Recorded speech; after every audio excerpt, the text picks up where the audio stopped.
Hey, my name is Chris Brennan, and you're listening to the Astrology Podcast. Today is Saturday, December 18th, 2021, starting sometime just after 2 p.m. in Denver, Colorado, and this is the 234th episode of the show.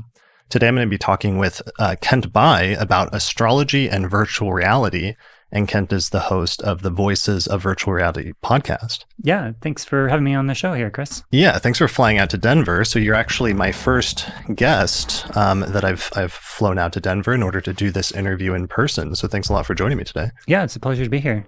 So we're going to talk about astrology and virtual reality today and the interaction between those two fields and the ways in which in the future they might be coming together, combined, or used in interesting ways. I wanted to spend some time first talking about your background in both technology and virtual reality and also astrology and some of our sort of shared backgrounds since we go back a ways, I think about a decade at this point. And then we'll talk a little bit about the history of virtual reality and how it relates to astrology, and then maybe make some projections for the future. How does that sound to you? Sounds great. All right, cool. So let's start with just how we know each other. So we actually met at a Northwest Astrology Conference, I think in Seattle in 2009? Yeah, it was 2009. I had just previously, in that previous March of 2009, had started the first Drupal Voices. At the time, I was working at a company called Lullabot, and I went to the DrupalCon and did a bunch of interviews at a conference. And so my partner at the time was really interested in astrology, and I really suggested her to go to a conference.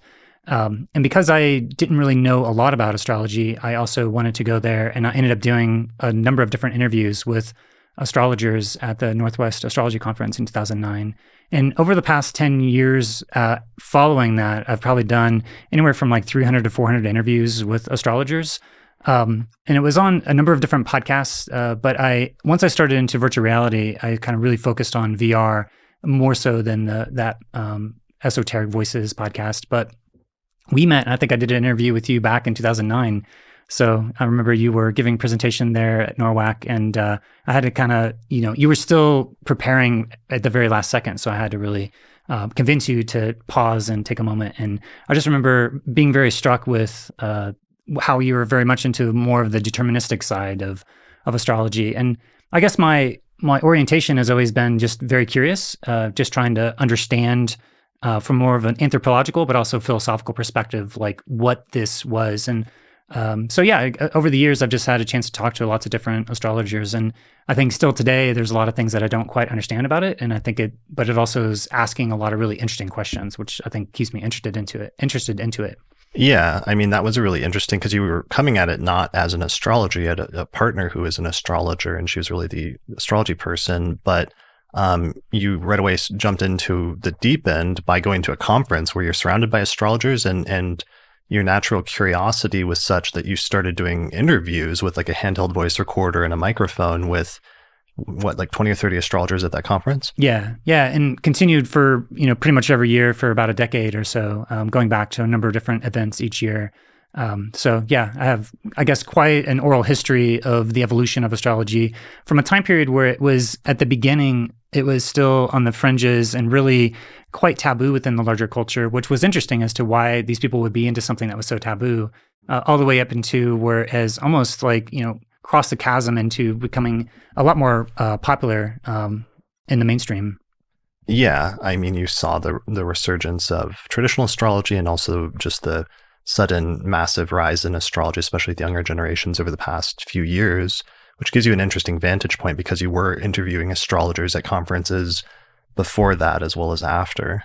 So yeah, and it's interesting because you became an astrologer over the past decade, but coming in not initially from that vantage point gives you an interesting perspective, I think, on things. Yeah, I was really attracted to astrologers like Richard Tarnas and the Cosmos and Psyche, the kind of archetypal cosmology, and really tracking transits. And I ended up actually kind of making my own astrology tracking software at like this website called nataltransits.com. I was going through a lot of my Pluto square Pluto, and I was going through a lot of tumultuous experiences in my life, and I wanted to be able to match what was happening in my life with the outer planet transits. So yeah, I guess of all the different things that works within astrology, I think the outer planet transits are probably some of the more compelling aspects, especially in the individual, but also in the collective scale. And what was so, I guess, impressive for me for kind of looking into someone like Tarnas's work is that he was able to really bridge these gaps between, first with the passion of the Western mind to start to lay down like a underlying Platonic foundations of astrology, but also the kind of the depth psychological perspective, but also, getting into the cosmos and psyche, looking to see how the psychedelic therapies really influenced him, because he was really trying to figure out what were the things that were almost like the Rosetta Stone of the psyche for, at Esalen, he was trying to figure out when people were going to have a transformative experience, was that going to, be able to be predicted, and the content of the character of that experience, was that going to be able to be predicted? And the only thing that was able to do that was astrology. And at the time, Tarnas recounts this as that being way more controversial than LSD. So I think that approach of that archetypal approach has been a big influence on me, but also that philosophical approach, because I feel like although Tarnas was able to lay down a lot of that, philosophical foundations, there's still quite a lot of work to be done in terms of really putting astrology on a strong footing metaphysically, but also to kind of match up to the modern cosmology and those larger discussions. Yeah. And then also something you've focused on also from Tarnas's work is just his work on outer planet cycles and how that's aligned. What drew your interest, I think, was their alignments with technology and a major emergence of new technologies and changes in technology over history. Yeah, I think there's the approach from Tarnas. He usually takes a look at, say a diachronic cycle between two outer planetary configurations, and to see how there's like almost from a Hegelian dialectic where there's a thesis, antithesis, and a synthesis. And then if you want to look at a kind of a philosophy of history, that you could start to look at these dialectics over time through the lens of these outer planet transits, which ends up being a really interesting lens into history. It almost creates this like spatial memory palace to be able to understand when things happened and how they are kind of leading into the next epoch. And when I look at technology in particular, there's not a clear diachronic cycling, meaning you can't just pick one, say Uranus or Pluto, and kind of describe all of what's happening within technology. You kind of have to look at the whole picture, which I think it provides a challenge for, kind of conceptually understanding when there are cycles of a lot of activity and, kind of the summer, metaphorical summer. And then sometimes there's a winter of the technology. And so sometimes there's these big waves that come, and understanding when those waves come can usually only happen after it's all happened and you're looking back in hindsight. So it's a bit of a historical process to kind of do that, of looking back into the past to understand where things have been and maybe start to project into the future. And there's certain aspects of the astrological approach that does that. And go ahead. So you have a quote in a talk that you've given that you like on this from Kierkegaard, right? This is from Richard Tarnas. This was from a presentation he was giving, actually, that was called Creating the Future Through Understanding the Past. So the quote is, it is really true what philosophy tells us, that life must be understood backwards. But with this, one forgets the second proposition, that it must be lived forwards. I think this is kind of the existential dilemma, is that the more time that goes on, you're able to look back upon historical events and understand the deeper patterns.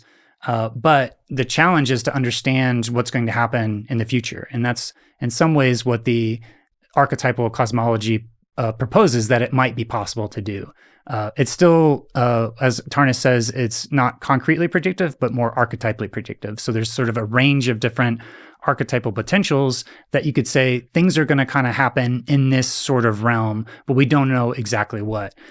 And to me, probably the most striking thing from Cosmos and Psyche, the book, is his chapters on Saturn and Pluto. And reading those chapters and then understanding what happened with the pandemic and seeing how those were really correlated, but to kind of look into the past of those cycles to kind of understand what has happened now.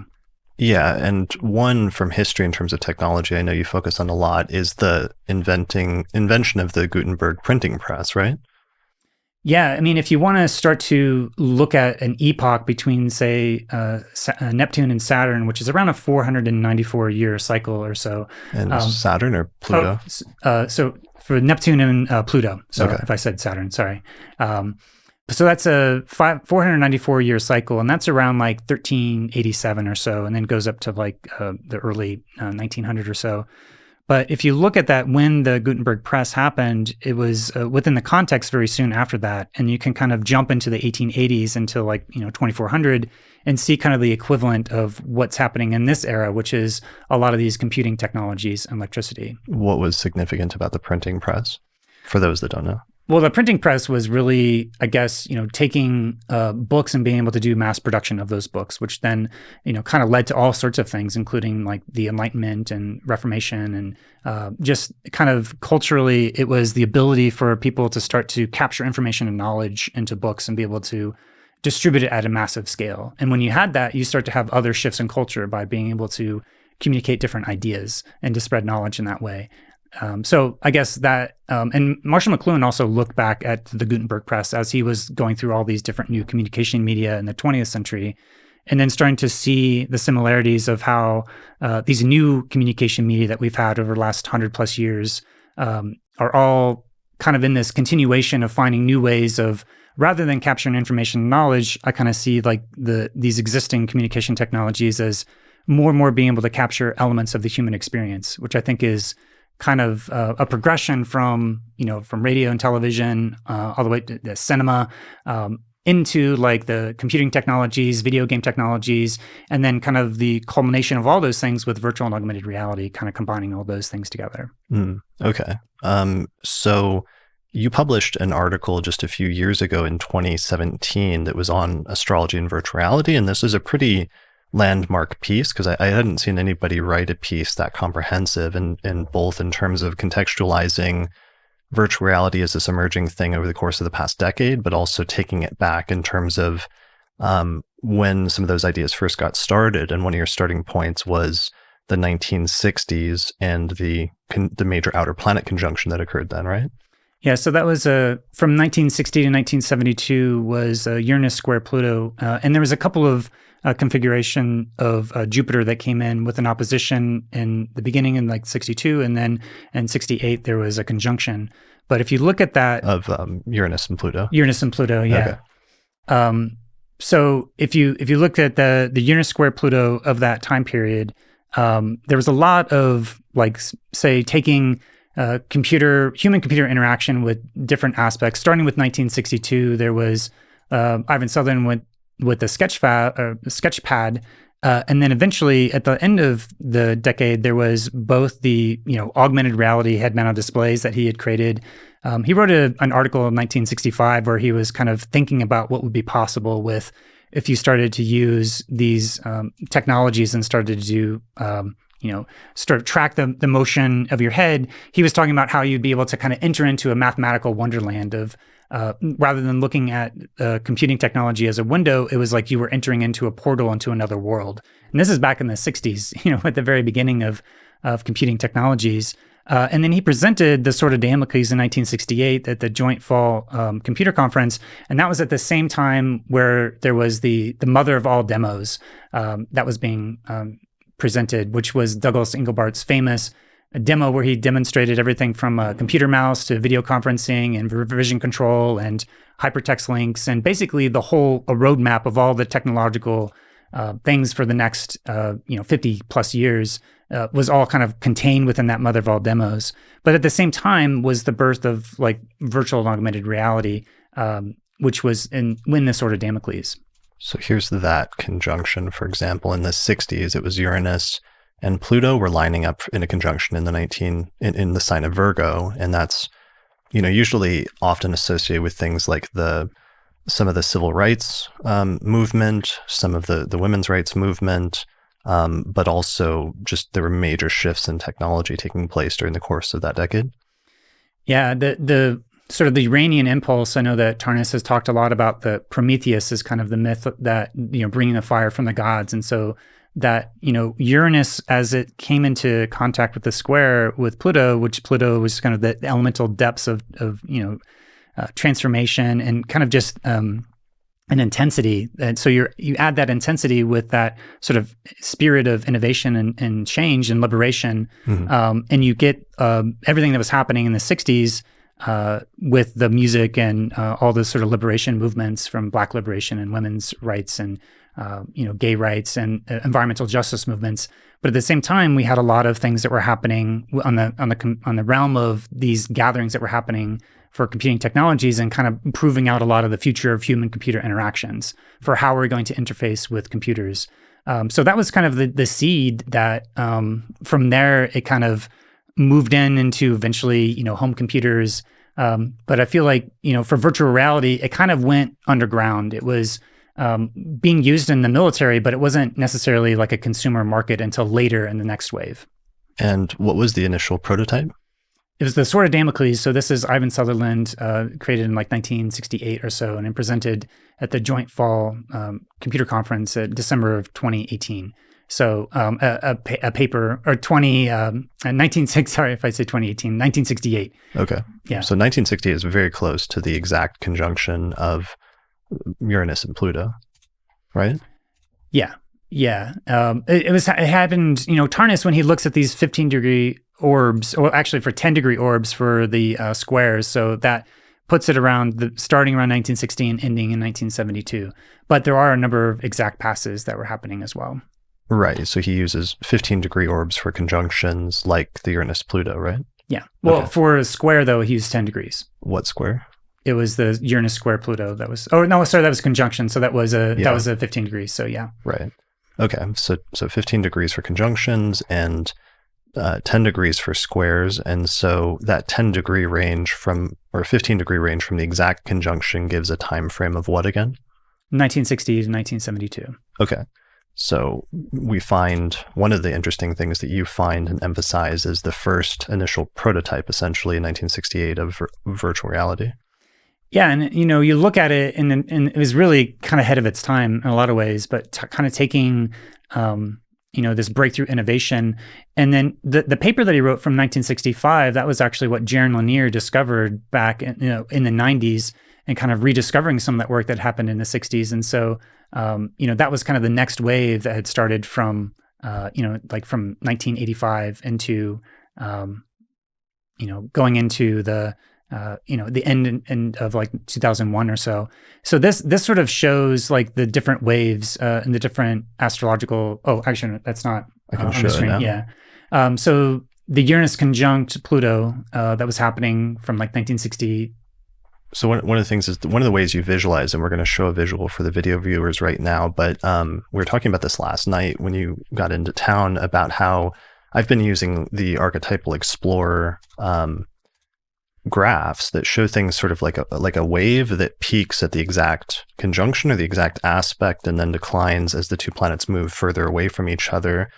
But one of the ways that you like to present the data is more as a block of time that has like a starting point of when the configuration of the alignment comes into effect and like an ending point, so that instead of something that's seen as like peaking or only being operative in some ways at the exact conjunction, considering it to be more like a block of time.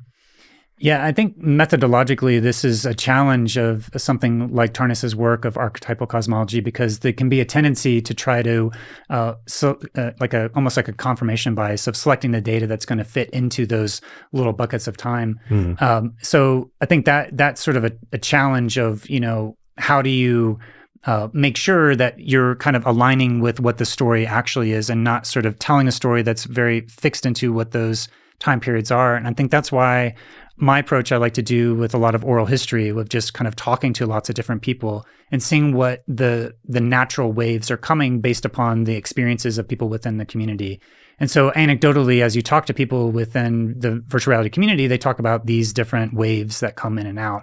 It started in the 60s, and then there's a big wave in the 90s, and then, from 2012 until the present day.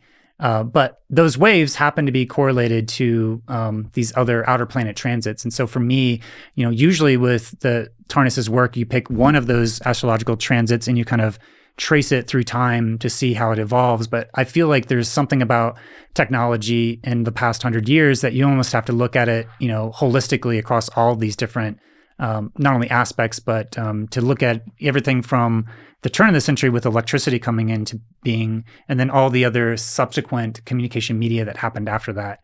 So, but in terms of just looking at virtual reality, you can kind of start to focus on those 3 periods. Yeah, but that's an important point. That one of your points is that people that are in technology or in virtual reality already talk about these very distinctive waves of when this stuff has like come into vogue, or ideas have come in, and then when the wave sort of crashes and declines. And so there's already a tendency just in the normal discourse about, let's say, just VR in and of itself, to talk about it in terms of waves. But the astrology actually gives you a framework where it actually tends to coincide with those waves. And that's just that in and of itself is just really simple observation as an astrologer. Obvious observation as an astrologer is actually a major, has major implications for like cosmology and things like that. If it's true that the astrology or the planetary alignments do actually coincide with those technological or social waves. Yeah, there seems to be something with looking at Tarnis's work where at the collective scale, and I'm not sure, have you watched The Foundation at all? There's a whole concepts of psychohistory, which is basically the same thing of archetypal cosmology, but in science fiction, talking about how, it's on Apple right now, folks can check it out. But that concept of psychohistory is very similar to archetypal cosmology, meaning that you can kind of see these things that are happening at a collective scale. And you look at these, waves of potential that somehow come forth through these different cultural artifacts, whether that's movies or music, but also through, new technological products that are kind of reflecting maybe a deeper archetypal patterning. So what I think is interesting as we move forward, it's still, yet to be seen because we're still very early relative to where this may all go. The value of this may be as we start to look at what may be some of the underlying archetypal character of the technology, as we look at the correspondences, and they're kind of acausal correspondences according to Jung, or they could be a formal causation according to, kind of Aristotelian. There's a substrate of these potentials that may be somehow mysteriously interfacing with the fabric of reality that we don't quite understand yet. So that's more from a mathematical formal causation. But whether you think it's acausal synchronicity or sort of a formal causation, there is some deeper patterning that's happening at a collective scale that has these distinct movements that happen throughout human history. And I feel like the birth of the internet that happened, the World Wide Web in particular, in the second wave that from like 1985 to 2001. So let's talk about this. So the first block showing this visual or just describing it for the audio listeners is a block of time that starts in 1960 and goes to 1972. That is the Uranus-Pluto conjunction. So that's what we were talking about earlier, right? Correct. And yeah. The next one is what? The next one is the Uranus conjunct Neptune, which is like this was when a lot of the World Wide Web started to really take off. And you had a lot of the beginnings of the, what was first originally called like cyberspace, and surfing the web. So that went exact in 1992 and 1993, the Uranus-Neptune conjunction, but the entire range of operative, quote unquote, influence is what?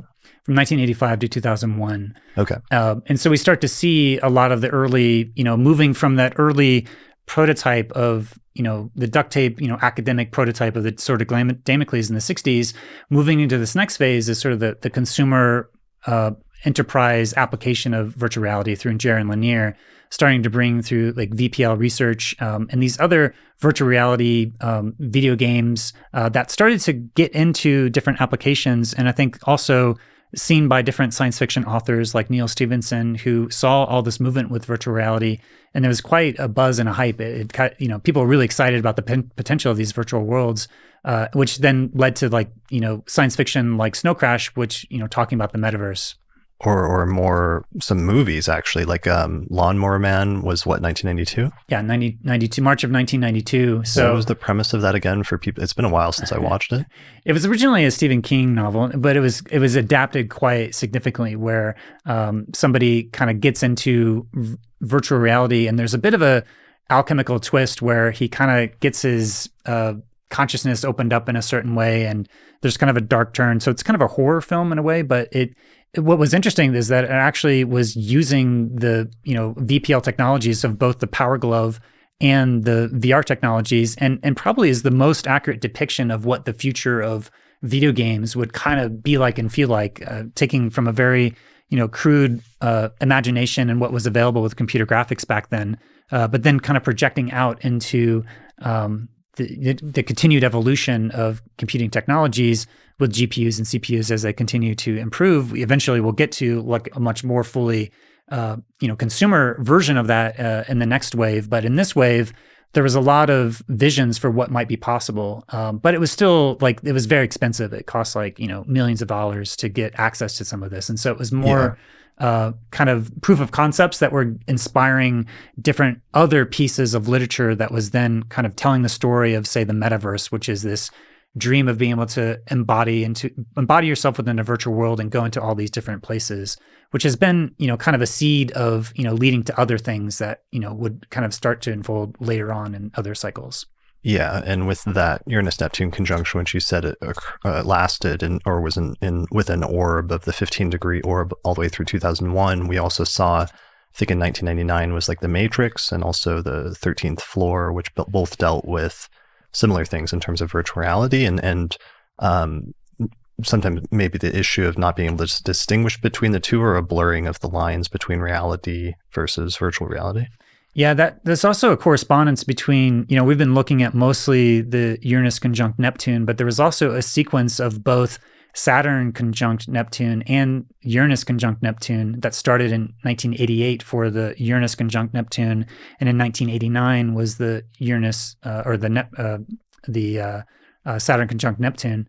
So both of those, I think, were kind of, as you move forward, planting a lot of different seeds from, say, like 1989 was the Game Boy, and then 1999 was the BlackBerry. These are looking at sort of the first for the Saturn conjunct Neptune, and then the Saturn square Neptune.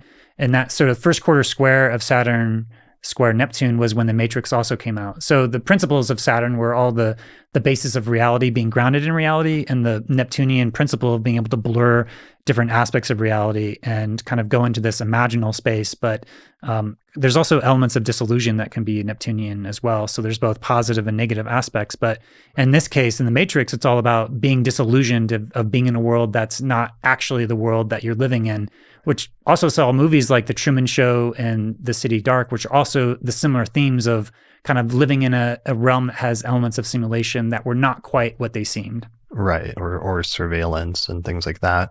So that it's interesting you mentioned the Game Boy, because one of the things we've talked about when you're studying different pieces of history is that there's all sorts of different pieces of technology that start at different times and sometimes have a different backdrop or a different, astrological signature for it based on when they come out and what the alignments are at that time. But now what's happening with virtual reality in the past decade is many different sort of technologies are all coalescing in order to make it possible in the current wave of virtual reality, I think, right? Because you have like not just graphics, but also like mobile graphics or mobile phones, the ability to put everything not just in the computer, but in the headset, or social networks or the internet or motion sensors or other things like that, which were sometimes like separate or discrete technologies in earlier eras, but that are all now coalescing into one.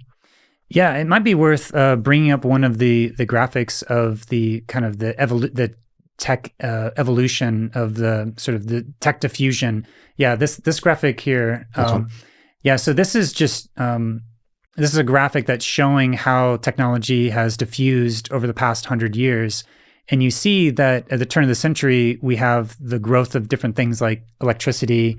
And then from there, eventually we start to have like, television starts to originally come up in the 50s. It doesn't have black and white television on this particular graph, but you can start to see how as things come out, it takes time for it to go from just a small percentage of people into more and more larger groups of people.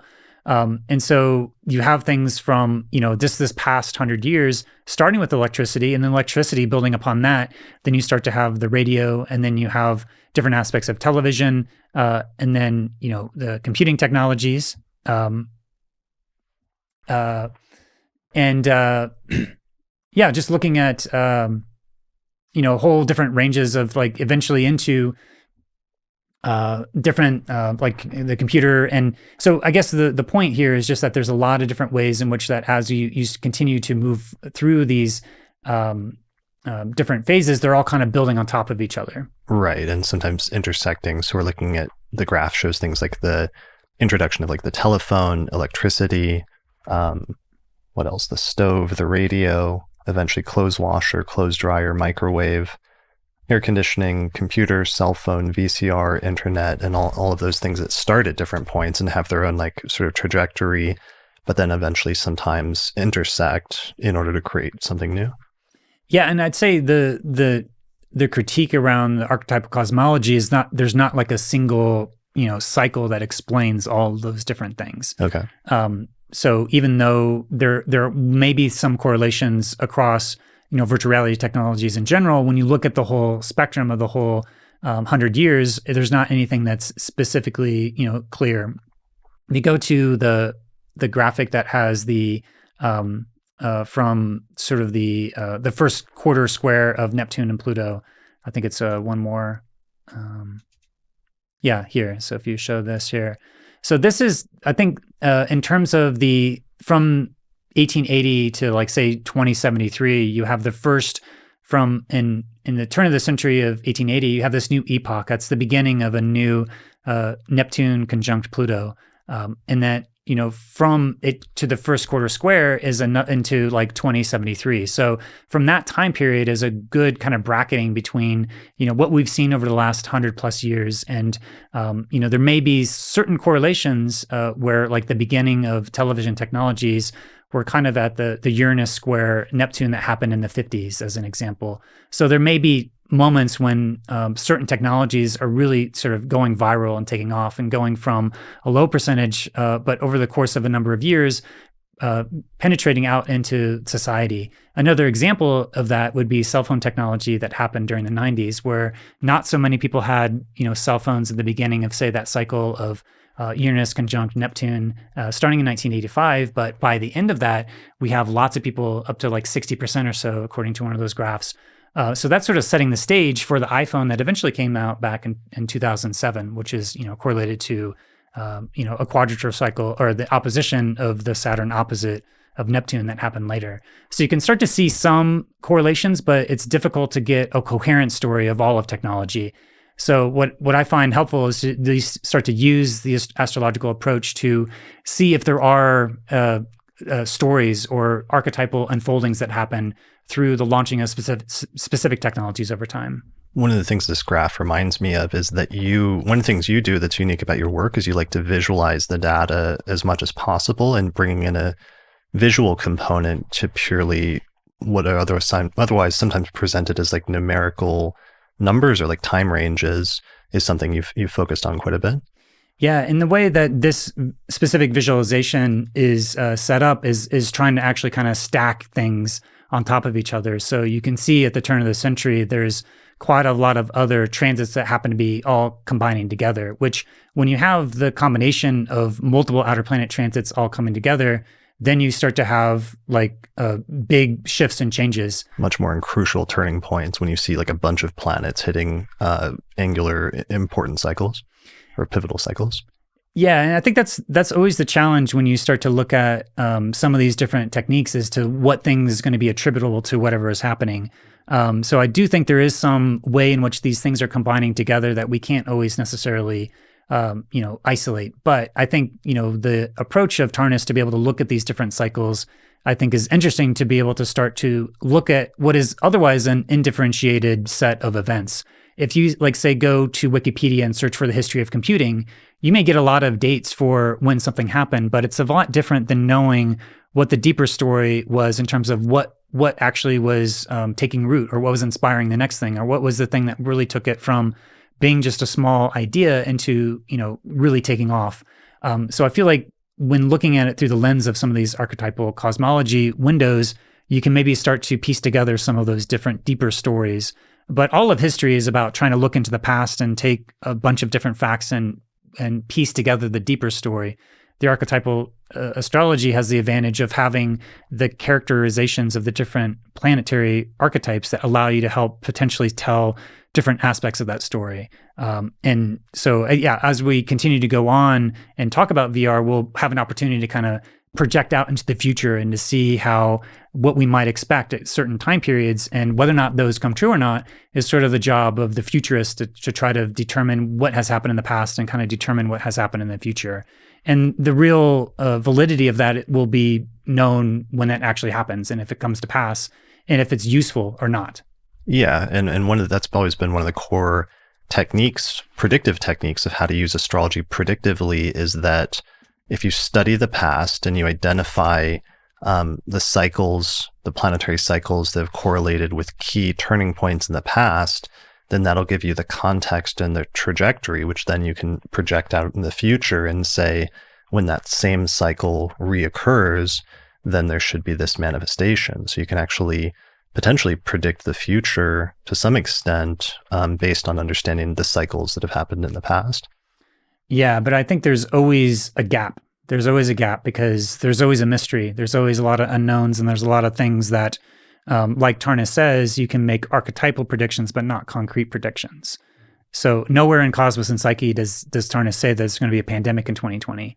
But there's a lot of ways in which he sort of describes archetypal character of coming up into boundaries and dealing with lots of death and a lot of limitations, and kind of a new way, a new order in which that the society is run that has happened in the past with previous world wars and the war on terror and previous crises with the AIDS crisis. So, which was a pandemic. I mean, he spent a lot of time talking about the AIDS pandemic with the 1981 Saturn-Pluto conjunction, and so there was an inference there in studying the past that the recurrence of cycles like that could coincide with things like the future, which, while archetypally predictive for sure, does have some pretty concrete ranges of manifestation.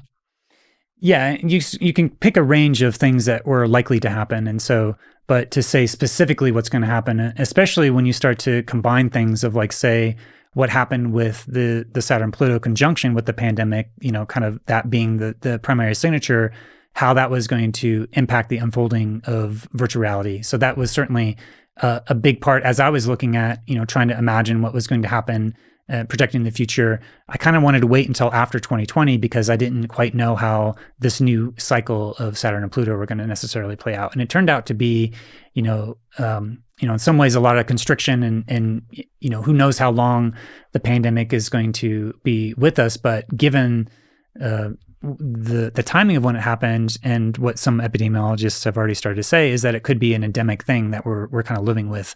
So it's kind of a new reality that maybe setting a deeper context for what happens as virtual reality continues to unfold over time, especially if the possibilities for traveling or meeting face to face are constrained or limited due to this larger context of what's happening with the Saturn-Pluto complex.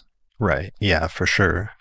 We saw a lot of major changes in technology last year as a result of that, with, for example, everybody flocking to Zoom. And Zoom is something astrologer had taken off with astrologers a few years prior because it was such a big improvement over Skype and had better video quality and recording capabilities like built in from the start.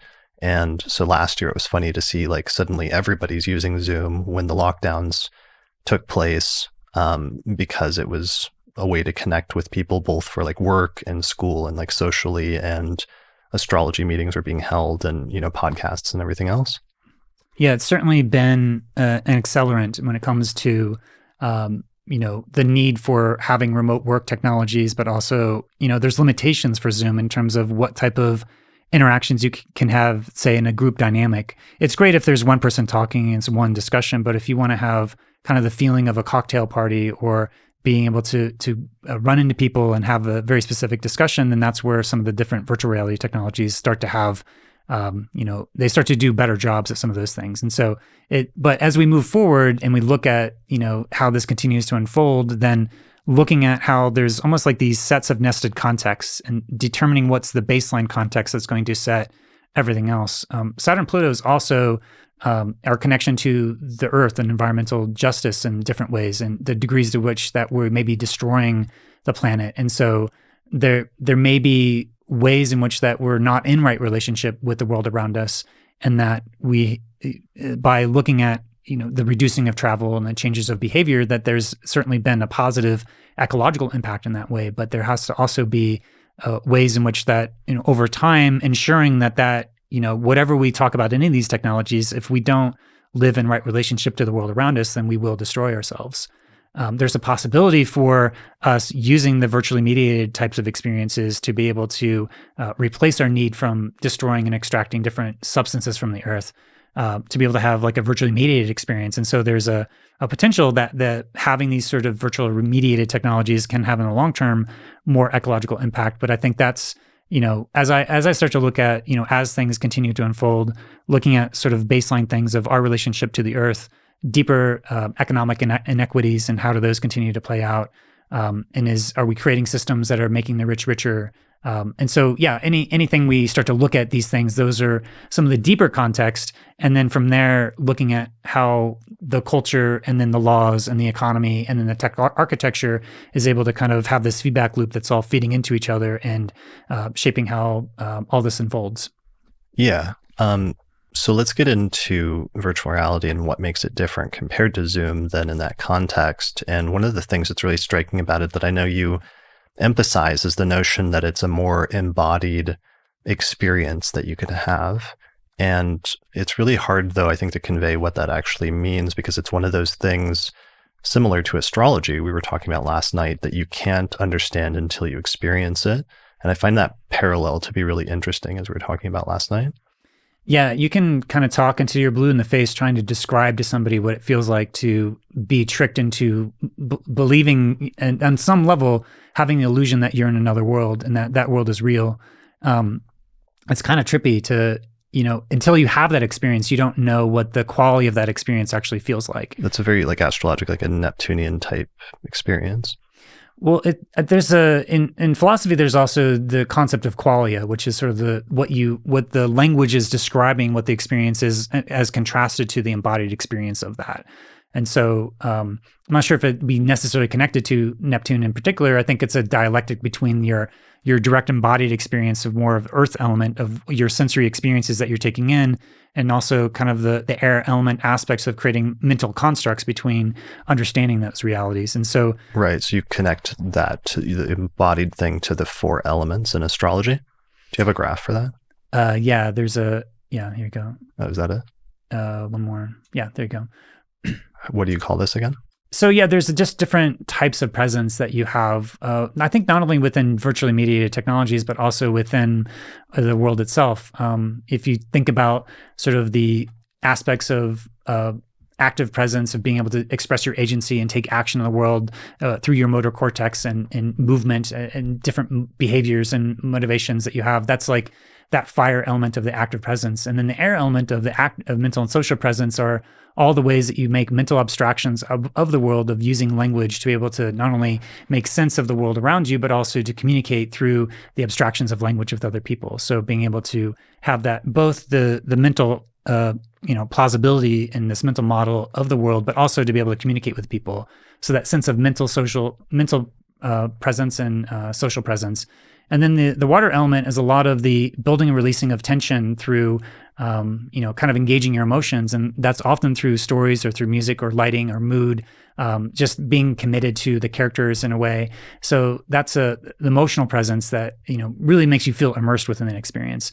And then the earth element is a lot around embodied and environmental presence. And so the degree to which that you have your body within the experience and you have all your sensory input that's coming in. And then from there, you're able to, feel like you have a virtual representation of your body, but also that the world that you're in feels real and that you actually feel like you're transported into that world. So the aspects of virtual reality technologies are all talking about these aspects of presence that are kind of particular to that virtually mediated technologies, but also unique to, we also experience these degrees of presence in our lives day to day as we engage in different experiences. And they're all kind of happening at the same time, and they're kind of channel switching, and there's different experiences that are modulating things with each other.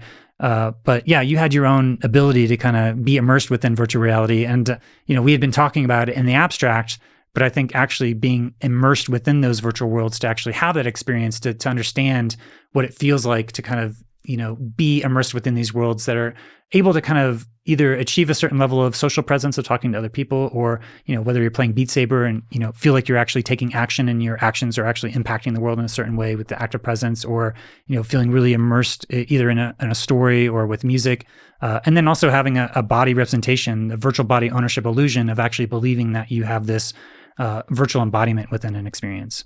So two things. One, this is one of the ways that you've taken some concepts from astrology, such as the use of the classical four elements from Greek philosophy, and you've taken some of those archetypal structures or schemes or philosophical schemes and used them in the context to try to describe things in virtual reality in a way, in ways in which you're integrating and borrowing concepts from one and taking it into the other.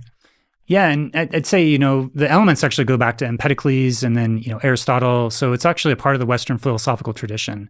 It's not, kind of unique to just astrology. The Hermetic tradition certainly picked it up, and it's also not unique to the Western philosophy. It's also another, within Indian philosophy and other traditions around the world. So I feel like it's not necessarily specific to astrology per se. However, the Hermetic tradition does have a lot of specific insights about these different elements. And I think in the also Chinese philosophy, from the yang and the yin, you can sort of collapse both the fire and the air into the more yang elements of expressing your energy outward, and the earth and the water being the more yin aspect of more receptive.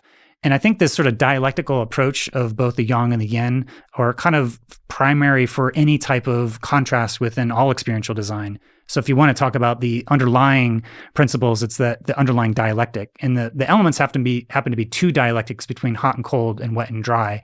And so it sort of creates a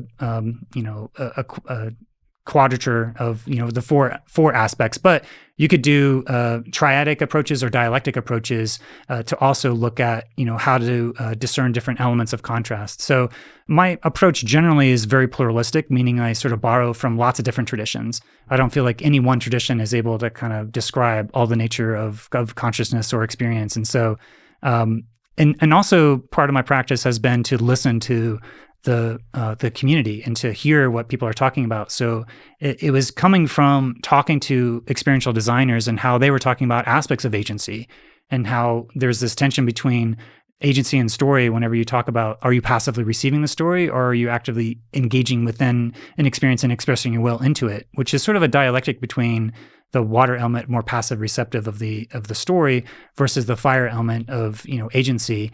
And that, for me, when I try to boil down experiential design to the core elements, there's a dialectical process. And it just so happens that astrology happens to take a very process relational and dialectical process as well. Okay. So going back to the opening of your article, and what was the title of your article from 2017? It was published in the Archai journal, right? It is the archetypal cycles of virtual reality. So looking at these from an archetypal cosmology approach, trying to see if there are cycles that are emerging. We have one cycle between what happened at the first wave from Uranus conjunct Pluto, and then the Uranus square Pluto that happened from, say, 2007 to 2020 is sort of the third wave, which kind of brings us to the modern era of the resurgence of virtual reality as a medium. Right. So I wanted to quote one of your opening sentences that was really striking and is tied into what we're talking about right now. You say, virtual reality is a new immersive computing paradigm that can hack our senses and convince our brains that computer-generated experiences are real, which raises fundamental questions about our understanding of reality. And I think that point is really important because that's hard to convey to anyone because it sounds very abstract until you have an experience of it. So last night we stayed up late working on this outline and it was all looking very well and good. And then you kind of not forced me, but very encouraged me to wear your headset your VR headset that you brought with you, which was an Oculus. What is it? Oculus. Well, it's Oculus Quest 2, but it's been rebranded as the Meta Quest 2. So, okay. But people still call it the Oculus Quest because that's what it was launched as. And it's the Meta Quest 2, you could say. Which is the one that's owned by what used to be called Facebook. Now Meta, yeah. They rebranded themselves to be a metaverse company. So they changed from Facebook to Meta in October of 2021. Yeah, in October when Jupiter and Saturn stationed direct in Aquarius. And that was actually the starting point of me realizing there was a major shift taking place and I needed to start paying more attention to this. So that led to the series of starting to look into more and starting to pay more attention after many years of not, as I've talked about in recent podcasts, like the one I did with Adam Summer just a few episodes ago, because I was into Second Life in the mid-2000s, which was, what would you call that? It's not like a virtual reality thing. It's a virtual world. A virtual world, okay. Especially during the Saturn-Neptune opposition between Leo and Aquarius around like 2006, 2007, which I think was probably maybe the high point of use of that platform. So I was into it, but I hadn't paid that much attention for a long time. So I started paying attention again because I noticed that astrological alignment and how significant it was between Jupiter and Saturn and Aquarius, and Facebook changing its name to Meta, signaling a really major shift to have such a huge company clearly gearing up for something that they think is the next big wave and starting to move towards it. So anyways, long story short, we did the headset last night and you gave me my probably second embodied experience of VR. The last time I had done that was a number of years ago at an astrology conference using one of your earlier versions of one of those headsets, which was a bit more basic. Yeah, it was probably Oculus Rift DK1 or DK2. I think I went to an astrology conference and showed lots of astrologers Titans of Space, which was kind of zooming around the solar system. What year do you think that was? Like 2015? 2014 or 2015, yeah. Okay. Probably in 2014. So, and yeah, and it was kind of interesting. It was a little bit more basic back then. It was like a tour of the planets or a tour of space.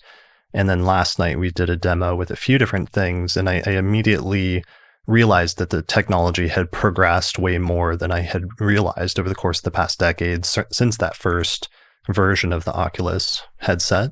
And many different technologies had converged all of a sudden, where it was actually successful within a matter of seconds and like tricking my senses into having the experience, or as you said, like an embodied experience of being in another virtual world. Yeah, Mel Slater is a neuroscientist within the VR community, and he talks about these two illusions, the place illusion, so feeling like you're in another place and that place is real, and the plausibility illusion is that your mind believes that it's plausible and that you're actually there. But it's an illusion. It doesn't make it feel like you're actually there. You're still a part of you that knows you're not actually there, but there's enough to kind of trick your sensory experiences into thinking that those things are real. And David Chalmers actually has a book that's going to be coming out that is talking about some of the philosophical implications of VR. And he has this sort of virtual or real questions where he talks about, like, if you have a virtual experience, is that a real experience? Or is it, because it's mediated through the virtual technologies, then is it not so real? Or are these objects real? They're not real.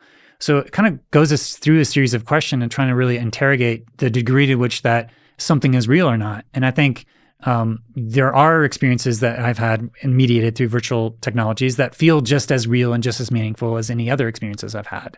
So then it starts to bring up these larger metaphysical questions as what is the nature of reality and what is real and what isn't. And just even the word virtual versus the real sort of has embedded into it an assumption of substance metaphysics, meaning that the nature of reality is made up out of concrete stuff, and that the real reality is that stuff that's that you can touch and have this physical reaction haptically.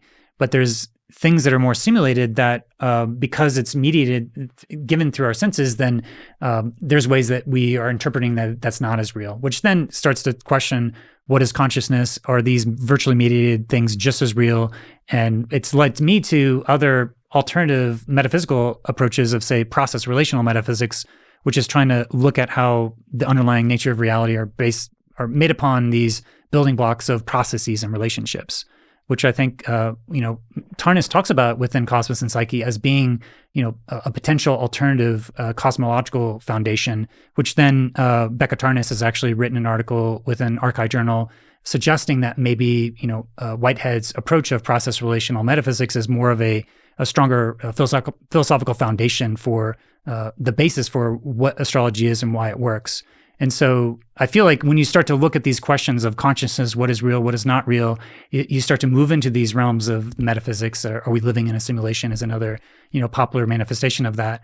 But for me, it's led to kind of having more of questions around reductive materialism, physicalism, and substance metaphysics generally, which is kind of an assumption that we have metaphysically, and it leads to things that create this bifurcation between mind and body from a dualism from Descartes. And if there's something that maybe consciousness is more fundamental, maybe it's a universal part, and that from there, out of that sort of substrate of the non-Boolean logic of quantum potential, that somehow that is being manifest into the metric space-time. And maybe that from there, maybe there's something that's more primal, which is what a lot of interpretations of quantum mechanics that are more along the lines of, say, Ruth Kastner's transactional interpretation or Epperson and Zephyrus's relational realism. Those different interpretations are more process relational in the sense that they give these realms of potential actual ontological reality.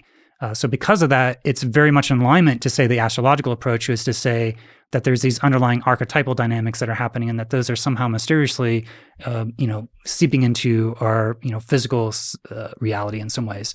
So yeah, I think as you start to really dig into some of these different things of like what is real, you kind of go down these different philosophy paths. And for me, there's a lot of assumptions and there's a lot of things that we don't quite know. We can't falsify metaphysics one way or another. You have to make an assumption, and based upon your assumption, it leads to certain outcomes. And then those outcomes, I think you have to start to look at to see, are those fruitful or not? There's certainly a lot of outcomes that are not fruitful for reductive materialism and others within process relational approaches that are certainly, more cutting edge in terms of what those may lead to. Yeah, I mean, I guess the underlying point though is just we base so much of our understanding of reality on our senses, like sight, sound, touch, taste, that if something is able to successfully hijack one or two of those senses, all of a sudden you can have the experience of being in a reality that's different than what you normally experience as the real world, like successfully and much more seamlessly than you realize until you have that experience. And it's not until you have that experience that suddenly you can even fully conceptualize what that means or what that feels, because it's not something that's just done abstractly. It's something that you actually feel on some internal level. Yeah, it's the same thing. Like you don't know until you experience it. You have to go through the experience to really know, which is the astrological equivalent is, certain, like say Saturn return is a transit that before you go through it, you don't know what the reality of that transit is going to be. You kind of have to live through the reality of that before you really fully understand it. Yeah. And that was something I experienced earlier this year when I did the episode with the two sort of like non-astrologers and trying to explain astrology to non-astrologers or like skeptics of astrology. And we did this whole 2-hour episode, and it was a great conversation. And I think intellectually, I was able to make a great case for astrology that they were entertaining up to a certain point. But then I got to the very end of it, and it wasn't until the very end that I remembered or realized to ask one of them for their birth date, if they knew their birth time, to actually take a look at their astrological chart. But then I didn't really dwell on it because I didn't think it was appropriate to do like an astrological consultation on the fly without having talked about it beforehand or anything else. And so I didn't. And I realized after the fact that, because they weren't fully sold on it after this fact, and it doesn't matter how compelling of an intellectual argument you make for astrology, it's only having firsthand experience of, seeing a transit happening and then experiencing and witnessing that in real time in your life that you can fully, truly understand like what astrology is about and what sort of potential that it has some sort of potential actual experiential validity. And that's what it will probably take to convince most people truly. It's not until you have that firsthand experience that you can truly ever think that really that there's something to astrology potentially. So it's a similar thing with virtual reality. Yeah. And when I started doing interviews with astrologers, I was asking them, like, what is astrology? How does it work? And there's a large number of people that would basically say, I don't know how it works, but it works for me. So there's more of a pragmatist approach of saying that even though you don't understand the nuances for the foundations, then if it brings some sort of utility into your life, then, the underlying metaphysical foundations of that don't matter as much. And when I started doing interviews with which is funny because I was like, I'm just as somebody that spent a large part of their adult life like trying to come up with intellectual reasons or ways to explain astrology is quite disappointing to realize in the end none of that ultimately matters until the person you're talking to has some sort of experience of it. They're never going to be like won over by some sort of abstract or intellectual argument or explanation about what it is. Yeah, I think people ultimately will have to have their own direct experience. And I think there does have to be some sort of larger cosmological explanation that makes sense. Right now, that doesn't really exist. There's a lot of gaps within that. So I understand the resistance. I've had the resistance myself, and I constantly go through, moments where I want to give a metaphor that happens within the philosophy of math. In mathematics, there's a debate as to whether or not math objects are real or whether or not they're just semantic descriptions of reality. And so there's part of me sometimes that when I look at astrology, it's like, well, I don't know if this is something like deeper about a deeper Platonic structure, kind of a Pythagorean or Platonic realm that is this ordering principle that somehow with a formal causation filtering into reality. That could be true, or that could not be true. It could be just ways that we're putting languages around these patterns. And that's kind of the debate that happens in math. Some mathematical Platonists believe that there are these Platonic objects that are discovered, that they're actually there endemically, above and beyond what human consciousness is. Right. The math is like a universal language that, for example, if we met another civilization, like in the sci-fi book and movie Contact, that like math was the language through which you can communicate between civilizations. Yeah, there could be a universal language, but there's some mathematicians that have a direct experience of that Platonic reality where they feel like they're actually discovering something that was already there, rather than something that they created out of their mind. The alternative, the nominalist approach or the fictionalist approach, is to say all of math is just a language game, and it's just a way of describing different patterns of reality, but there is no there that's beyond a non-spatial temporal, Platonic realm of ideal forms. There are no math objects. It's all just language. Well, you could take that same exact debate for astrology and say there is no kind of causal principle that's happening between these, kind of looking at it, this cosmic clock and these correspondences that are acausally connected. From a Jungian approach, you could say it's all just language and just a story that we're saying, and that but the end of it becomes more of a narrative technology. And if it helps you tell the stories, then it has utility within the context of understanding your own self and your character and your development of your character over time. Even if there's at a metaphysical layer, you can't prove that there's an actual connection to something deeper beyond space and time. Right. Yeah. So going back though to the experiential part, like astrology, or in terms of that parallel, somebody needing to have that experience in order to truly get it. That was one of the struggles or challenges we were going to run into this conversation, is there's no way that no matter how much we describe it and talk about it, that we can fully convey until somebody's experienced it in terms of the listener trying to understand the significance of this. Yeah, and that gets into aspects of neuroscience, which the predictive coding theory, where you have an embodied experience and then you have the mental model to describe that experience. And so there's an iteration between, as we take sensory input, it's compared to our a priori experiences. And then if there's a mismatch, then basically you get a bunch of dopamine to be able to make better modeling within your mind. But there's a linguistic part that happens there that I think is connected to things like wine tasting and connecting to things like astrology, in the sense that if you are someone who's drank a lot of wine, there's lots of different flavors that are all happening at the same time. But in order to identify the nuances of those flavors, you have to be able to discern the differences of the individual flavor amongst the context of lots of other flavors happening at the same time. And over time, you eventually cultivate a palate where you're able to understand what it means to taste different nuances of wine flavors. And when people that do have that palette of the language that has around those different flavors, they actually have a richer and deeper experience when they drink wine. Just the same within the archetypal realm within astrology, there's different ways that you're kind of metaphorically listening to these different archetypal dynamics and trying to understand what different things feel like. And once you have that embodied experience and put language to it, then you can leverage those aspects of language to be able to make your experience richer. So just the same within virtual reality, once you have these embodied experiences, it is cultivating a capacity for you to understand conceptually with language that allows you to make these connections to other aspects in your life. Right. Okay. So part of it, though, is the idea of having an embodied experience, and the difference, like we were using Zoom as an example of two people talking over Zoom versus two people talking in person. And what is the difference between those two things? And what is the gap, or potentially the gap in between those two things, virtual reality being the middle point between them?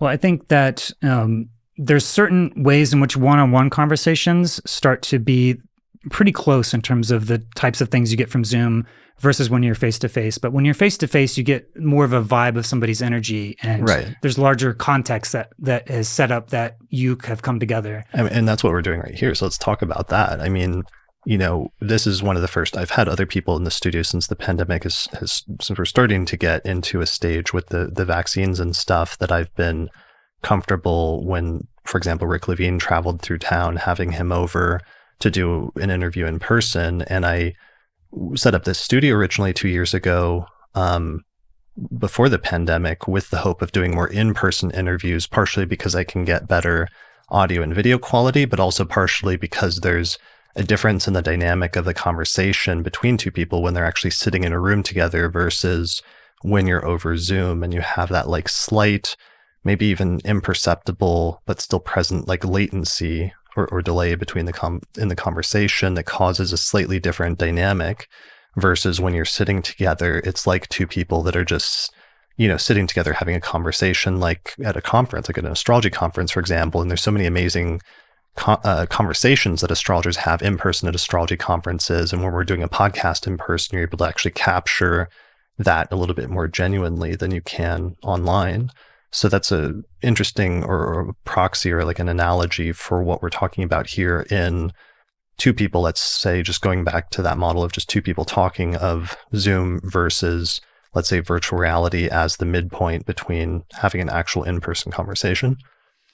Yeah, and I think that all that what you're saying is exactly spot on in terms of the type of intimacy that you have when you're in face-to-face with someone. And for most of the podcasts that I did for like 2009 to 2019, 95% of them were face-to-face. So I really reveled in that, kind of serendipitous collisions that I would have at these gatherings without, planning too much. And I would run into people, and there would be a little bit of a complex of almost like tapping into a deeper zeitgeist of, the people that you run into, you get information. And once you leave a conference, you see different themes that naturally emerge based upon who you happen to run into. Yeah. So because you had a unique and different podcasting style than I did, whereas my podcasts are very long and very prepared, and I do a bunch of research, and I write like a detailed outline ahead of time, and it has these sort of constraints on it. In some ways, it's almost more Saturnian in a way. You would go to conferences with a handheld voice recorder and a microphone, and you would literally just walk around the hallways and see who you ran into, and what you call them serendipitous, what was? Serendipitous collisions. And you just literally see who you run into, and then you would interview them, and that would like lead you in different places that you would sort of flow with or follow over the course of the week. Yeah, it sort of gets into my philosophy of time, which gets into the differentiation that the Greeks had between chronos time and kairos time. Chronos time is like the metrical measurement of time as it unfolds, meaning that you are kind of looking at your watch and you're doing things in a very regimented way, where the kairos is much more about the underlying archetypal potentials of the quality of the moment of the time. And so the kairos was the right moment to act. So I think this is one of the things that Jung was looking at in terms of the explanation of astrology, was that it somehow was talking about these more qualitative aspects of time. When Einstein came up with general relativity, or the sort of special relativity at first, there was a way of kind of spatializing time in a way that took away that what Bergson would talk about in terms of duration. So that duration was the ways in which that you have those experiences that have a quality of the moment. And that's a lot of what the archetypal moments of astrology is trying to have a system of trying to describe what the underlying archetypal dynamics of the quality of the moment. But just as a practice, as I would go into these conferences, I would have a serendipitous collision, which I define as me having an intention to be open for possibility and to meet up with somebody else who's also open for possibility. And that when we come together, we somehow have an exchange where it's impossible to have something happen in the absence of other person's participation. So in other words, two people come together and make something that couldn't exist without them coming together. And that's sort of the basis of how I would use the serendipitous collisions to kind of tap into these deeper archetypal potentials of the quality of the moment. And I feel like it did that in a certain way, and that the work that I've done over, the past decade plus is kind of reflective of just allowing myself to be open for those possibilities and see what emerges as I have those different types of quote unquote serendipitous collisions. However, I start to define what is serendipitous and what is not. And maybe now that it's an interesting point then, and now that in-person astrology conferences are supposed to come back this year, with NORWAC happening in Seattle in May and then the ESAR conference in August, that astrology conferences create a framework or a container where those serendipitous collisions can happen on many different levels, because you just have like several hundred astrologers walking around the same space over a few day period of time and running into each other. And there's unexpected things that come out of that, but that can be fortuitous in different ways. Yeah, and I think that there's been a similar thing within the transmission of knowledge through the oral storytelling process within virtual reality that's very similar to the astrological tradition, where there is an oral tradition of these embodied experiences that have these transmissions of knowledge that happen in face to face, and you listen to these different lectures. But there's also gathering people together who have shared intentions, and there's like this intentional field that gets formed, and then out of that you're able to make those connections that are unplanned and unscheduled, which I think is what Zoom does not do as well. So I feel like as we talk about and contrasting the existing 2D realm into the future of these immersive realms, I think about it in terms of those, what are the potentials that you want to manifest, and what do you need to be able to, have a field of potential that you're navigating around, having an embodiment. So you have a virtual representation of yourself, you have the agency, so that to locomote and move around the space, that sense of active presence, and you're colliding with other people that you're able to talk to or have some sort of exchange with.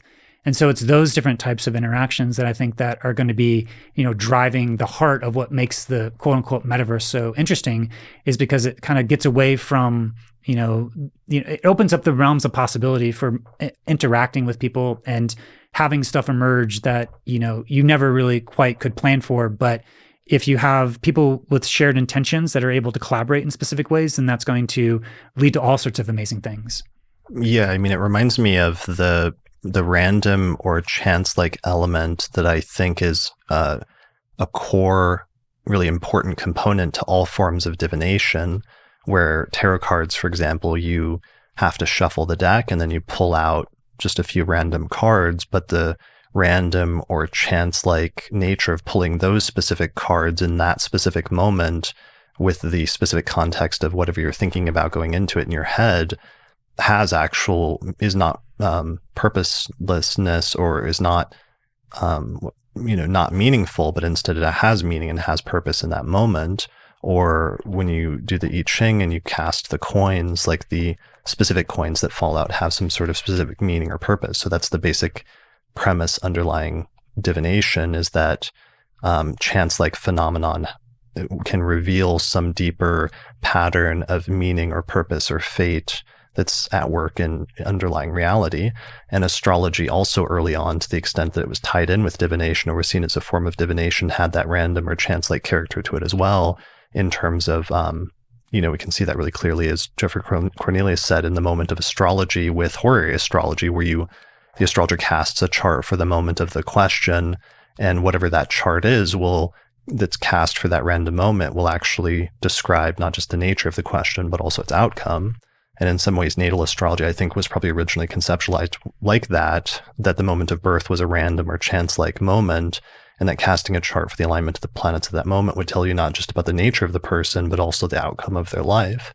So there's something about that random or chance-like character then that's more present in astrology conferences, or could be more present in virtual spaces where more of your senses, and there's more of a sense of being embodied and present on an almost quasi-physical level in those spaces.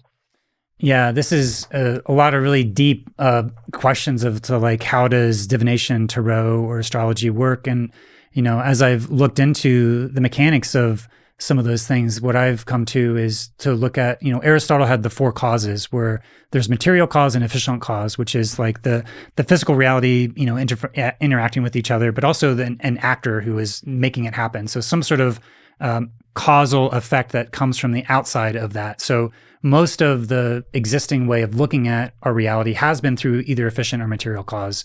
And the two causations that have been kind of ignored for a long, long time have been final causation and formal causation. The final causation is the intention. It's the final intent for what is going to happen. So because of that, you have asking a question within horary or asking a question within the context of the I Ching is having this kind of formal causation intention that is somehow aligning with these underlying, mathematical structures of probability. Most of these things have some chance elements. And so when I think about the other aspect of the formal causation, those are those aspects of how the math structures are interfacing with reality. Eugene Wigner famously said that math has an unreasonable effectiveness, that somehow math just works a little bit too well. So because of these math structures, like in quantum electrodynamics, are accurate to like 13 decimal points, like that level of precision just goes above and beyond what you would expect of sort of a chance, linguistic structuring of patterns.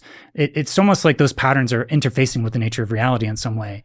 And so that concept of formal causation, and how the degrees in which these realms of potential are interfacing with reality, I feel like is a part of the divinatory practice of, as you ask a question, it's somehow, metaphorically, the wave function collapses and all of those realms of potential are collapsed into one thing that's actually connected to the exact thing that you need to either hear or see. And Jeff Cornelius in the Moment Astrology was really trying to cast all of astrology through that lens of divination.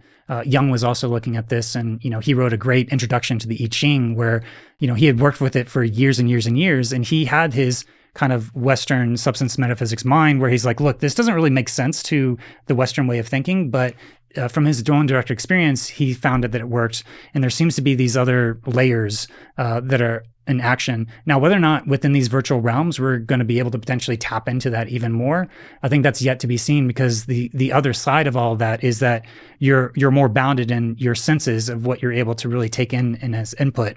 So you're in the construct of someone else's simulation, which may actually not be as in collaboration with what is happening from, what is emerging from the world around you in a way that may be things that may only happen when you're face to face with other people, grounded in a physical reality. So I think that's where you start to get into some of the differences between like VR and AR. Right. So why don't you have a graph on that? Why don't we explain what is AR?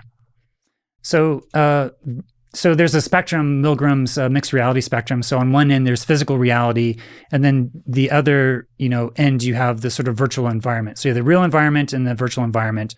So there's two extremes on a spectrum. Yeah, two polarities. And so the physical reality is on one extreme where it's all of the real environment. On the other extreme where it's all virtual environment, that's what we typically call virtual reality. And then somewhere in the middle, which is somewhere blending the aspects of the real environment with the virtual environment, is the augmented reality. And so augmented reality are things like a decade ago, Google launched the Google Glass, which were like glasses that you wear that would have an on-screen display, or that would display little bits of information as like an overlay while you're still otherwise primarily seeing the rest of the world around you. Yeah, it's sort of the idea that you want to be grounded into the context of the real world, and you want to be able to modulate different aspects of reality on top of that. So it's in some ways, I think about it at least, of being grounded in reality, and you're taking platonic realms of ideal forms, and you're able to actually visualize those as you sort of overlay those on top of reality. So it's able to make deeper pattern connections and be able to shift and modulate the context, but more or less you're still in the center of gravity of whatever that embodied context is. And so everything from Google Glass or the HoloLens from Microsoft, or Snap Spectacles, and there's lots of different augmented reality enterprise solutions like Google Glass now. But also another one that's emergent is Tilt 5, which is kind of a tabletop augmented reality that uses a completely different approach that basically shoots almost like, how the ancients thought about how you shoot rays from your eyes. This is literally, you have eye beams that are shooting light beams outside, and they're getting reflected back. And so you can actually see like holograms, like you imagine in Star Wars, you see something that feels like these actual holograms that are these tabletop scale. So a lot of tabletop gaming is going to be driven innovation with augmented reality with the Tilt 5. But AR, you tend to have the full embodied presence with other people. So if you want to see the full body language and maybe even their eyes, then augmented reality is going to be around when you're kind of gathering together face to face with folks. Pokemon Go was the huge experience that was kind of building upon Ingress, which would create these different locations around cities that were kind of like sightseeing places or spaces where people would go to. And they kind of built a whole game around that with the Pokemon. Yeah, I remember that as being a really striking. That was during the summer of 2016 when that exploded and became a huge thing. And that was the summer where the Saturn-Neptune squares were going exact, and augmented reality suddenly became a big buzzword for the first time, anytime I had seen at that level publicly because of Pokemon Go. And just to describe it for those that weren't around or didn't see it, it's like people could use their phones and they look through their phone through almost like as if you're taking a photo. But when you look at the screen, you could see if you were in an area where there was like a Pokemon monster, you could see them like in the screen, even though in reality, if you looked, behind the phone, it wasn't there. Yeah, and that augmented reality and that square between the Saturn and Neptune, that third quarter square, was also within the context of a longer cycle that was happening from, say, 2007 to 2020, which is the Uranus square Pluto, which was, kind of the beginning of the third wave, which we haven't gotten to in terms of the overall story of virtual reality. But that was when we started to see the resurgence of virtual reality with things like the Oculus Kickstarter. And let's get there in a minute after, because I want to do that entire story. Oh, okay. Once we finish the augmented reality part. Go ahead. We'll finish what you're saying about augmented reality with just 2016 and the Pokemon Go.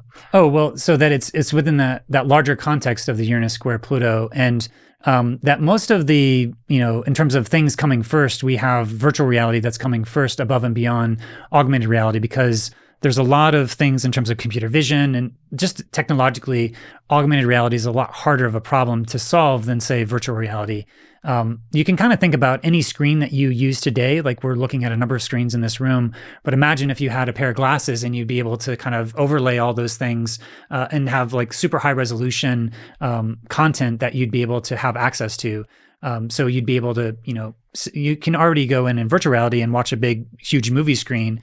But I think in the future, the next 5, 10, 20 years, we're going to start to have a lot of these augmented and virtual reality. The screen-based technologies are also going to be migrating into these head-mounted displays that are able to allow us to have, these wide, vast ways of kind of overlaying aspects on top of reality. So thinking about screens in general, it's starting with virtual reality, but it's kind of leading into the augmented reality. But the virtual reality, at least for now, is coming first. Okay. Yeah, but it was interesting with the Saturn-Neptune square in that summer and just seeing that peak, because I remember we talking about it a lot on the forecast episodes and just how striking it was, the blurring between reality and not reality, or reality and the virtual world or what have you, during that very close alignment at that time in 2016. So whenever I think of augmented reality, I think of that square between those two planets. So in terms, though, of the larger and more important, longer cycle of Uranus square Pluto and the emergence of virtual reality in the latest wave, there was kind of like a turning point that started in 2012, right? Yeah, that was when the Kickstarter for the Oculus Rift came out in August of 2012. And there was a lot of things that were kind of leading up to that in terms of a breakthrough innovation where a lot of the technology had been there in terms of the screens from phones, the IMUs, and all these things that allow you to basically put a screen onto your face, and as you move your head, it's able to track your head so that it's able to kind of trick your sensory motor contingencies for believing that you're in another world. So all of the hardware technology based upon all these other technological evolutions were kind of sitting there with the potential for it to be transmuted into virtual reality. And in fact, Ernest Cline came out with Ready Player One in 2011, which kind of was in some ways tapping into this dream of using virtual reality technologies to create these immersive video game worlds that you're able to explore and play these, kind of go on these different quests. And, for Cline, it was bringing back a lot of this nostalgia of the 80s. But that book of Ready Player One really was kind of inspiring this latest generation of people that were trying to bring back virtual reality as a technology. And it happened to be an instance where the fiction met the reality within a year or so. So within, a full year of when that came out, we had some of the first virtual reality technologies that were in some ways kind of speaking to that Uranus square Pluto, Uranus being like shocking, unexpected, surprising breakthrough innovations of technology. That was happening from a consistent time from like 2012 on to like 2016, 2017, when all of these new virtual reality innovations were coming out from a whole range of different companies. Because I remember in one of the previous waves in the 90s when there was that wave of virtual reality and the idea of virtual reality, and there were a lot of sort of abstract attempts to do it, but the technology just wasn't there yet. And I remember implementations. Like I remember like a Christmas around like 1993 or 1984 where I got like a VR headset, which I assumed would like, transport me into a Super Nintendo game or an NES game. But what it was at the time was just a screen that only allowed left or right movement of you turn your head left and you'll walk left and you turn it right, you'll turn right, which was not an immersive experience like whatsoever. Or a few years later at like a Dave & Buster's, which is like an arcade, basically advanced arcade, having a virtual reality thing in like a 3D shooter that you could use for like a short period of time of like 10 or 15 minutes or something like that with very basic graphics and things like that. But the technology still was not there yet. So all of a sudden what happened is we hit the Uranus-Pluto square time frame, which in your graph and in Tarnus's approach using his orbs is what, 2007 to 2020. And that was the point where the technology suddenly caught up to the point where you could actually start making an immersive experience with virtual reality. Yeah, go back to the 90s, there was the Wolfenstein 3D and Doom, which was video games kind of, establishing the first person shooter, but the heart of that was to be actually immersed within these worlds, but mediated through a 2D screen. And there was things like Dactyl Nightmare, which was probably the thing that you saw at Dave & Buster's. And so these were also giving a lot of people the potential of what was possible. But again, these systems were $40,000 to $60,000. Something that's way outside of the range of most enterprises, outside of a lot of the car companies and NASA and military. That's where a lot of this was being incubated for many, many years since the 60s. But it wasn't until, the 2012 and then into this, modern resurgence of virtual reality, the so-called third wave, where you started to have it cheap enough to be able to spend $350 to get an Oculus Rift DK1. And that was kind of bootstrapping the entire immersive industry at that point. And you started to see a lot of other people were independently working on things. Like Valve was working on their hardware lab as early as like 2011. You had Sony Morpheus that then was launched as the PlayStation VR. You had the Microsoft HoloLens that had been incubated for a number of years. And then, Meta and Facebook at the time ended up buying Oculus. But there was Google had been working on like Google Cardboard and then the Daydream.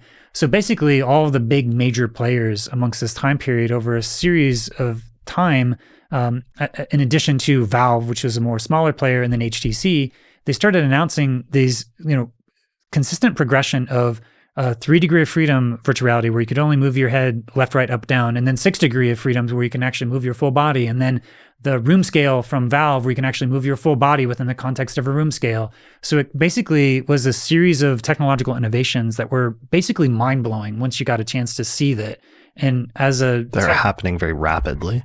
Yeah, over the course of, consistently every few months or so, over the course of a few years, Magic Leap was being announced at the time. And so both the virtual and augmented reality was kind of like this breakthrough that kind of came from nowhere almost. It was a Kickstarter that then was purchased for like, at the time reported for $2 billion, but later reported that was around $3 billion that it was acquired. You're talking about Oculus? Oculus, yeah. So can you tell the story real briefly of the start of that? So it started as there was this one guy and he started a Kickstarter to fund because he saw that it would be possible to create a VR headset using all the technologies that were converging, and he created a Kickstarter or a crowdfunding project for it.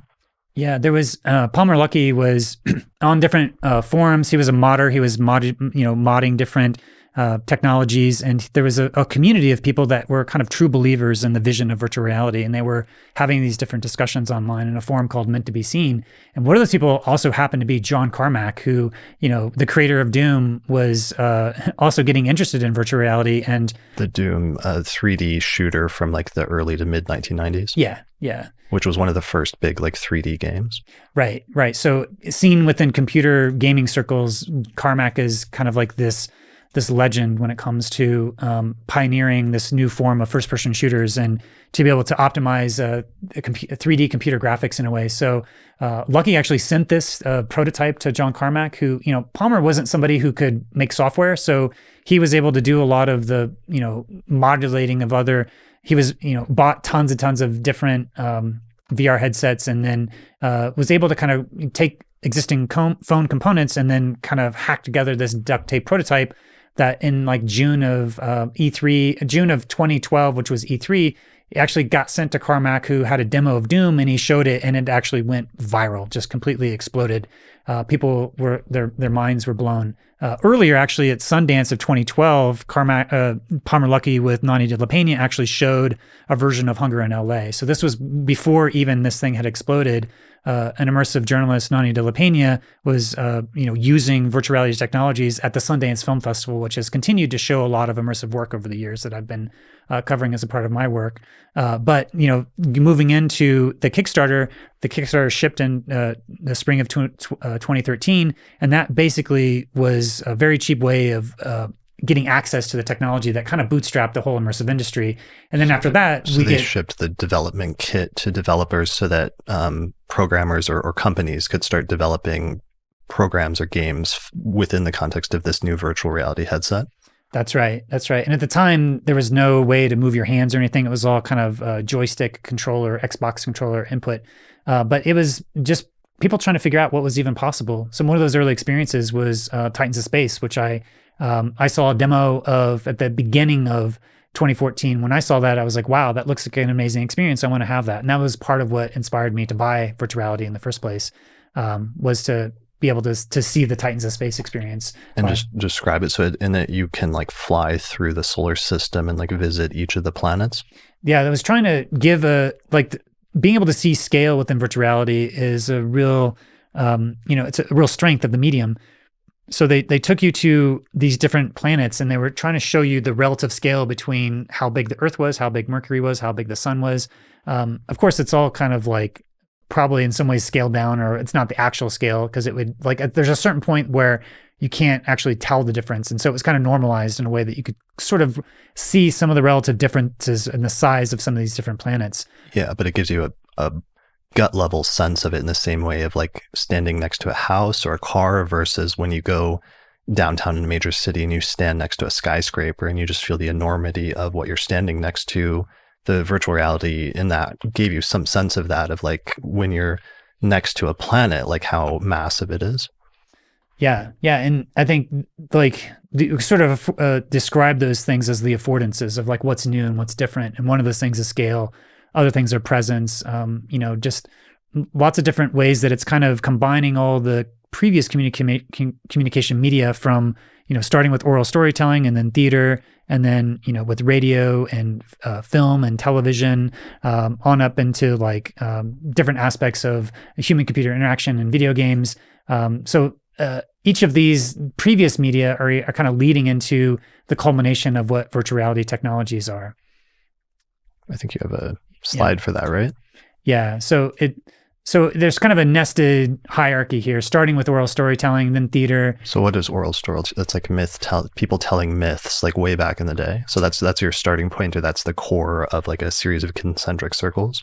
Yeah, the core. Why is that the starting point? Well, if you think about books, we know that books are printed, but before there were books, there's people probably sitting around a campfire telling stories to each other.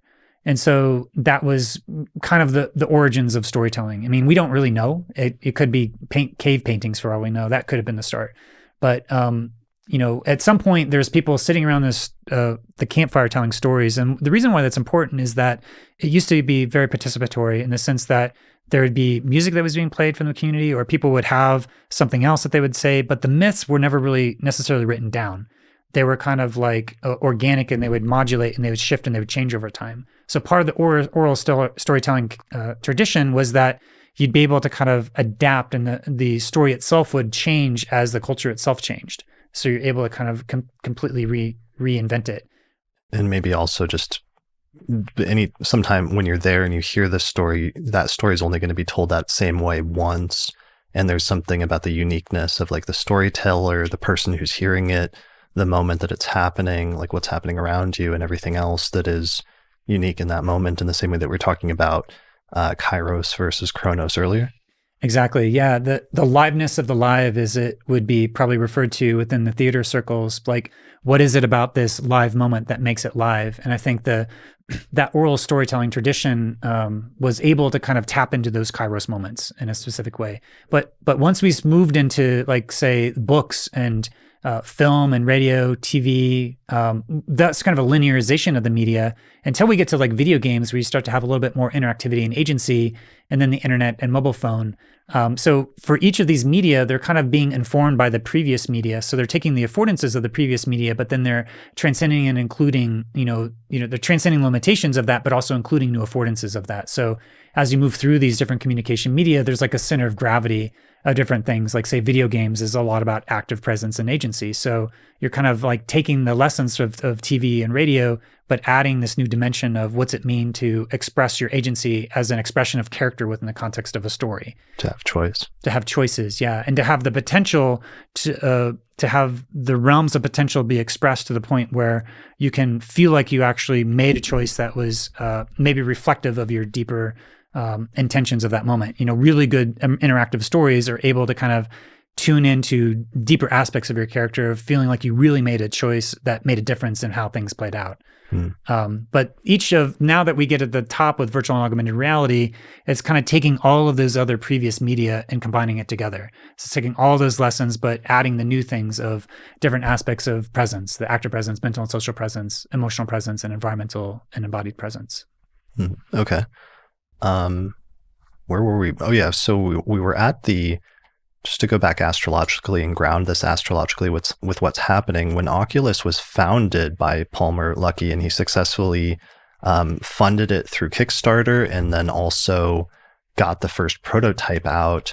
This is happening around the 2012, 2013 timeframe, and that's extremely close to some of the Uranus-Pluto squares that were taking place at the time in between Capricorn and Aries, right?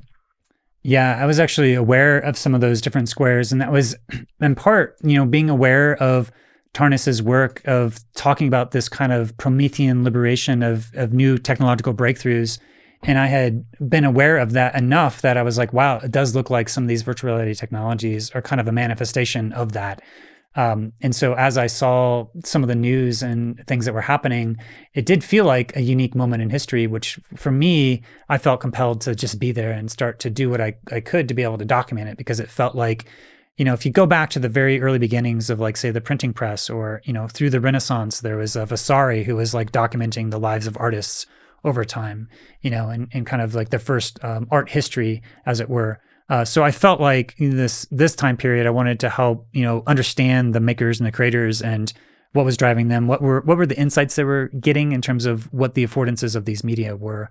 So a lot of my work has been to be in conversation with, at this point, over like 1,600 people, to be able to sort of listen to their own experiences for what they're seeing.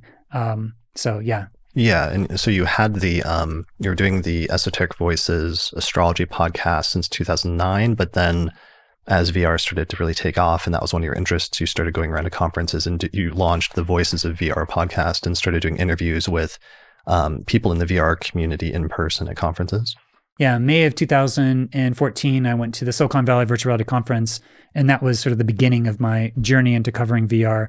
And at that point, I had started and have been continuing to do different interviews in astrology, and I kind of like let my SoundCloud lapse on astrology, just because it felt like there's a cultural clash between the taboos of how astrology is seen, as Tarnis describes it, as sort of the gold standard of pseudoscience in some ways in the popular culture. Yeah, that most educated, normal people view astrology negatively as pseudoscience, or as something that's not legitimate. Yeah. So I kind of went dark and more in the astrological closet. So since like 2014, 2015. So this conversation is kind of like my first public conversation about this for a long, long time. Well, yeah, because you and I talked about that, and because there was a major tension because things like virtual reality and technology and things like that are big on places like Reddit, for example, and that's where I would follow some of the stuff that was going on or hear about some of the stuff that was going on with Oculus and other things. But also in those circles of like the tech circles, there tends to be more of a, certainly obviously like a scientific bent, but also a skeptical bent, so that I knew in that direction that you were going with virtual reality that you needed to be careful because if people knew about your astrological interests, that could actually hamper or cause you problems in terms of being able to do some of the interviews and things you wanted to do with the virtual reality podcast. And it may still, as we move forward, I don't know, it's yet to be seen. I feel like astrology is still on this kind of liminal space where because there isn't an established sort of cosmological approach that is coherent, that is matched up with the astrological tradition itself, or even from wider society, there's all these gaps. But for me, as I guess I identify as somebody first as foremost, someone who's insatiably curious. So I just am fascinated and be able to talk to people from more of a anthropological perspective, but also philosophically, I feel like there's so many deep and rich questions that astrology brings up that has given me insights into different things. And I feel like I said, part of the thing that has, I guess, given me some reassurance is knowing that there's potential pathways of things like process relational philosophies that feel like could be a new alternative metaphysical grounding that actually could make sense in terms of how the astrological tradition works, namely these aspects of potential, whether it's from the depth psychological tradition where you talk about these archetypal, aspects like Jung did in Hillman and the work of Tarnas and Groff, but also in the sort of quantum ontology, the ways in which that, some interpretations of potential, there's like Everett's many world interpretation that takes potential and spatializes it out into an infinite number of dimensions where every single possible potential is actualized into a reality that's orthogonal to our own reality that we can't see. So that's one way that sort of the, I guess, existing paradigm deals with potential is to spatialize it out and actualize it. But I think there's a realm in which that potential is kind of being constructed moment to moment. So in Whitehead's view of the universe, every moment the universe is being reconstructed, and there's almost like a habit of the previous cycles that are being this overarching set of processes that are nested together are somehow being continued on. And so you kind of imagine different waves of potential in these processes that are nested in different ways. So right now we're in a 500-year cycle between Neptune and Pluto. That is one overarching cycle. But then there's other cycles of, say, the Uranus and Neptune that happens. There's a number of different cycles that happen within the context of that. And then also a number of cycles within the Uranus and Pluto. So there's kind of like these overlapping waves of cycles that are kind of shifting and driving these different dialectical discussions that, Tarnas rightly points to Hegel as talking about how history is about these series of different dialectics between different concepts that are in tension with each other. And they have this sort of thesis and antithesis and synthesis that happens that kind of drives the history forward. And then Marx took that into dialectical materialism that, focused on specifically how there's owners and not owners, and looking at through the context of the economic lens of taking that sort of Hegelian perspective. But I feel like Tarnas's work in Cosmos and Psyche is taking that spirit of the Hegelian dialectic and trying to take it and broaden it out to a whole cultural history of looking at how there's so many different patterns across the history of culture that you could start to look at these dialectical patternings and start to see how history unfolds over time. So for me, I just think that's a beautiful way of kind of spatializing and creating a memory palace of not only understanding the timing of how far of what happened in the history, to be aware of the history, but to also understand what the story of that history is as it leads into the present day. Right. Yeah. But so despite that, you had, and even at the time, several years ago, when your virtual reality podcast was taking off and I could see VR was taking off, I could have encouraged you to be more careful about being open about your astrological interest, because I thought it could undermine and cause you maybe to lose the ability to do the VR podcast. So you did sort of pull back from the astrology or weren't public about it for a number of years. And this is kind of the first time publicly that you have been in a long time. Yeah. So hello. Right. So what do you feel comfortable sharing your chart? Sure. Your birth chart? Yeah. Okay. What's your data? Oh, it's September 1st, 1976 at 12:05 a.m. in Indianapolis, Indiana.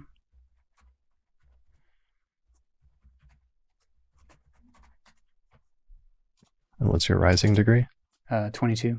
22 Gemini. Let me put this up for the video viewers. So just to describe it for the audio listeners, so you have 22 Gemini rising, and your midheaven is at 28 Aquarius. You have Jupiter in the first whole sign house in Gemini at 0 degrees of Gemini, Saturn in Leo at 10 degrees of Leo, the Sun in Virgo at 8 degrees, Venus at 29 Virgo. You have a Mars-Mercury-Pluto conjunction in early Libra, Uranus North Node conjunction in early Scorpio, and then a Moon-Neptune conjunction in Sagittarius. Yeah. So as I've looked at my chart, I started with looking at a lot of transits, but I think over time, been able to kind of look at my chart and identify different aspects. I have a Mars-Mercury conjunct within like 4 arc minutes, and that's trining Jupiter. And it's also that Mars-Mercury is conjunct Pluto. So the way I kind of tell the story is like my creative expression is going into conferences and trying to find the most powerful people in the room and kind of with very deliberative action go and do conversations with them. But not only that, a lot of conversations. So that Jupiter and Gemini is almost like it's in detriment. So it's almost like too many conversations or too many words, too many ideas. But there's a sort of interesting first quarter square between my Virgo sun and my Sagittarius moon. So there's a level of pragmatism that I have that I'm trained as an electrical engineer. So I have like this grounding in the pragmatism of being practical. And that practicality comes from actually collecting and doing the work of gathering those oral history interviews. And that the sort of the Neptune, the moon conjunct Neptune is kind of like this more intuitively driven, but also philosophically inspired, trying to understand the underlying idealistic structures of the nature of reality. And right now at this moment, with my Saturn in Leo at 10 degrees, it's actually opposite. There's a opposition between that transiting Saturn in the ninth house. And so there's a part in which that I'm the daily work that I've done for having all these conversations and trying to mine out the deeper philosophical ideas. So here I am having a conversation on this podcast with also, I say natally, I have the square between Saturn square Uranus, and I've been going through my Uranus opposition, but there's also the Saturn square that's also happening in the sky that also happens to be very closely aligned to my natal Saturn. So the transiting Saturn, that's around 11 degrees, that's squaring my 10 degrees Leo, but also opposite my natal Uranus, which is conjunct my North Node. So I tend to be very attracted to like very weird esoteric things like astrology. Yeah, last night we noticed that your Saturn opposition is actually going exact in the next few days, so it would be tied in through to this. And it's interesting that transiting Saturn in Aquarius is going through your ninth house. So, so then you've been sort of quiet or silent about part of your underlying philosophy or interests in life in terms of the astrology for the last half of a decade, but now you're sort of being more public about that by doing this podcast, which can potentially create some tensions, but at least there's also a sort of release at the same time as well. Yeah, like you just called me up out of the blue and said, hey, we should come out to Denver and talk about the metaverse. And I'm like, I'm in, I'll do it, even though I really haven't been very public about, my ideas, but I thought it was a good opportunity, especially I've got like Jupiter is conjunct my midheaven right now. Saturn is square my ascendant pretty closely. The moon happens to be on the ascendant today. Well, there's a full moon in Gemini literally right now. And the moon this is really funny. It's right on the ascendant, like right now. Look at this. So that's your chart. Your ascendant's at 22 Gemini. And here's the chart of the moment where the ascendant right now in Denver is at 23 Gemini. It just passed over 22 when we pulled up your birth chart, and the full moon, the moon is at 24 Gemini right now, and it's heading to an opposition with the sun at 27 Sagittarius. So in the next few hours, we're going to have a full moon in Gemini in your rising sign. And like you said, Jupiter is at 28 Aquarius right now, right on your midheaven, like dead on. Yeah, and also like there's a Chiron opposite my natal Pluto. So there's like the thing about astrology for me is that, there's a lot of my practice in which that I try to be very present in what's ever emerging in the moment. And then I kind of don't really always look at the astrology until after the fact, or just like right now when we pull something up and it just so happens to be like my rising sign is also rising. But, there's a way in which that, after big events happen and I look at the different transits or the different things that are happening, there seems to be some sort of resonance between what's happening in the sky and what's happening in my life. And to be able to understand the story of my life as it unfolds. I think it was you that told me once that my zodiacal releasing from spirit was going to be in the 10th house from fortune. And so that happened to me in 2019. And so there's a way in which that like, the type of work that I'm doing now, I'll probably be known for this in a certain way, both in probably mostly for the virtual reality stuff, but I kind of took that in a way that, just to continue to focus of trying to document that little corner of the world by being informed by these larger archetypal dynamics. But back to my own personal story, I find... and just to say something about that really quickly, you've, in both of these communities, in both the virtual reality community, you've done hundreds of interviews during this pivotal turning point where virtual reality is actually at the critical point where it finally takes off and reaches critical mass of becoming an actual viable thing on a larger world scale. And you've been doing interviews with a lot of the foundational players in that at that turning point over the past decade.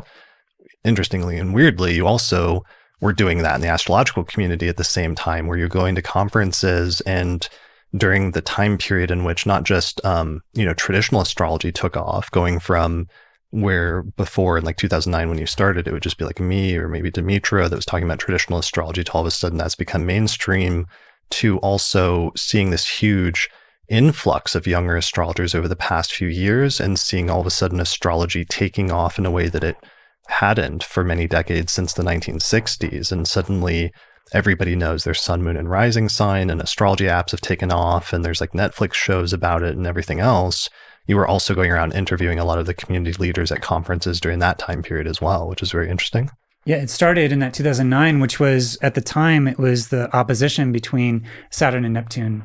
And I remember talking to Tarnis. Saturn and Uranus? Sorry, no, it was... you mean in the sky or in your chart? No, in 2009, wasn't it Saturn and Neptune?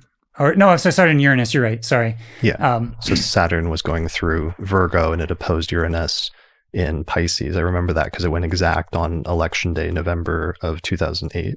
Yeah, Saturn. So yeah, sorry. There was a Saturn-Uranus opposition that was happening in the sky when I started that. And now here all of a sudden, flash forward to 2021 when it's the third quarter square that happens to be directly aligned to my own natal Saturn and my sort of my natal Uranus as well.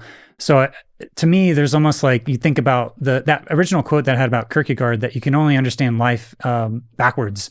So understanding like there's some sort of final causation for us, getting to this point where, like life must be understood backwards, and that, one forgets that, it must be lived forwards. Mm-hmm. But looking at how like, this trajectory where like the artistic impulse, and I've talked to lots of artists, dozens and dozens of artists, and their own process is they're kind of they follow their own artistic intuition. They have their own way of kind of tuning into these deeper patterns, and they express it through their art. And so for me, I feel like my own process of doing these interviews is almost like my own way of this artistic practice that is to be kind of attuned to things that I find interesting or curious, and then kind of embedding myself within that community and doing these different conversations. Yeah. And I do that sometimes in a much more slow scale. Like you do it much faster because you do it often in the confines of a conference that's over like a few days, and you interview like several dozen or 100 people very rapidly, whereas I'm doing it over a slower period. But sometimes when stuff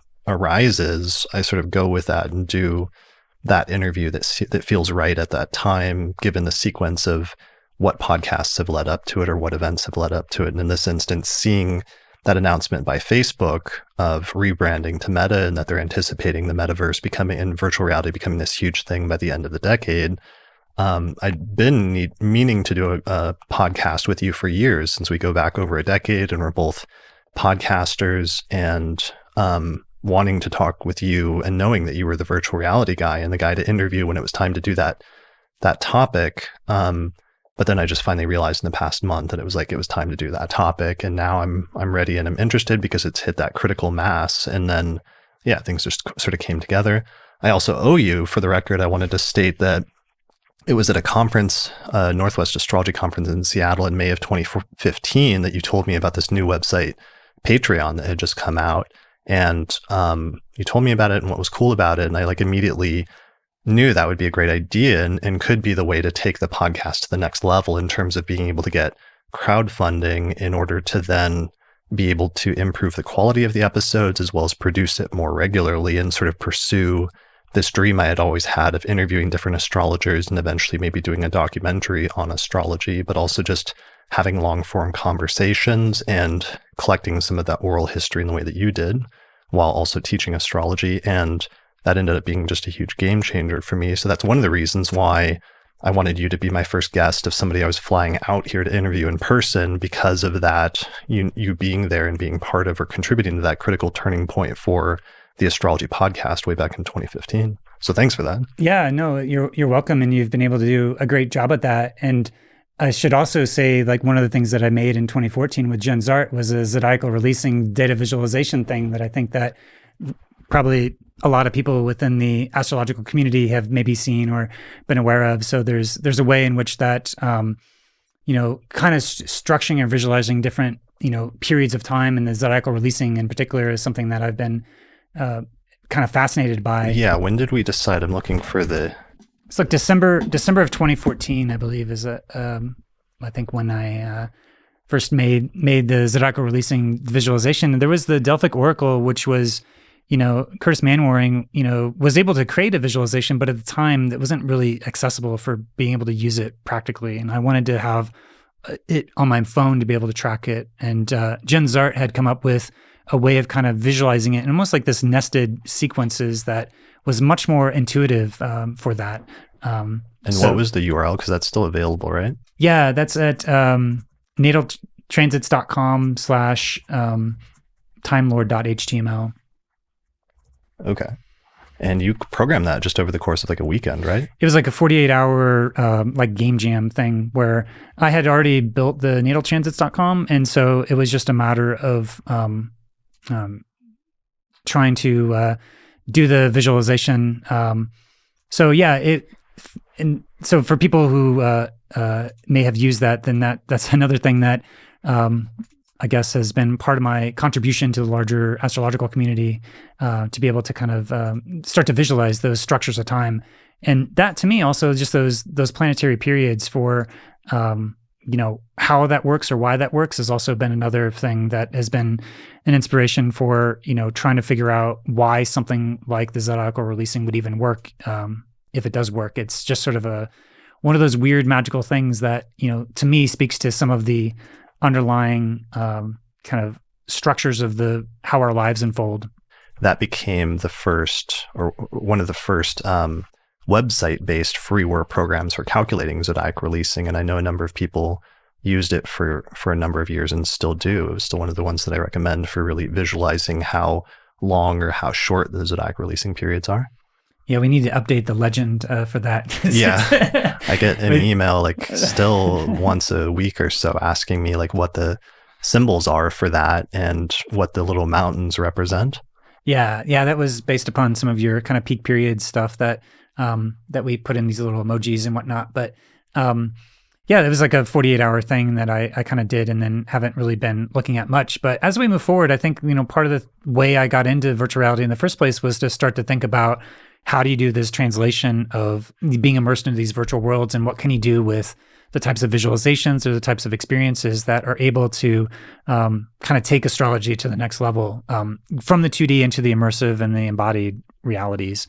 So I think there's a lot of realms in which that the future of these two things coming together has a lot of exciting potentials that have a lot of problems to be solved, I guess. Okay.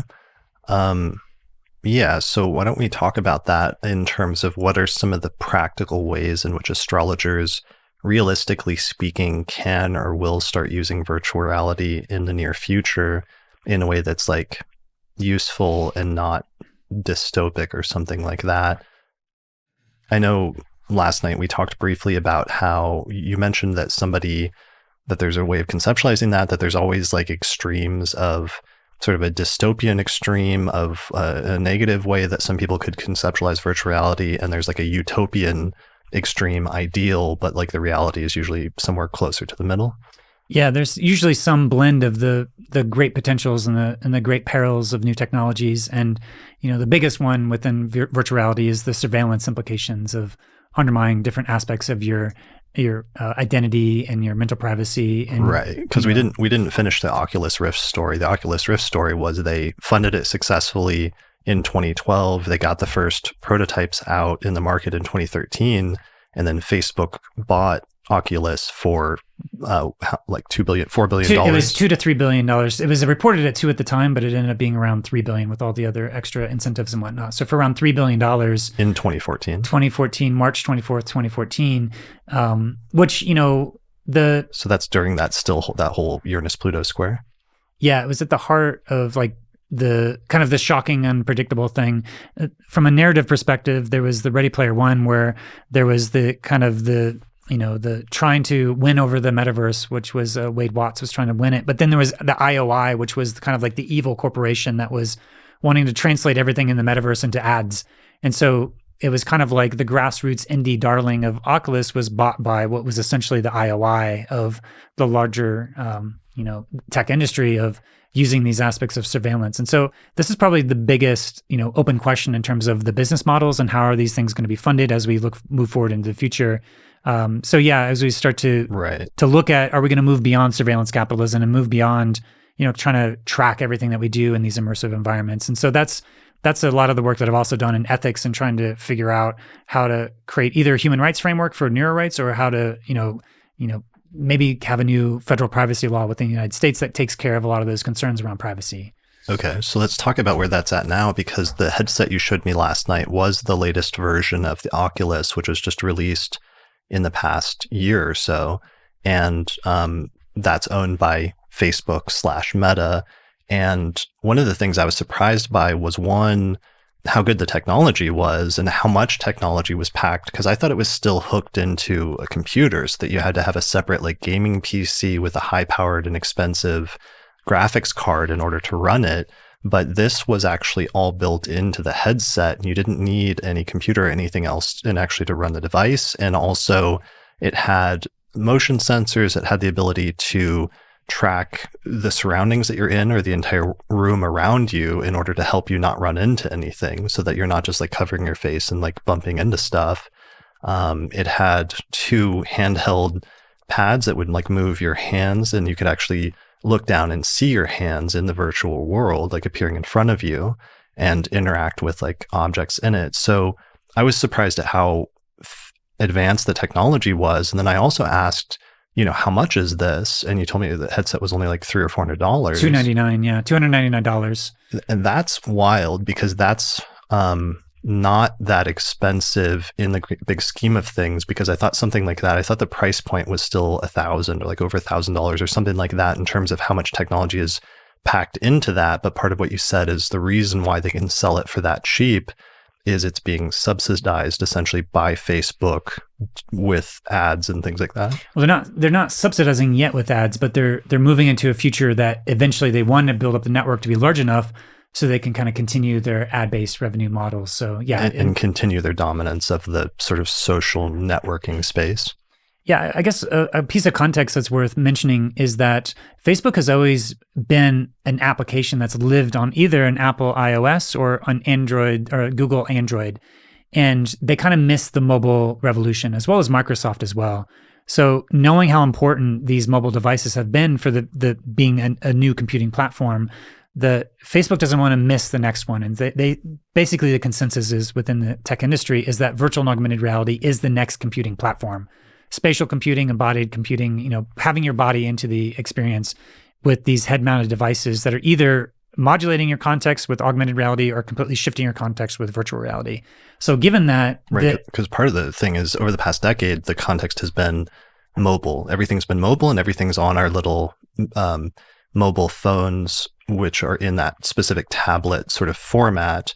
Or is there another term for that? But basically that's been the revolution over the past decade since 2007 is that, but that's going to look at some point dated like a era of like, if you looked back at the 1970s and like the type of cars or technology they were using today, that's not going to be around as the standard interface with technology for that much longer necessarily as the main thing. Like this is the main thing. Well, the caveat would be that whenever you have a new technology, it never really ever completely supplants the previous technology. So right now you have a PC computer that you're using. You're not using a mobile phone because recording all this and it requires a certain level of processing. So I don't expect phones to go away.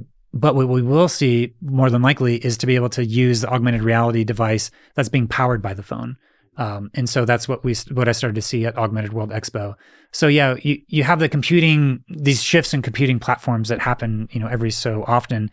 And with the mobile revolution that really, started during the 80s and 90s, but really with the iPhone in 2007, which happened to be the opposition between Saturn and Neptune, that was part of that complex. The Wii was also coming out, but and that's a crazy one because it's rare that you see something just immediately when Steve Jobs did that demo in 2007. Just things change rapidly overnight with the iPhone and all the different pieces of technology that it brought together.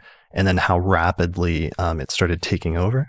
Yeah, from 2007 into now it's 2021. So that's not that long ago that we've had a market penetration into the billions of people that are having some degree of a smartphone around the world. So that's a pretty remarkable time period that's happened since 2007 when you look back at it. Well, and now the majority of, if you have like anybody that runs a website knows, or a blog or anything like that, or a podcast knows, the majority of your traffic and users are mobile users. It's not desktop users at this point. And that's why you have to have all websites optimized for mobile. And I remember when that shift happened in the like 2012, 2013, 2014 timeframe, when Google, for example, started penalizing you if you didn't have a mobile optimized website. Yeah. And how this continues to unfold is still yet to be seen because there was already an existing, say, mobile ecosystem from the 80s and 90s that the iPhone was able to build on top of. But the virtual reality and augmented reality is like a completely new paradigm that not only doesn't have an existing thing to build off on, you're basically building it from scratch, but also the new design paradigms are completely different. So everything that happened with HTML and everything else with the DOM, like the mobile wasn't that big of a difference to go from responsive design to be able to change the CSS. I mean, it took a number of years to be able to create one design of a website that could go for mobile and for the desktop PC and tablet. But to be able to then take that and to take that same design paradigm for an immersive virtual reality that's fully embodied, and it's a completely different paradigm that is, I think, going to take probably longer for it to get to the point that it's not going to go as fast when it comes to the market penetration and the growth into the culture. But we see things like Roblox and Fortnite and Minecraft. The youth of this time, which I think is another part that's worth mentioning for Facebook at the time. Now Meta, why they bought Oculus, is that, it was reported from starting around 2013 up until, 2021 with the Facebook whistleblower files, Frances Haugen. She was releasing data saying that like the generation of the teenagers and the young adult have been consistently going down for all of Facebook properties since 2013.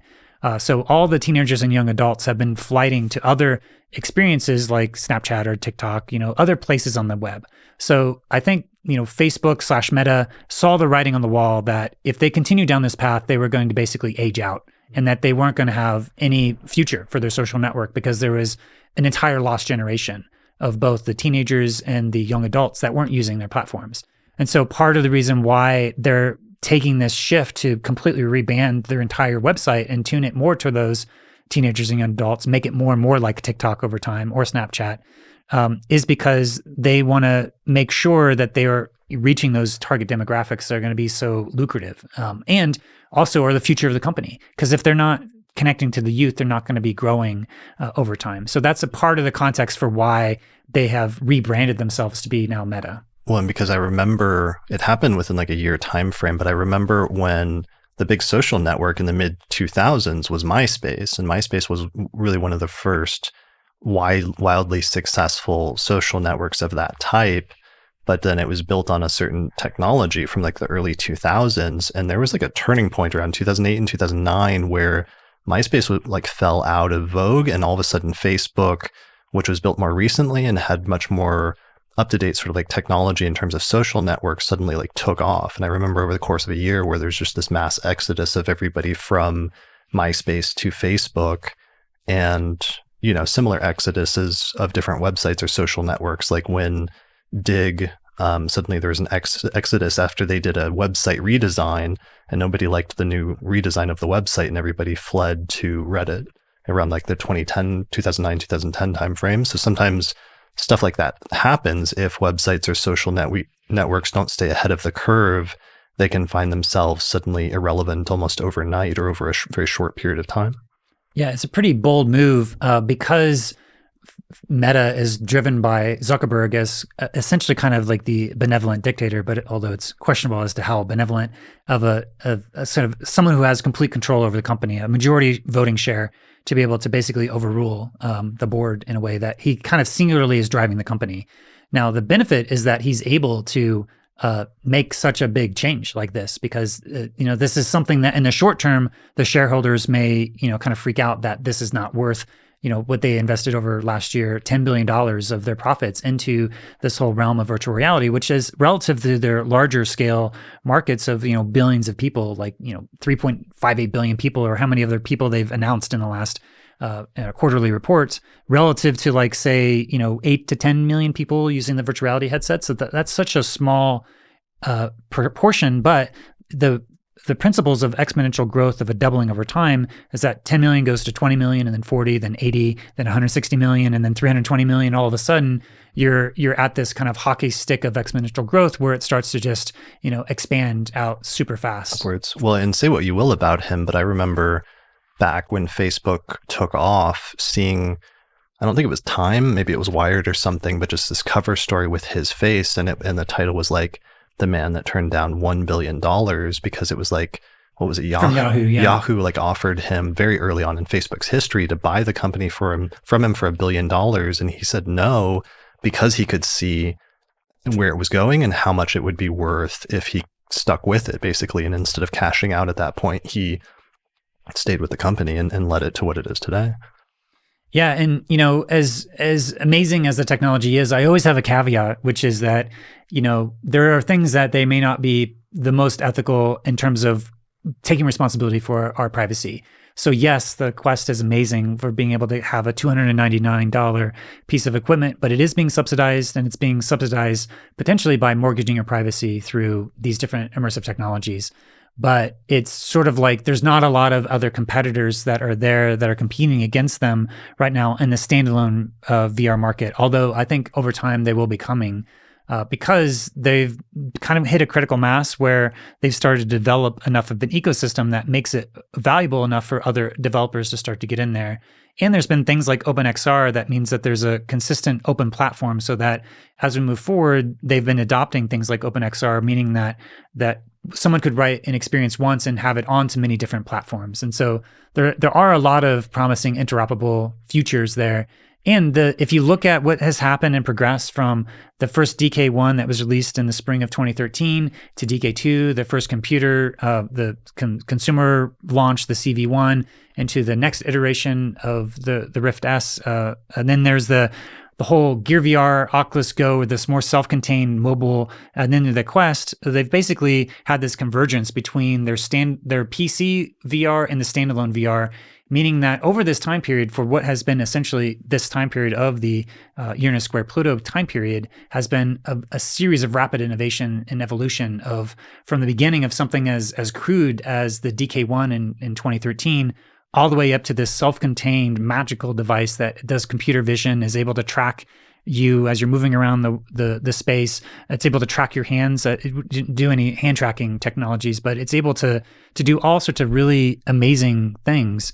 So it's a new communication medium, and how that medium is going to be applied across all these different domains of human experience. That's what I have been doing on the podcast. In my episode 1000, I interviewed featured 120 different people, and it's a 3-hour episode that kind of maps out the full cartography of all the different potentials of all the different industry domains, the industry verticals and the domains of human experience where virtual reality technologies are going to be applied.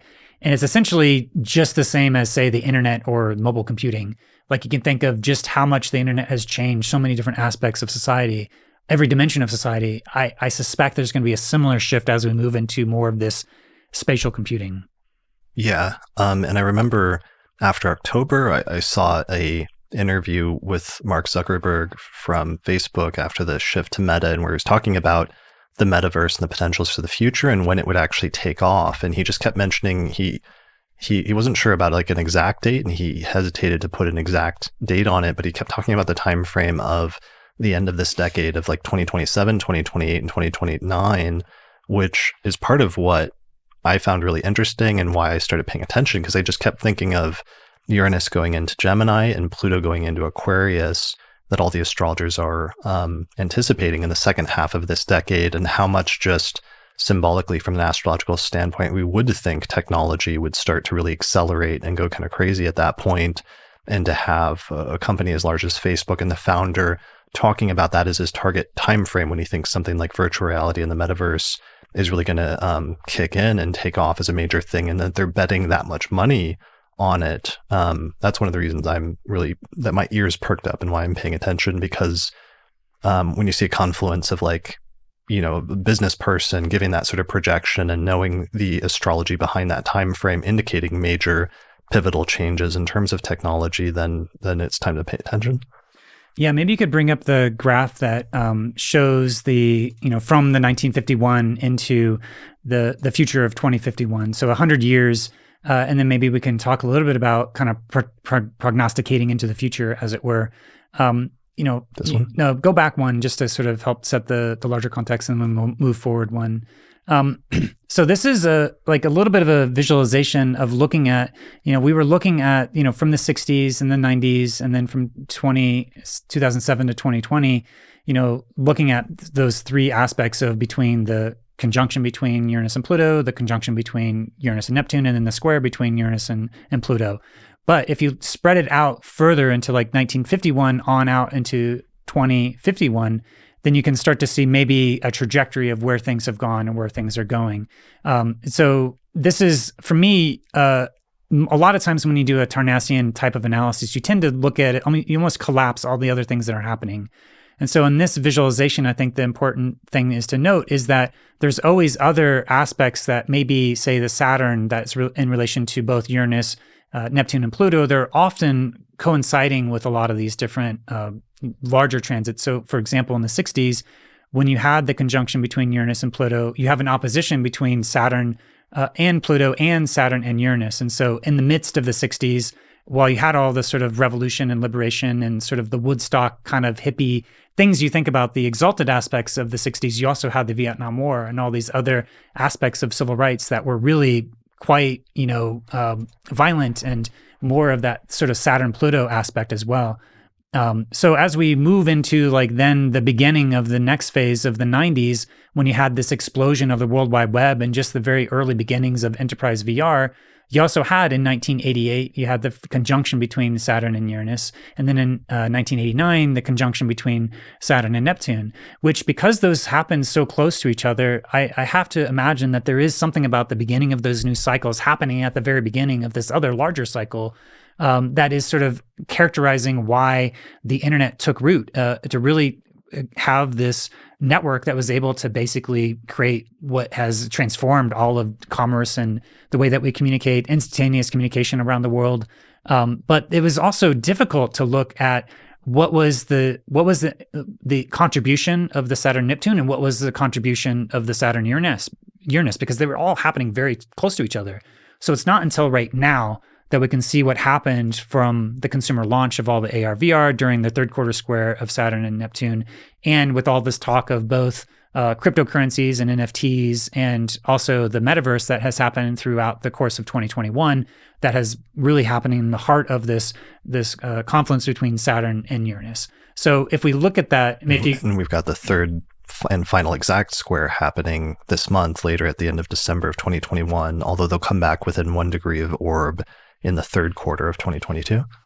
Yeah. So it's sort of we can look back through, what those have meant over time. Now that we're at that point, when I wrote the article for the Archai journal of the archetypal cycles, I didn't even look at Saturn and Uranus because it was hard for me to know what was correlated to. But now, after this year, after all this talk about the metaverse, I can look back and see how there's certain aspects of, at the beginning of Saturn and Uranus where you think about from an economic perspective, there was an economic disruption for all these different companies that had to think about how to do commerce online and how they're going to sort of change their marketing, but also just change the way that people bought stuff virtually through these websites.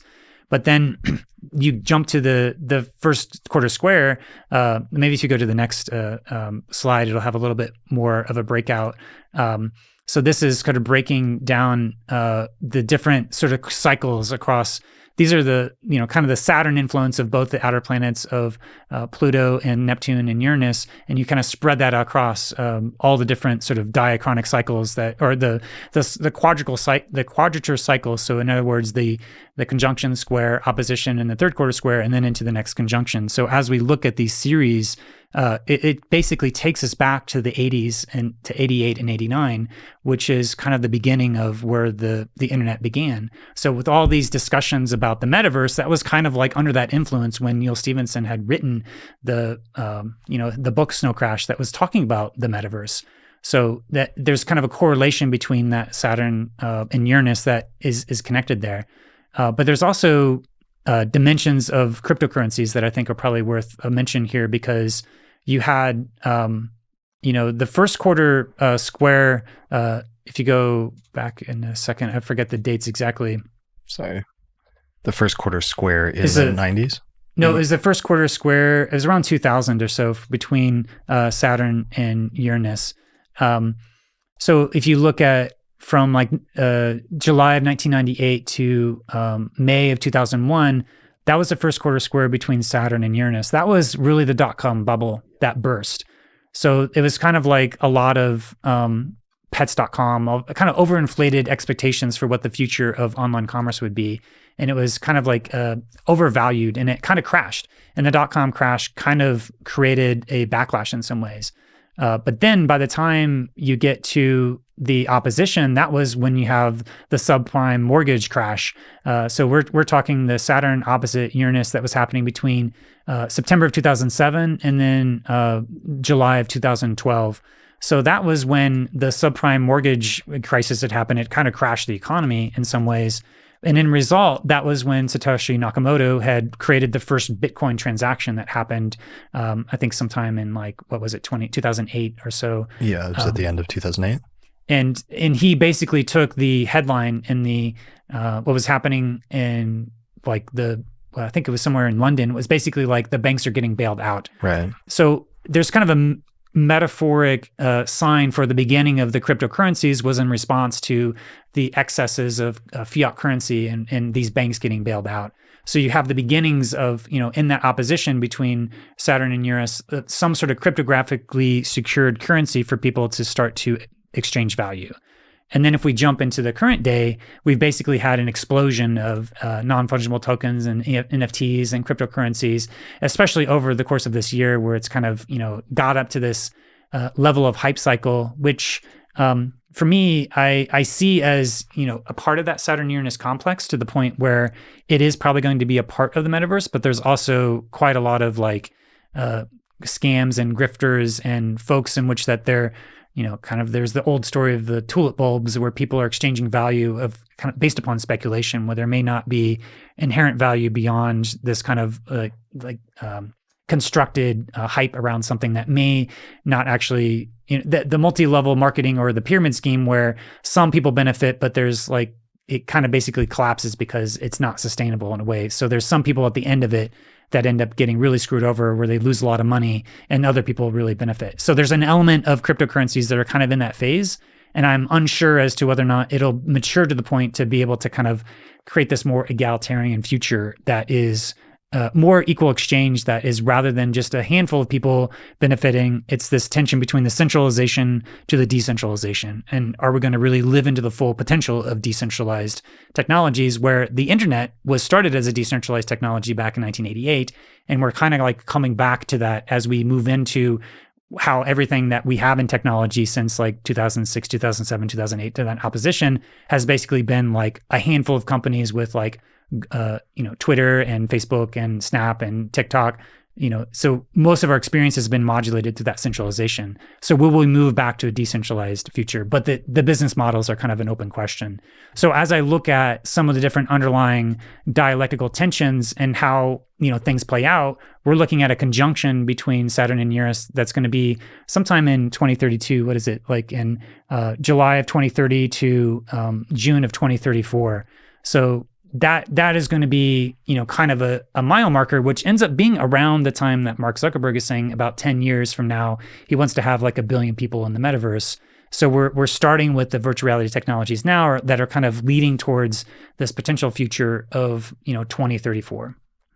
Yeah. And so Ready Player One, which eventually like Steven Spielberg made into a movie, I rewatched Minority Report from like 2002 recently, and I was surprised at how well they actually did of anticipating some technologies that now were already there, or that are actually much more feasible in the not too distant future than they were 20 years ago, because he actually like consulted with futurologists at the time in order to get pretty reasonable projections of some things that were possible, aside from the like not time travel, but like predictive prophecy type part of the story.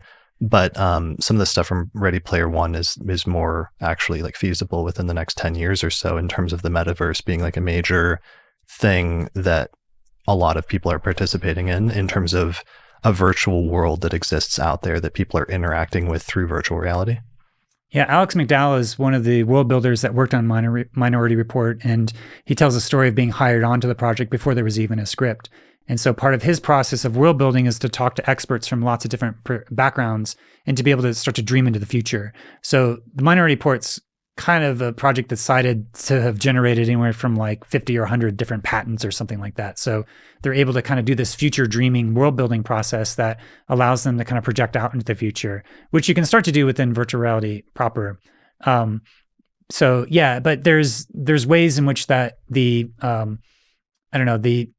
as I look at the, where things are at right now and where we're going to the future, that Saturn Uranus is sort of got an economic context. There's probably a technological aspect there as well, but I think we may not see that until like 2032. We'll really see maybe the progress, because when I wrote the article for the Archai journal, it was in 2017, and for me, it was actually very clear for how the Saturn-Neptune was playing out, because I could start to see that every single major virtual and augmented reality headset that was launching in a very close, tight time frame within like like 3 or 4 degrees of the square between Saturn and Neptune, the third quarter square.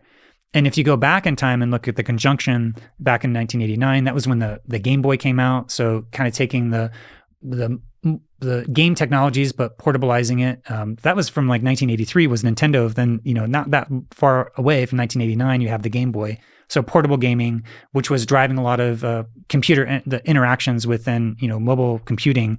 And then in 2007, that first quarter square is when you get, or the 1999 was the next one, the first quarter square between Saturn and Neptune. That was when you, maybe if you just go over to the graphic. So from, that first quarter square between June 1997 to November of 1999, that was when the Matrix had come out, but in a number of different things like the Truman Show and reality TV is starting to come up.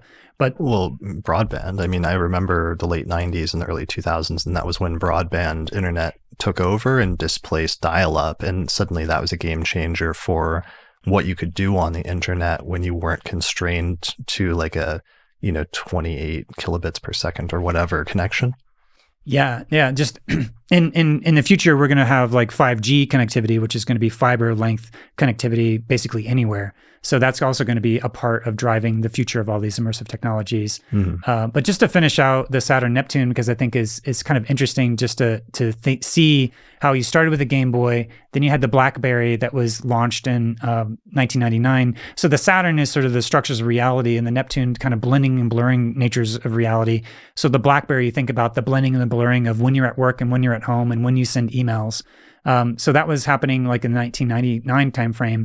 And then coming into full bloom is when you had the iPhone. So that was the opposition between Saturn and Neptune. So we think about our smartphones and there's these kind of devices that we're escaping into these other portals of reality. Right. People, you go into any space and people are kind of checked out into this, it's not, it's kind of a virtual world that people are kind of tuning into, even though if it's 2D, that's not immersive, but they're basically this kind of Neptunian kind of checking out type of, doom scrolling type of phenomenon that we have. The Saturn-Uranus opposition that occurred around the release of the iPhone is really notable in terms of breaking free of having to be stuck at a desk and the restrictions of having to access the internet while you're sitting stationary at your desktop computer. Or even your laptop, versus being able to be literally anywhere and using your phone or accessing the internet. That probably can't be understated then, and is probably then one of the things connected with that cycle. Yeah. You mentioned the Saturn-Uranus, but it was also Saturn-Neptune. They was very close to each other, so they're probably both into play there because it was such a big turning event. But in the Tarnassian orbs, you have from July 2005 into like August of 2008 for the, as I look at so the Saturn opposite Neptune from July 2005 to the August of 2008, and then the September of 2007 into July of 2012 of the Saturn opposite Uranus. So that probably accounts for both the launch, the consumer launch of this technology, and it taking off so quickly. It was really adopted. And then we had, during the context of the overarching Uranus square Pluto from 2007 to 2020, all these immersive technologies are being developed, but then the actual consumer launches were very tightly correlated between the Saturn square Neptune, which was happening from like 2014 to 2017. And the next conjunction is actually happening at like 0 degrees Aries. That's happening coming up here in March of 2024 and between April of 2027. Now, I don't normally look at the sign-based aspects. You mentioned the Gemini. Yeah, I was going to mention I have a lot of respect for Tarnus's approach, and I'm going to have him on. He's going to do the Pluto episode with me at the end of the year, and I think it does an amazing job of focusing in a really crystal clear way on the planetary cycles and those alignments, and especially the hard alignments as being the great things. But I think it is missing, I think that sign component that you'd be surprised at some of the additional information you can get that's actually valid and useful, that can flesh out some of the things. And I think you might be surprised if you're waiting for 2030 for how much that ingress of Uranus into Gemini and the ingress of Pluto into Aquarius in the second half of this decade is going to shake some things up technologically. Yeah, I personally don't look at it as much. I kind of follow Tarnus in that because I feel like in the context of only the last 100 years of technological revolution, we don't have a lot of like things that are maybe close enough analogs to be able to look back into deep history. Whereas some of the different sort of relationships between these planetary archetypes, there seems to be maybe a through line between the past and the future that I haven't seen. It may be there, but no one's done the scholarship to the same degree as Tarnus to be able to really explicate all of that.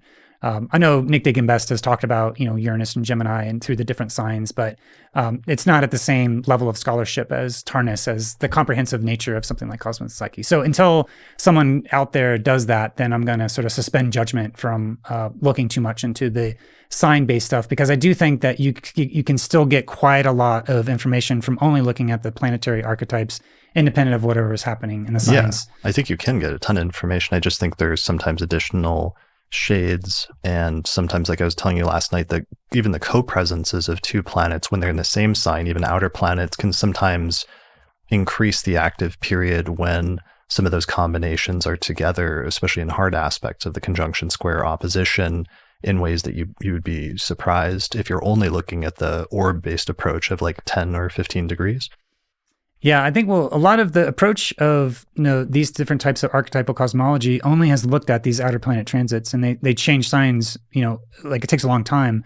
So I'd be curious if there is any type of correspondences if you look at the faster moving planets, whether it's Jupiter, Mars, or Venus or Mercury, or even the Sun. But because of the length of some of these things, there definitely is. I mean, that's what we do on the month ahead forecast constantly, especially during the pandemic or other things over the past several years. Yeah. Well, I guess for my own practice, I haven't integrated as much because I think there's a certain part where I try to abstract different aspects of the principles, but not to sort of tie myself too much to the story of astrology, almost to kind of like hold it very loosely, where if it helps me tell the story, then there's some benefit, but it's like, I don't know, there's a part of me, I think, that goes into that kind of just being embodied and being present without trying to elect or deconstruct too much through that astrological lens, because I do think that there's many different lenses. But I think that's for any person that is doing a lot of immersive experiences, I would love to hear someone that goes a deep dive into their own personal transits and what's happening with what they're experiencing, and if they're able to isolate what may be emerging from their own nuances of their own experience within these experiences, like within VR. But there hasn't been anybody that has had that sophisticated of an archetypal language that has been doing that. And I would love to see it once people do it. Yeah.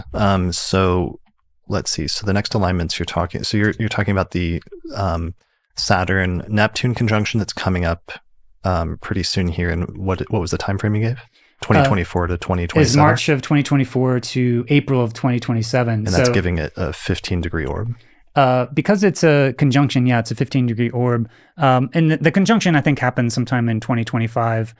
So if we look at 2021 right now, it's expected that a lot of the launches of augmented reality headsets are probably going to be coming from both Apple and Meta. Right. So we're likely to see, with this next conjunction between Saturn and Neptune, that's when we'll probably see a lot of the augmented reality headsets that are coming from Apple. Apple's been working on stuff quietly, but they always kind of hang back and wait for the right time and then launch something out that has a lot of the human computer interactions really fleshed out. So I expect that to be around the time frame of 2024, 2025. Yeah, that's something I talked a lot about on the year ahead forecast that I just released today, was just the Jupiter-Neptune conjunction that's happening this year, and how the last time that happened, at the very tail end of it, we had the release of James Cameron's Avatar and the launch of this sort of like 3D craze in cinema. And that was like the highest grossing movie at the time. And then it led all of the movie theaters to suddenly install 3D projectors, and is almost kind of a quasi, AR type experience. I guess we might frame it in this context, the augmented reality type experience, since you're just wearing the glasses and it's allowing the 3D image to come through and giving you a more immersive experience in the cinema, but you're otherwise still like sitting there largely in reality, and that you're in a movie theater and stuff like that. So yeah, just a quick thing. I don't know if that would be augmented reality, because augmented reality is really about placing objects within a spatial context as you're moving around in the world, which is different than like a 3D movie, which is a stereoscopic display of like something that is like, has a lot of different computer technology that has to do the computer vision and the overlaying and the combination. So there's a mixed reality spectrum that Milgram talked about, but yeah, I do think that the Avatar was able to do a lot of those innovations, and I'm really curious to see how it continues to make those different innovations with this next iteration. Yeah. And so I associate that with the partially, at least, with the Jupiter-Neptune conjunction Aquarius 12 years ago. And we're about to have another Jupiter-Neptune conjunction in Aquarius this year. And, part of what that was it's tied into, I was reading about like movie theory, film theory earlier this year, and the importance of the suspension of disbelief, and the ability of the audience to suspend disbelief is actually proportionally tied into their ability to enjoy the movie in some ways. And so that's a really interesting component when it comes to film, and some of the sort of things that came about with moving pictures after the discovery of Neptune, and how sometimes having that sense of having your senses deceived in some way and being able to suspend the idea of disbelief and feel like you're there experiencing something when you're not, I guess as part of it. And so this year, the Jupiter-Neptune conjunction in Pisces, and if we're going to see some things like that with Apple releasing, or at least announcing, a headset or in augmented reality classes, or alternatively, the James Cameron's sequel to Avatar, like Avatar 2, is supposedly scheduled for later this year in December, which is kind of interesting because that's the tail end of Jupiter in Pisces with Neptune, just like it was 12 years earlier. And I kind of didn't think he was going to be able to pull it off again most of the past decade that he's been working on this, but I wonder if he will be able to introduce some additional factor that could take it to the next level in terms of whatever he's shooting for as part of that cinematic experience.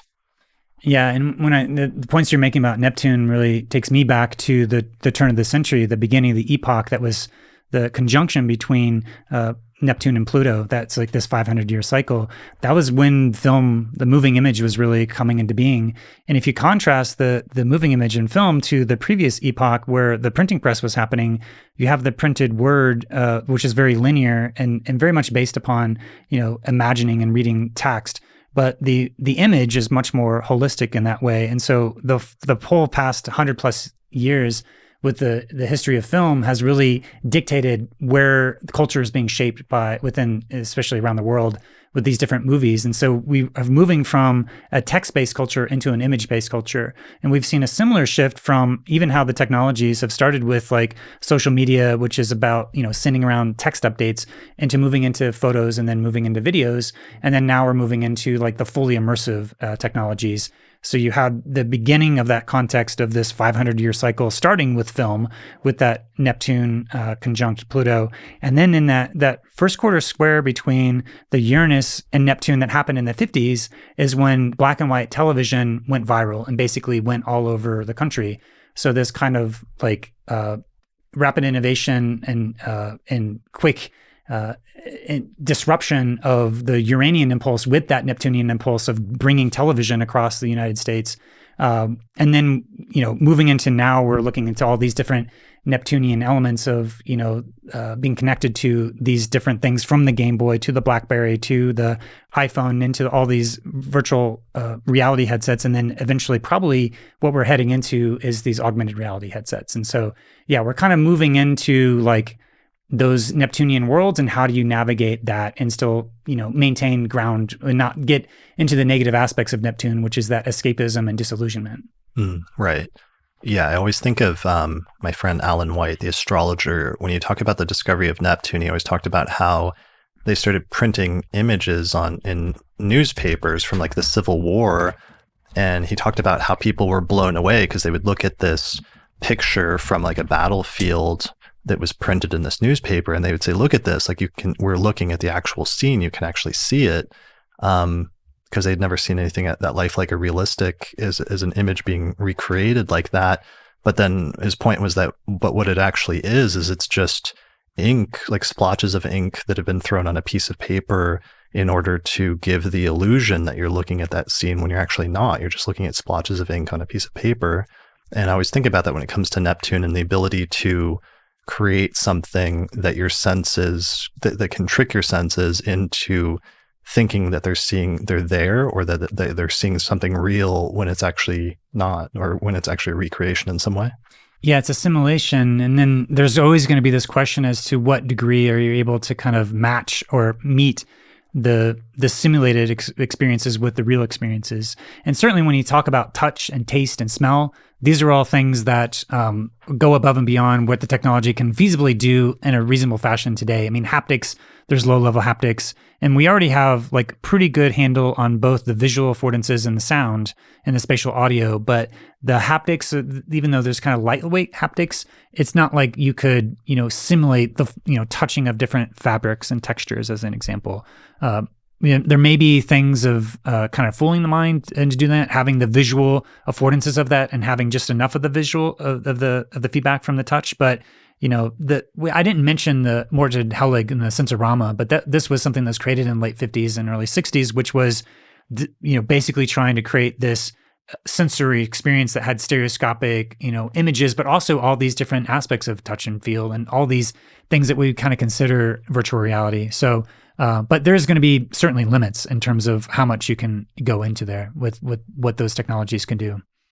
All right. So I wanted to start talking about some of the ways in which astrologers, like tangible, concrete examples of how astrologers either can or will start using virtual reality in the near future in different ways. And part of my context for that is having that experience, 15 to 17 years ago in the mid 2000s, where there was that virtual world, Second Life, where people had, avatars and they could buy land in Second Life. There was a digital currency in Second Life that had real world value, and the money could be transferred outside of there into dollars or whatever.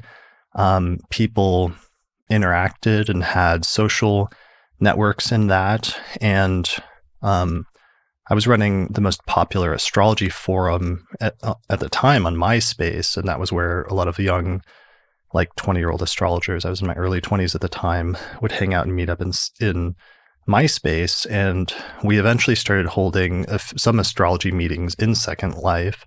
So some of the instances of things that were happening already then, even though it wasn't virtual reality at that time, it was more like playing a 3D game or a 3D social network in some sense. I did some consultations in Second Life at the time with actual clients, like astrology consultations or birth chart readings. We held some astrology group meetings sort of virtually. And Nick Dagan-Best, for example, I think he gave a talk on Venus retrograde cycles within Second Life to an audience of 30-something people. People were also, there was a potential to do conferences. People were also sometimes publishing books or releasing articles and stuff within that. So there was some publishing going on. And many of the same discussions and things that were already being done in Second Life back then, I'm hearing some of those discussions come back up today within the context of the metaverse and virtual reality, where now with the headsets, people can do some of the same things, but have a much more immersive experience. And I can already see how astrologers will start doing probably some of the same things in virtual reality, if they're not already in the very near future. Yeah, well, this is a huge question. I think I actually wrote an entire article in the Ascendant that was kind of exploring some of these potentials of how this intersection between the astrological community and these immersive technologies, whether it's virtual or augmented reality. And the Ascendant is the journal for the Association for Young Astrologers? Yeah. What volume was that? I think it was volume 1, where I started to kind of do more speculation. The volume 2, I also had an article where I was talking more about mathematics as a foundation, philosophical foundation for astrology, and kind of the future of, how do we judge knowledge and what's true or not true within kind of the network effects of people, saying different things. But that's sort of an aside. Getting back to the question, which was around what are people going to do in these immersive worlds in the context of astrology, I think I can break it down in a number of ways. And I think, you can probably project what's going to happen first and what's already happening, frankly. And so if I look at identity expression and the filters that are happening, so people being able to take on embodiments within these virtual avatars that may be kind of like a psychodrama of embodying different aspects of their character, so that when you put on a virtual representation of yourself, you may be able to fully live into different aspects of your Saturn or your Mars. And there may be a character that you're playing into that is trying to work out different psychodynamics. And we already start to see that within, say, Snapchat, where people have these facial filters where they're able to kind of embody different personalities. You can think about those avatar representations of those facial filters as a modulation of your character, and either you're stepping into somebody else's character that's not your character, or it may be a part of you expressing a part of your essential character that is just getting access to it because you're able to see a real-time feedback of a different type of embodiment that you're not quite used to. So I actually think in terms of embodiment, there's going to be quite a lot of experimentation, both on platforms like Snapchat and Instagram and TikTok with augmented reality filters, but also in worlds like VR chat, where you're able to embody your own character and maybe create a whole series of different types of avatar representations that allow you to kind of tune into different aspects of your own character. Right. And so there's going to be real first house, astrologically things surrounding self and appearance and representation and things like that, in terms of people having the choice to either to represent themselves however they want, and either attempt to recreate their real world appearance or make something completely different. Yeah, and they're already doing that in a lot of ways where, like I said, either it's they're kind of stepping outside of themselves to express themselves, or it may just be a part of themselves they're getting access to that they couldn't have access to before. And we already start to see that with avatar culture and virtual tubing and stuff like that. And I expect to see that both on the individual way, where you're kind of broadcasting yourself out into the world, like say in a social media, but in terms of a context of a group, what's it mean to start to embody yourself? What is in the context of other people that are responding to you within that avatar representation? And you may start to see more stuff like astro dramas, where people kind of archetypally play out different, maybe a chart where they're having different avatar representations of different, a single chart, but kind of playing it out and kind of like a family constellation type of thing, but in the spirit of astro drama. So I haven't seen as much like that, but that's probably another area. In terms of where I think, the potentials of this is going in the future is, what would it be like to be in an immersive world that is matching the archetypal dynamics of whatever transit you're going through right now?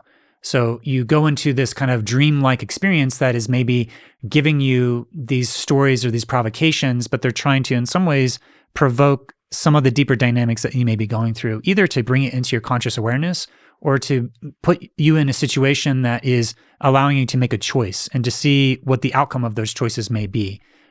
So this is a case where you're making choices and taking action. Are there ways to be able to match those choices that are in the same archetypal realm as the dynamics that are already happening in your life? Now, this is something that outside of the astrological context would be extremely difficult to do. I mean, there is a immersive theater company called Odyssey Works, where they do like interviews with, say, 40 or 50 people of your family to try to customize a very specific experience for you. That's like a ritual experience that's trying to create this transformative experience based upon doing interviews with dozens and dozens of people that know and love you. So that's the Odyssey Works. But imagine what you could do in the absence of doing all those different interviews if you just start to do that within the context of astrological information, looking at what the transits are coming up. And is there some type of experience that you can go through that's able to, as you walk out of it, you learn more about yourself and what you're going through?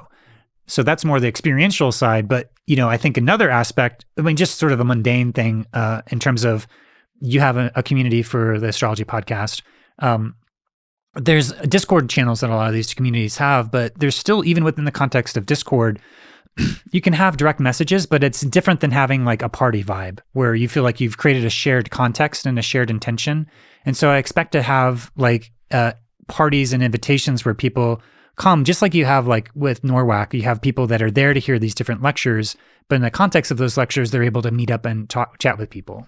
I mean, local astrology groups and the importance of in-person astrology meetings has been something that was an interesting thing that's been hard with younger astrologers over the past 10 to 20 years, where I remember when I came into the astrological community in the mid-2000s, and I would go to conferences, and the older astrologers, who largely the last big generation that came into the community in the 1960s, they were born largely in the 1940s, the Pluto and Leo generation. And in the mid-2000s, they are all kind of panicked and wondering, like, where are all the young people? And I would go to a conference, and there wouldn't be that many young people there, but I would often find them online sometimes, but they weren't coming to conferences, and they didn't know the importance of like going to an actual like physical location and meeting other astrologers. But then oftentimes once they did, they became more integrated into the community, and it helped in terms of issues of not just tradition, but the sort of student-teacher relationship and lineage. Like, it really established more of a sense of lineage, some of the in-person connections that would take place both at conferences as well as local astrology groups. And, of course, one of the things that happened over the past year with COVID is most of the astrology groups suddenly had to stop meeting up and largely went online, like on Zoom, if at all. But I could definitely see like astrology groups meeting up or larger astrology conferences happening. But maybe one of the things we should explain is what's the appeal, or what would be the appeal about doing that in virtual reality instead of Zoom? And it's that sense of the embodied sort of presence, right? Well, the embodied presence, but also the agency to be able to choose who you talk to. And when you make the choice of who to talk to at the right moment, you have more of those moments of serendipitous collisions that happen at these gatherings. Granted, that's still difficult to really recreate within these virtual environments. There's rare occurrences where I've seen that happen. Burning Man within VR is probably one of the rare exceptions where you kind of recreate the playa magic within the context of virtual reality. But when we look at, say, the aspect of, when I think about gathering, I think about the work of Priya Parker and the art of gathering. And the thing that she emphasizes again and again and again is that you send out an invitation, and the invitation sets the shared intention for why you're gathering, what the purpose of gathering is. It's setting that context. And so once that context is set, then it creates this intentional field where people are entering in that field with the open-mindedness of possibility. Most of the different types of gatherings that we've seen are still in the one-to-many broadcast model mode, where you come to hear me speak, or you come to hear a couple of people speak. But to really think about this as a gathering of more of a meetup for people to just kind of mingle around and talk to each other, but in the context of an invitation that allows them to have a shared context to be able to start to meet. There's been a lot of people that have been going into VR to be able to do language learning and to kind of be able to have an opportunity to speak a language that they're learning with other native speakers. And I feel like astrology is kind of like that, where in order to really get to this point of being fluent, you have to not only listen and understand what people are saying, but also be able to speak it as well. And so in that context, I feel like these immersive environments could provide opportunities for people to connect to each other if they're in a community where there's not a lot of other astrologers within their community, where they're able to kind of meet up and start to have those conversations that they couldn't have anywhere else. Right. That's a really good point. So astrology is a language, and how, especially in a consultation, one of the things that's hard when you're studying ancient astrology is we have a bunch of, for example, birth charts that survive from the Mesopotamian tradition from like 500, 400 BCE, or even the Hellenistic tradition, a bunch of Greek horoscopes, but it's just the chart with the placements, and it doesn't contain usually like the actual interpretation or delineation, because for the most part that would have been done verbally in person with an astrologer and a client sitting down for most of its history as a conversation between the two and as a verbal exchange. And I'm thinking about like two extremes in terms of consultations, where on the one hand you have that extreme version of sitting there with an astrologer in person and having a conversation, and how it's not just words, but also the environment that you're in at the time. And there's a lot of like nonverbal things that happen in communication when you're sitting and talking with two people, right? In terms of like their eyes, or their facial expressions, or their body language, or different things like that are different verbal cues that are conveyed in a conversation in person, right? I think for most people, when they give a reading, they'll probably likely still use Zoom, because you do actually have quite a lot of body language and that emotional expression of your facial, micro expressions that give you these indications of what someone's feeling. I think that is quite powerful. And in the context of a consultation, VR has quite a long ways to go to match and be on parity with that. There's certainly ways that Meta has shown these different prototypes that start to extrapolate all these different facial expressions. But for right now, you can do way better with that Zoom. However, I do think in the future, when we think about the types of spatial and visual communication, the challenge whenever, I'm not sure if you've fallen into this camp, I certainly do. Certainly when I hear someone kind of rattle off a series of different things really quickly about their chart, and it's like, oh wait, I have to actually kind of see it. And there's something about the nonlinear portal that you're able to kind of, as a gestalt, your visual acuities for being able to see all these different patterns, you have to have the direct experience of actually seeing it, rather than being able to reconstruct all that stuff in your mind. So I do think there is a lot of possibility for what's it mean to be able to start to spatially show these things in a way that actually may stick in people's mind, where some people have an amazing memory for charts that they do for people. They can just remember all of their clients' charts that they've ever read for. But for us being in a spatial environment and actually creating like not only a spatial like relationships, but potentially even like spatial experiences that are archetypally expressing someone's chart. So if you're trying to explain the principles of Mars or the principles of Saturn, then are there ways that you could have a little animation that are playing out that are kind of relative to their sign, or relative to like give them an experience of something? Or just like there's an archetypal complex, so there's usually a whole range of different experiences. So are there going to be a range of different immersive experiences that kind of onboard you into what each of these archetypes mean in their full multivariant expression of all the different potentials?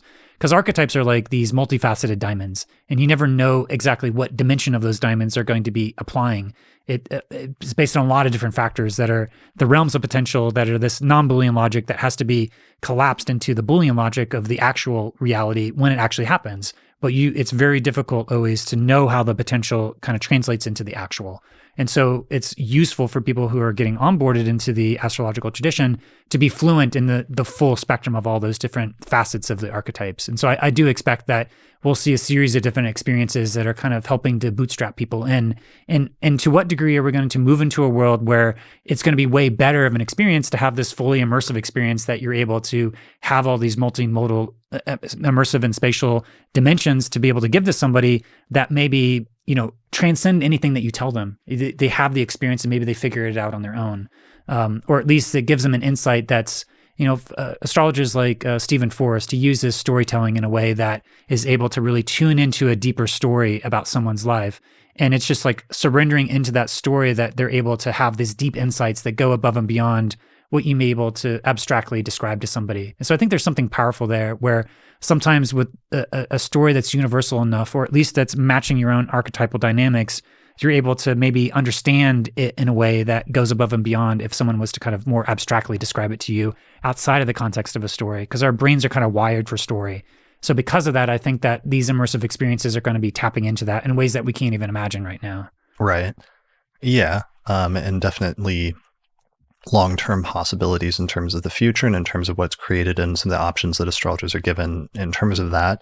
I do think of, if in-person consultation between astrologer and client is like one extreme, the opposite end of that would be like an astrologer writing a letter where they delineate the chart and the client has no ability to ask questions. It's just the astrologer delineating the chart sort of cold and sending it to them, and like that's the end of the conversation. And let's say that's one extreme, and then the next step up from that might be a telephone conversation where you're talking by voice. Let's say it's like the 1980s or something like that, and you're having a telephone conversation, but you can't like see the astrologer. You're just hearing their voice and they're describing the chart to you or something like that. And then the next level up from that is, let's say, video conferencing. So you have both their voice as well as like a image of them talking, and you can see some of their facial expressions, and maybe they can show the chart on the screen at the time. I mean, it does seem like there's some next level up that could be virtual reality in terms of that, either in the short term or the long term, in terms of providing some additional feature that isn't present in like the previous step. And I noticed that there's different astrologers that prefer different mediums, and there's different clients that prefer different mediums in terms of, written consultations, audio, pre-recorded audio recordings, in-person consultations, or ones over Zoom or Skype or what have you. So I have to imagine that there's also going to be both astrologers as well as clients that might prefer one medium like VR over doing it in person, or over texting it, or doing it over the phone, or what have you. Yeah, it reminds me as you speak about that there's all these affordances for the communication media, but there's also a temperamental preference for people for what they prefer. Right. So kind of matching that in terms of understanding how to tune an experience based upon someone's chart. So based upon where their Mercury placement may be, or whatever it ends up being, where you decide what would be the best mode of communicating this. The other aspect is, kind of in terms of the consultation context, there's the to what degree are we going to be able to take what is essentially a 2D, it's a 2D image of a 3D representation of the planets. It's the natal chart, which ends up being a kind of a portal into all these relational dynamics that are kind of mysteriously interacting with each other.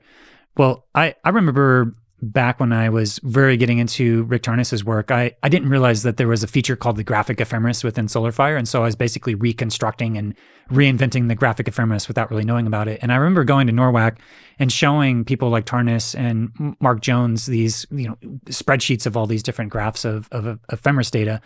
And Mark Jones told me, he's like, this is worthless to me. Like, I can't get any information out of this. I need to see the nonlinear portal of the chart to really understand.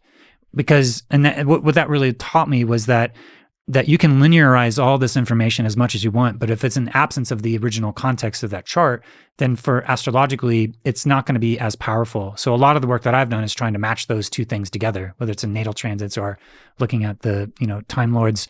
But when we think about moving into a virtual context, at this point, the 2D representation of that chart is still by and far superior to anything that you can think of adding a spatial 3D dimension. So we're still at the very beginnings for what this means to start to translate having access to the spatial medium.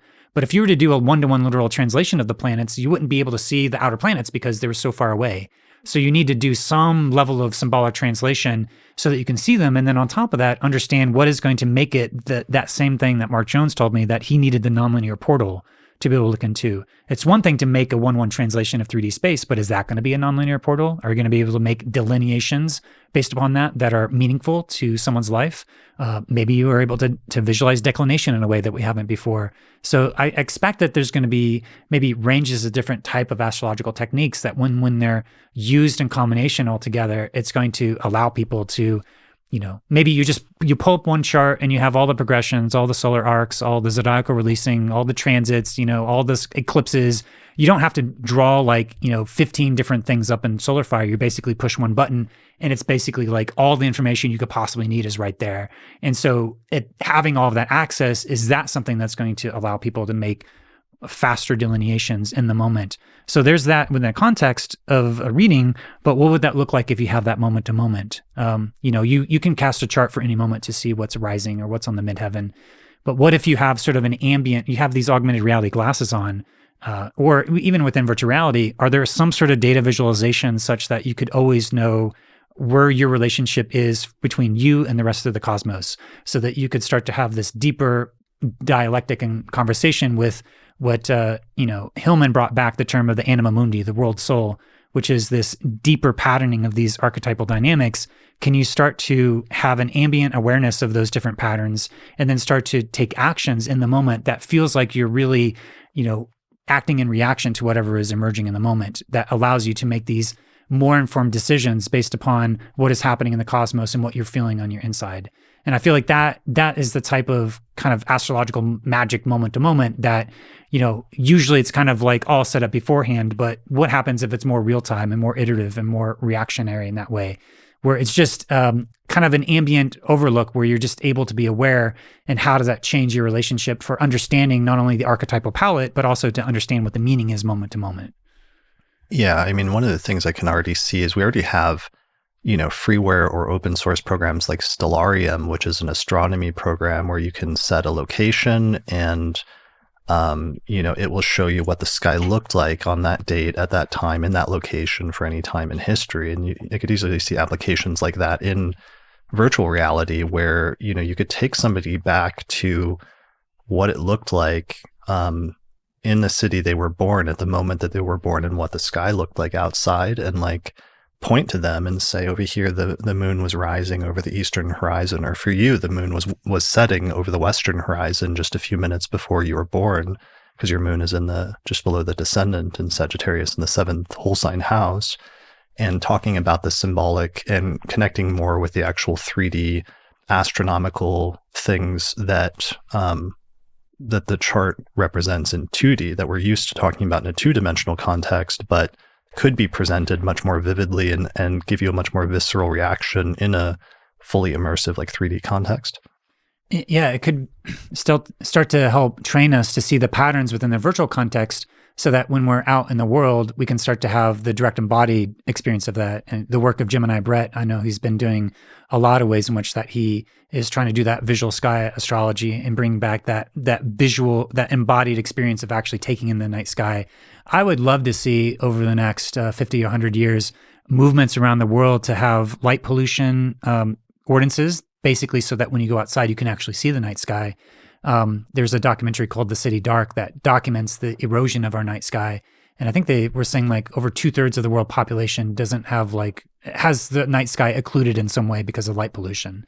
So that's quite a significant amount of our population. And so are there ways to not only culturally have more access to that night sky, but also think about how the immersive technologies could help us be more deeply connected to what is emerging in the sky, so that you could go out and actually have a direct transmission, being able to look at the stars, which is something that would be great. I mean, it's something you can't necessarily fully replicate within a simulation. That's something where you'd really need to be in direct dialogue, because their consciousness is, some way being projected out into, you're kind of meeting with these light rays from billions of years away. And there's something magical about being able to actually connect to the night sky in that way. So yeah, that's, I think, a big part of where that could go in terms of augmented reality, is training us to be able to know what to look for. And then when we're out there, we know how to recognize those deeper patterns and to actually, take it in and have those direct transmissions.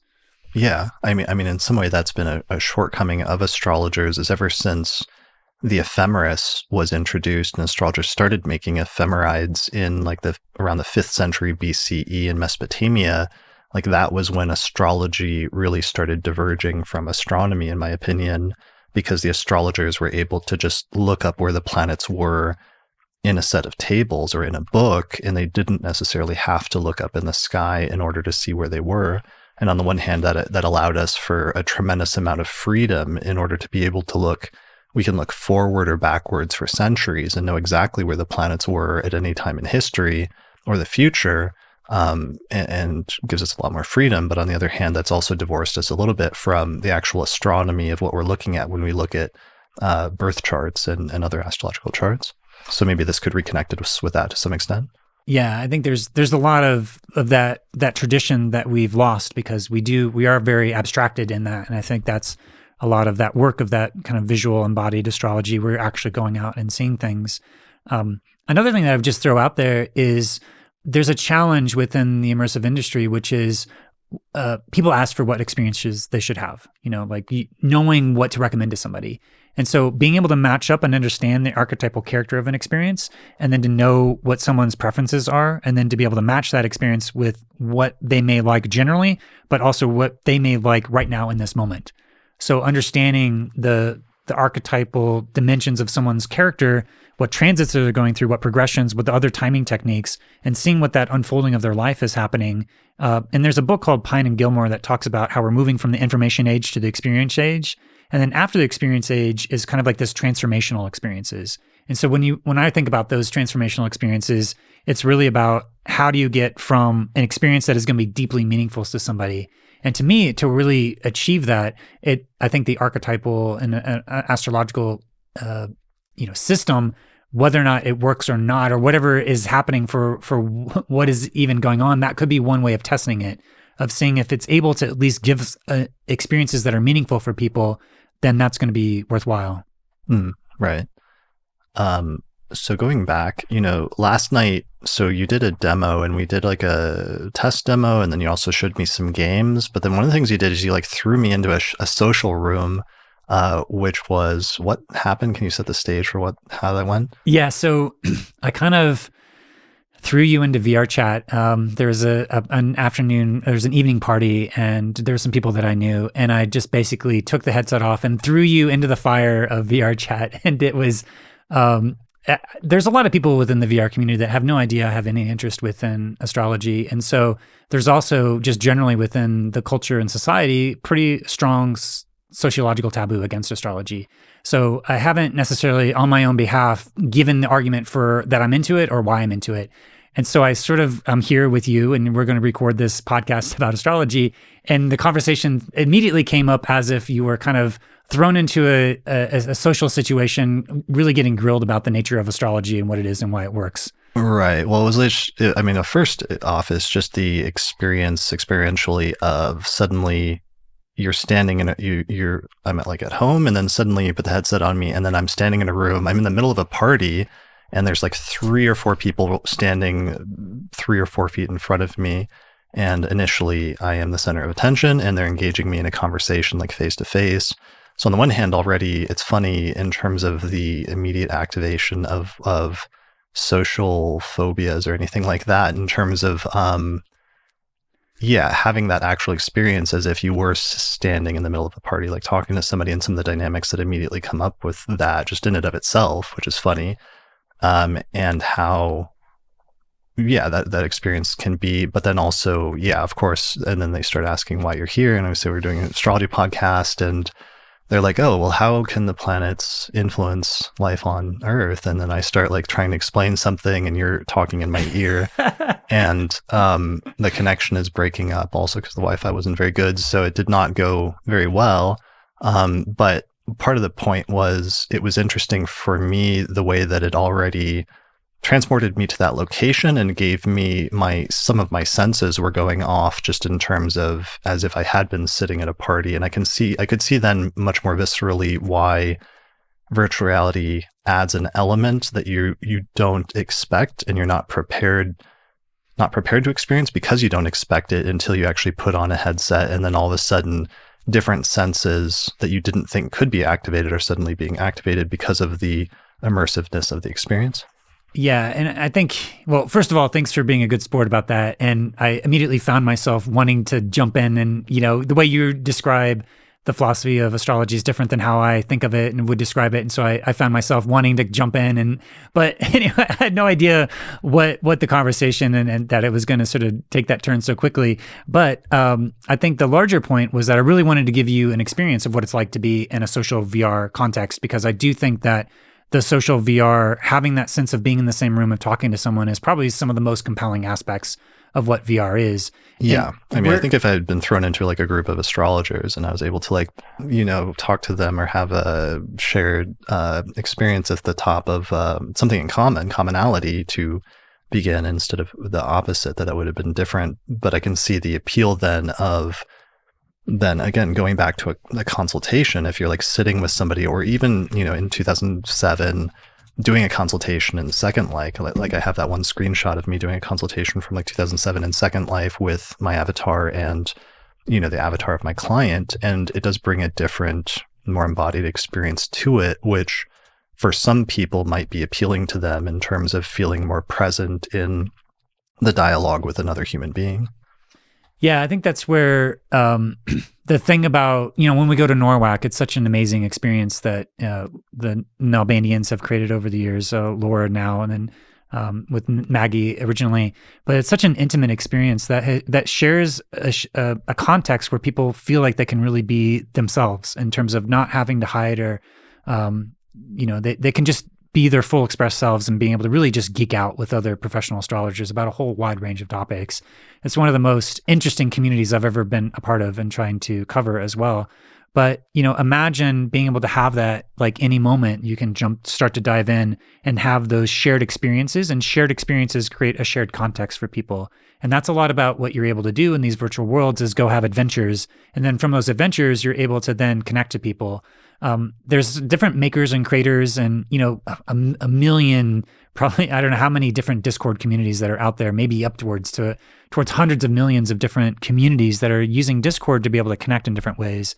And I think a natural progression is to go into more of a spatial virtual reality, that you're able to have a shared purpose, a shared intention for, a lot of times in Discord, you have like a shared interest at the minimum.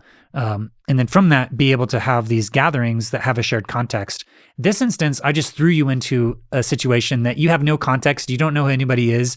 When I went to VR chat, I saw who my friends were logged in.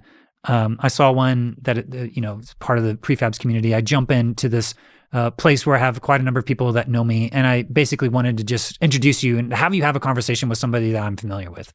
And so because of that, you weren't the one that was controlled into the establishment of that context. You didn't decide where to go, and you didn't have all these prior relationships. So in some ways, kind of throwing you into the deep end was to show you the potential of the VR without sort of the deeper contextual. I go back to Priya Parker and the art of the invitation, which is there's an invitation of some sort that establishes that context for what the purpose is for gathering. And then once you have that, then you start to gather. And the strength of meeting in virtual environments is that you have that cocktail environment place that is more emergent. There's no kind of structure that's dictating for who's talking to who and, what structure emerges out of that. So given that, I feel like, astrologically, it brings up lots of different questions, which is, what is the astrological location of that virtual space? You had people literally from around the world that were there. You're in Colorado, they're in California, and in Europe. Literally around the world, people are talking into these virtual spaces. And so is there a latitude and longitude for where that is? Most oftentimes you go with like, say, where the server is hosted or where the company that's hosting it is at. But I don't know if that's necessarily going to be right. Or it's almost like, do you take a Davidson approach where you kind of like take a complex of everybody's there and figure out a location? Or are we going to start to move into more heliocentric models that are absent from a geocentric context because there is going to be such a wide variance of different experiences? Or how do you combine those variants of different perspectives from around the world from a geocentric perspective? Does it create a unique kind of lat long that's dynamic and shifting based upon who's there? It's kind of like these open questions that no one's really been talking about or figured out yet within the astrological context. Yeah, I mean, with astrology and with divination in general, one of the core principles has always been that it's always looked at relative to the position of the observer and the one having the experience when it comes to tarot or I Ching or even astrology and horary astrology or what have you. And I remember back in Second Life, like your avatar had a creation date, it had a birth date essentially, and that was the day and time and potentially the place in which you created it at that time. And that becomes like the birth chart for your account. And I know that's not going to be true in all metaverses, but I'm sure that there's some versions where that would probably be where I would go with that is relative to the creation date of your avatar or of your account as being like a sort of new birth chart for the start of that experience in that virtual world. Yeah, I don't think there's going to be a clear answer on that for a long time, which I think sort of speaks to an underlying character of astrology that I found, which is that there's kind of a pluralistic approach, meaning that there's many different approaches, and sometimes those approaches contradict with each other. So you can't use both of them at the same time. You kind of have to pick a horse in some ways. But, in some ways, astrology itself is a form of paraconsistent logic, which is dealing with certain levels of contradiction, but somehow you're able to prevent those contradictions from exploding. Like you pick one house system as an example, or you pick the tropal zodiac over the sidereal zodiac. There's lots of different ways in which that, depending on what assumption you make within your practice, would lead to potentially completely opposite conclusions. So then the question is, to what degree are you making those choices, and how are those decisions being made? And a lot of times when I see those decisions, it seems to be a series of assumptions that feel very axiomatic. It's like a rule that was made up at some point, but doesn't always necessarily tie back to a thing that can be falsified in any way. But it seems to work over time. And so it seems to be almost like a folk epistemology of a knowledge that's transmitted across many different generations of observation. But there's often deviations from that. And that I think is part of the way I think a lot of folks that are coming from more of a Boolean logic mindset where they want to have a clear yes or no answer, where there is kind of a non-Boolean approach of these archetypal potentials that are kind of in this realm of paraconsistent logic, meaning that there's lots of different possibilities and there's not a clear answer. So because of that, whenever these questions come up, I feel like kind of embracing the pluralistic approach, meaning that there's going to be a variety of different approaches and there may be validity based upon what questions you're asking, but there doesn't seem to be a clear answer. But it seems to be an area that is ripe for exploration for people to try to have a strong either philosophical orientation for what that answer might be, or more empirical with observation-based experiences over time to maybe sort of start to see which ways that you start to look at some of these different questions. Right. Yeah, there's going to be a lot of interesting things like that. All right, so consultations, conferences, we've talked about local astrology groups, classes, like astrologers teaching classes with groups of students, or even private tutoring or mentoring. I'm sure that's going to be a thing if it's not already. Yeah, you can kind of go through the houses. And so you go identity, you can go through economic value exchange with NFTs, classes. Let's do that. So first house and connection with VR, we've talked about self-image and different ways in which people can either, in some instances are going to want to recreate their image or their self-image as exactly as possible from the real world. And in other instances, you're going to create something totally different or, every shade in between. Yeah. We talked about that avatar representation, but also sensory addition, sensory replacement. So being able to actually embodying an octopus and being able to actually get haptic feedback for what that means. And the haptic, we need to define that. So there's actually like gloves and the body suits that you can wear even at this point. It's not even in the future, but there's things like that that'll give you like senses of touch and feel. Yeah, even haptic vests and haptic things that are wearing on your hands. So there's been experiments from like Jeremy Bailenson where you're wearing like a haptic vest and you have like a third arm and you're able to get sensory feedback into your body. And then it makes you feel like you actually have an additional appendage. So based upon the visual feedback of what you're saying and your experience, you're able to embody a whole wide range of different avatar representations. So our sense of embodiment is going to get really weird when it comes to what is called homuncular flexibility by Jaron Lanier and Jeremy Bailenson and one of the other, I forget the other lead researcher on that, but talking about how there's ways in which that we're expanding our sense of ourself with these representations. But identity general is going to be a huge part of already existing avatar cultures and virtual worlds. And so that's going to be a huge part with a lot of the astrological expressions. So haptic feedback, that immediately makes me think of things I'm sure at some point we're feeling hot or feeling cold. And if you're learning astrology or teaching astrology, the difference between Saturn and how, as a cold planet, archetypally versus Mars as a hot planet. And I can imagine if you were like learning that in world and virtual reality and then had a let's say a globe that represents Saturn or a glyph of Saturn and you feel it on your hand and it feels cold, like you would remember that much more vividly. Or if you had a glyph of Mars or Mars, the actual circular planet on your hand and you felt hot, like having the physical sensation as well as the visual and mental sensation or auditory sensation of that while learning from a teacher or what have you. Yeah, and there have been technologies that do just that. Scarecrow from Sundance 2020 was doing like this glove that was able to do both hot and cold. But those, again, are kind of in the enterprise scale and it's going to be a long time before the consumer market has access to those things. But that's fine. But yeah, that's exactly right in terms of being able to translate these different things into both immersive experiences. But you think about herbs and herbalism and the different tastes of those. And if you're able to give the planetary correlations of those and be able to taste those as well. Right, like sweet for Venus or bitter for, what's bitter, like Saturn?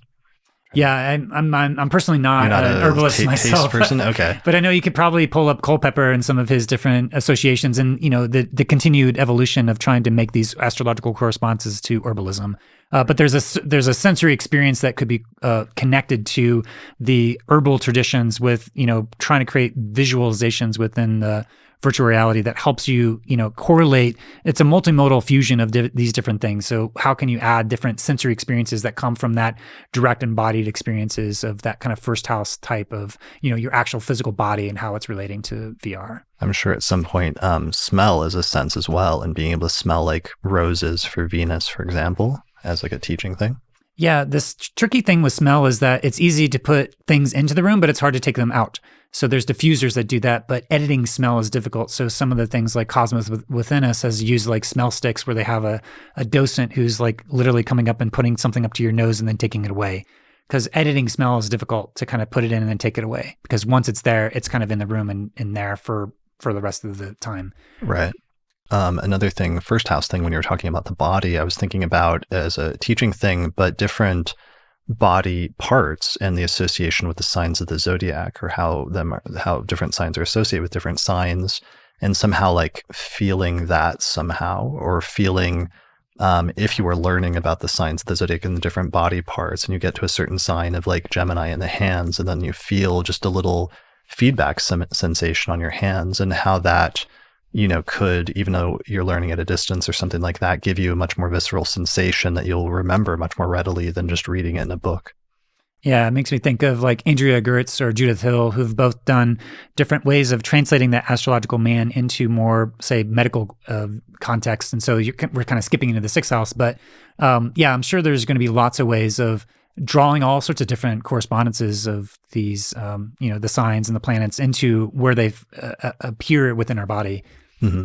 Yeah. And then one thing that will sometimes also eventually come up is sometimes potentially if a person's like closely enough identified with their avatar in world and their representation within that, in some instances, having a major first house transit or transit to the ruler of your first house could be like going through a change or transformation in how you decide to present yourself through your avatar. There's going to be instances like that where the transits are actually experienced through the person is spending enough time of their life in virtual reality that some of the transits are actually describing things that they're experiencing within the virtual world. Yeah, no doubt. And there could be an archive of different ways of, you going through different phases that then there's recurrent cycles that maybe you return to different avatars or different phases of your life. So lots of different ways of kind of tracking, moving through different phases. I just, think about the moon and, even if you were to do that over the course of a month of changing your representation based upon where the moon was. So yeah, lots of different things. I think the avatar, there's no lack of things we can dive into the avatar. Sure.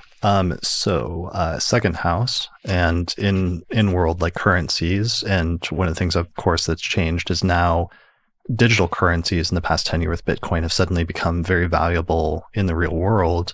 But they're also something that's more perhaps easily transmitted between the real world and metaverses or digital worlds. Yeah, we're moving into a time where moving from like something that's more goods and services and moving into the experiential economy means that people want to have experiences that are deeply meaningful, that unfold over time, that is more in the realm of like immersive theater or even like Starbucks. A lot of these different big companies have started to think about, rather than just selling you a cup of coffee, they're providing you an entire experience from the time you walk into the door until you leave. And so that type of experiential... What does Starbucks call that again? Like second place? Or they have like a word for it? I forget what they call it, but I know that that's kind of the basis of a lot of what has come out of, say, the experiential marketing kind of ways of phrasing that. So the idea is to kind of look at all those different dimensions of the mental and social presence, active presence, embodied presence, and emotional presence. And there's work that comes from that experiential marketing that actually uses those very similar phrases that I had from one of the interviews that I did earlier in my podcast. But essentially, moving into value exchange, the second house, a lot about money and value exchange, what's meaningful. And I feel like there is going to be an element of non-fungible tokens and astrological talismans. Here's the big question as to whether or not, if you buy a talisman that is made by a magical practitioner, somehow you have your own experience of whether or not that you're able to kind of contain the energy of whenever the electional time was when that was created. Is that same type of talismanic sort of magic from a Hermetic tradition going to be transmitted through a digital object through like an NFT, a non-fungible token? That's yet to be seen. I mean, who knows what the mechanism is? There's probably a big part of the intention of the creator, but to what degree is it embedded into the physicality, the materiality of the existing practice? And is that same type of infusion going to be possible within the creation of sort of a virtual talisman? So that's when I think about the second house, I think about those kind of talismanic creations of these digital objects. And are they able to, is that going to be a thing that starts to happen? Are people going to own these objects, but it's going to be able to give them some direct experience that is above and beyond, it's purely in a digital mediated realm, but do they have a direct change in their own embodied experiences within these virtually mediated environments? That's yet to be seen. Yeah. Or another second house thing, in addition to just astrologers doing consultations and making money, seeing clients or teaching classes in world, there's also people that create not just services, but also like goods, because like in world, you can like create things, and there are digital creators that will like craft things or spend time learning 3D design and how to create objects that you can buy in world that have value. And I was talking to an astrologer the other day that uses Second Life still and designs things like astrolabes and other like astrological paraphernalia that people can purchase like once they've bought it, and it's something that they make a little bit of money from on the side. Yeah, I think there's certainly going to be whole markets that are out that we're still at the very beginning, and it'll be exciting to see how things continue to develop.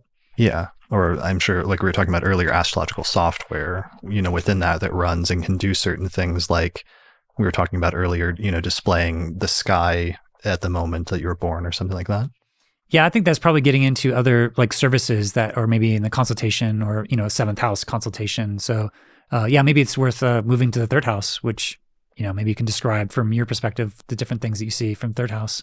I mean, communication, writing, books. I think about ways of publishing and if people will have, there were libraries, for example. I remember there was one place that was it was built like a castle. Like I think it was based on like the Harry Potter castle, but you'd go in and they had like an occult section where there was astrology books that you could like check out or read within Second Life. And I'm sure there'll be libraries or other things like that, people publishing astrology books within certain metaverses or within world? Yeah, I think of that as sort of ninth house type of things, of a repository of knowledge of that. But the communication would be both early education. So I think typically you think about that from K to 12 type of education. So I don't know from an astrological context what that would mean, but probably the ninth house, higher education, is what we see a lot of training and stuff, but also repositories of books and information I would think of as ninth house thing. But also telepresence is a big thing as well, in terms of being able to have a virtual mediation of you being able to communicate with people, and the kind of the more daily conversations with folks that you're able to have, like we were talking about in the context of consultations, but also being in contact with either your friends or your community, and your local travel. So moving around and having ways in which that you're able to maybe overlay the cosmic cycles based upon as you're out and about commuting around town. That's sort of a very third house activity of that sort of short distance travel. Are there ways in which that you're overlaying the larger cosmos that allows you to have a deeper context as to the different omens that may be arising from different things that are happening? Is there a correspondence between what's happening in the as above and then so below? Is there alignments for things that you should be paying attention to? Yeah, or more mundanely, I mean, in Second Life, people would buy plots of land and sometimes put like a business or a house on it, and then you would have actually like neighbors, and sometimes you would have people that own like the plot of land next to you, and the third house is the place of neighbors. But in terms of communication, a lot of my Uranus transit, when Uranus was going through Aries, was me starting the Astrology Podcast in 2012, and then during portions of it, just the podcast really taking off. So people doing podcasts or whatever the virtual reality equivalent of podcasts I could see as like a third house thing in terms of communicating or broadcasting your message to large groups of people within the context of that world. Yeah. I think there's certainly when we talk about like the telepresence and creating group experiences, you kind of slip into maybe 11th house type of things, but also depending on the context, I feel like sometimes the third house abstract communication, there can be more specific context, whether it's a ninth house learning activity, or if with your friends or with your family, or if your partner would be seventh house, or family, fourth house. So yeah, I think there's some principles that are happening there in the third house, but they're kind of also can slip into some of these other contexts as well. Right. So let's see, fourth house, your home, your living situation, your parents or family, but also your private life as an opposite to the 10th house, which is like your public life. Yeah, when I think about the virtual homes, when you spawn into a virtual reality, you often have a virtual home that you can choose what your virtual home is. You can also customize it so that you can invite people over, sort of like the Ready Player One, where you're hanging out in someone's basement playing video games or whatnot. And that's starting to happen already. Well, and people will spend time like decorating it and like buying things that they want in order to design the look and feel of what they want whatever their home base is to look like. Yeah, a virtual representation of whatever makes you feel comfortable and feel like as you are inviting people over, the world around you becomes an expression of your own identity. So there's actually kind of a first house element of being able to create the fourth house home that you have. There's selling and buying of the land as well. I think of like architecture as a process of the world building processes that happen of not only creating world of your spaces, but also entire worlds. But also history is a big part of like looking into the past and looking at the lineages. And so how can you use the volumetric capture technologies to be able to capture yourself and to be able to have potentially artificial intelligence representations of your ancestors so that you could have future generations being able to see the lineages of their ancestors within the virtual environment. So there's some fourth house things about, looking into the past as well and memories. All right. So fifth house is the place of like children, creativity, sex. In terms of creative expression, I mean, people create works of art and different things like that. And it can be a creative outlet for a number of people. Yeah, this is the big entertainment. I mean, entertainment and games and stories are probably the biggest sector of virtual reality where all the growth is happening. So there's a lot of things that are there. Sex, there's certainly a lot of like, people tend to think that pornography is the technological driver of all new technologies. And that was probably true when it came to the web and the sort of the era up to a certain point. But at a certain point, we switched into the technological driver being games. So we haven't seen pornography be the driver of virtual reality technologies. So it's certainly there, and they have like 360 videos and whatnot. But in terms of the, I guess, astrological lens, children, there's different aspects of, to what degree or what age is appropriate for children to be in. At this point with COPPA compliance, most of the virtual reality hardware means that you have to be at least 13, although there are virtual reality experiences like Rec Room that have COPPA compliance that allow kids that are less than 12. So there's dimensions of, kids, and as they are in these virtual environments, to what degree is it appropriate for them to be in these environments? And to what degree are you allowing your own child to be having these immersive experiences? And parents are already trying to limit the screen time for their kids. And so what's it mean to be fully immersed when their sensory perceptual systems haven't fully developed yet? And with, different aspects, there's concerns that 13 may be the age that is kind of recommended. But as we look at the more aspects of creativity, I can imagine all sorts of different, virtual worlds that are able to sustain a type of cultivation of an artistic culture that is able to reflect the values of communities that may not be big enough to be able to establish cultural movements on their own right within the context of a specific geographic location. So in other words, artists coming together from around the world to be able to start creating hermetically inspired virtual worlds that are able to kind of create a deeper culture that is cultural artifacts that is being able to both reflect the values of a community, but also tell the stories of a community that have up to this point not been told. Yeah. And I've seen a lot of cool artists do creative expressions or depictions of like birth charts and things like that. And there's some artists where you can buy like a birth chart, and I could see some people doing really interesting, innovative, artistic projects related to astrology in a virtual setting. Yeah, what I want to see is the immersive interactive. What's the ways that I can participate in an experience that is able to allow me to participate in the archetypal complex that is able to imagine what could happen when a big group of people come together and make something together that could not exist in isolation. So there's certain things that I agree, there's certainly existing platforms that people are creating astrological art, but the new types of art that are going to be made possible are stuff that we can't even fully imagine yet, because there's, being able to, have people, it's almost, if you think of ritualistic practices that we see from indigenous cultures, or different practices with psychedelic therapies that trying to create a larger context that allows this deeper cultural ritual to emerge. So when I think about a creative process like that, which maybe gets into more ninth house dimensions that are more the sacred, spiritual transcendent expression, but I feel like there's going to be a part of that through the creative artistic practice as well. Okay.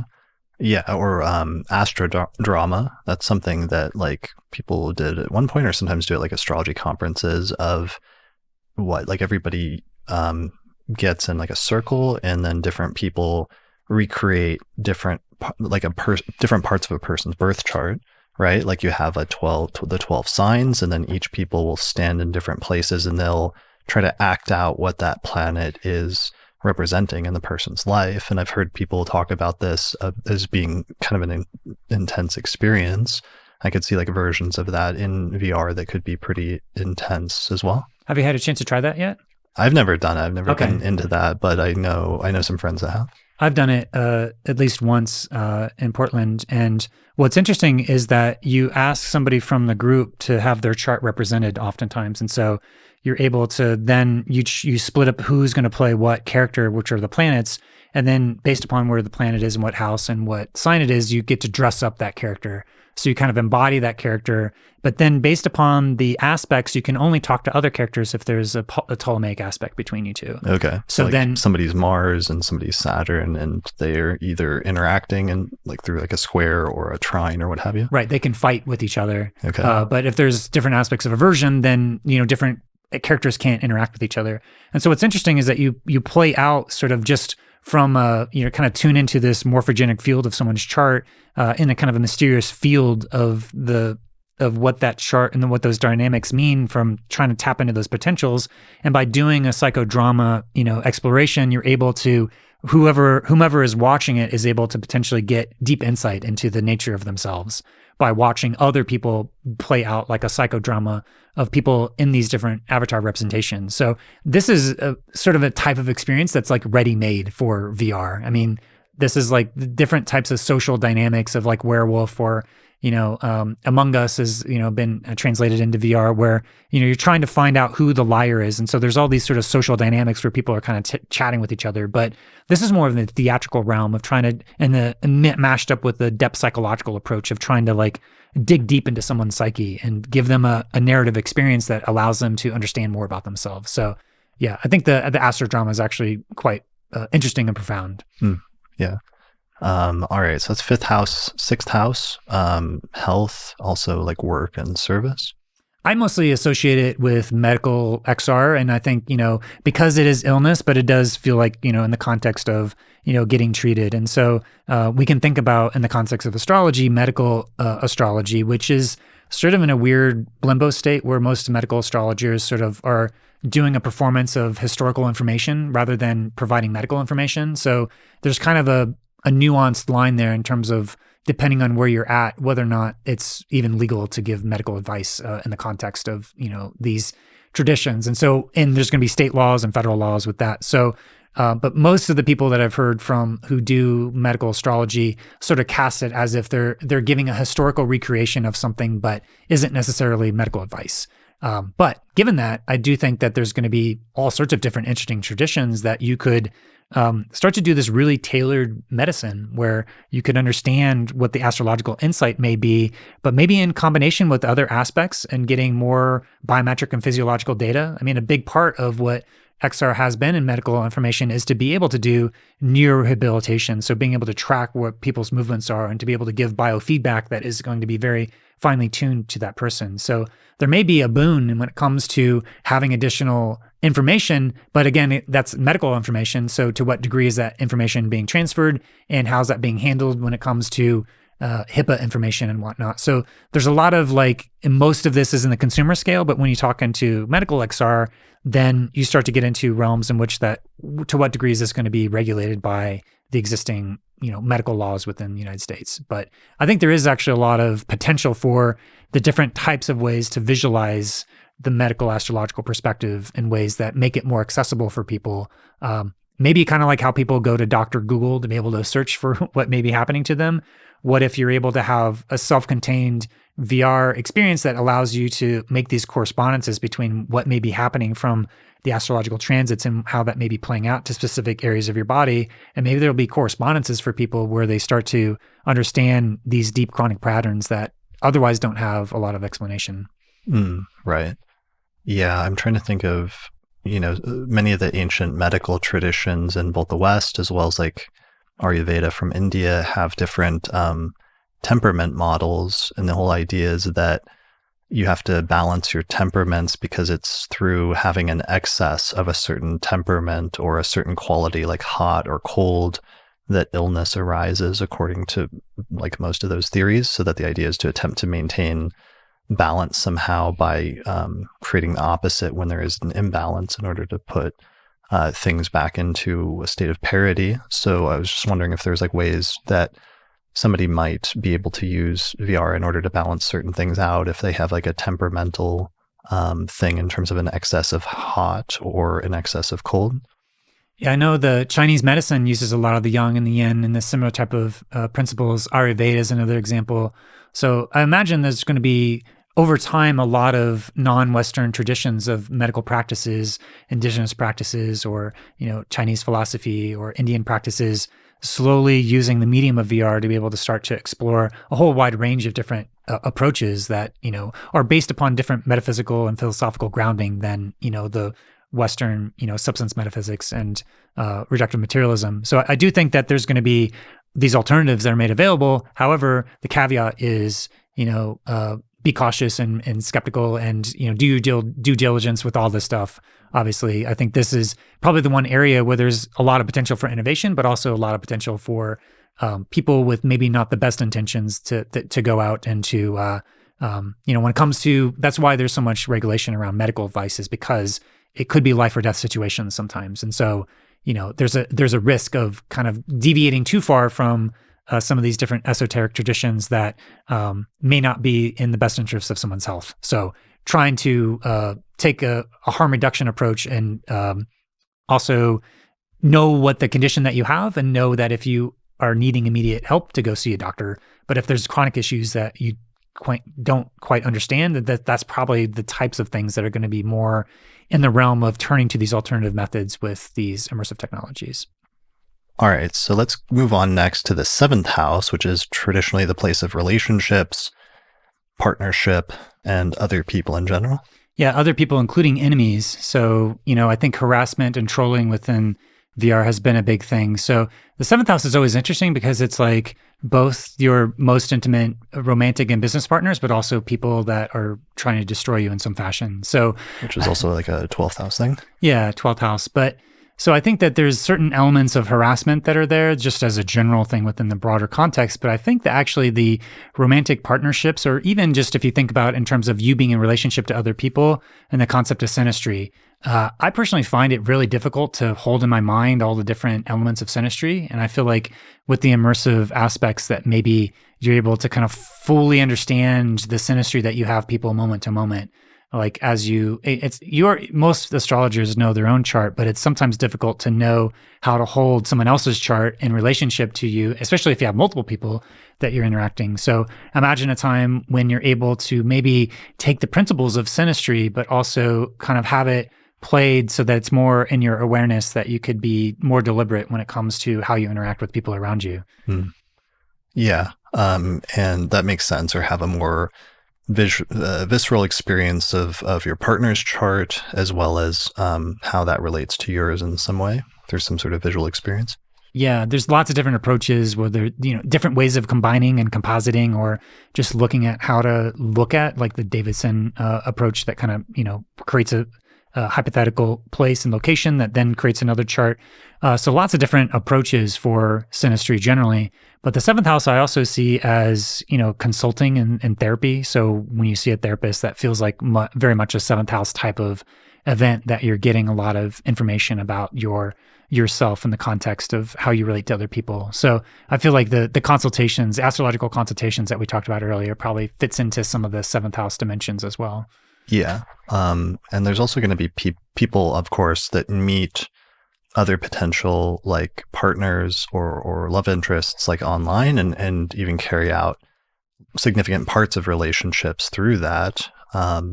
And interesting things in relation to that in terms of like meeting somebody in that world and having a 7th house transit at that time that indicates that you would meet somebody significant to you romantically on that day.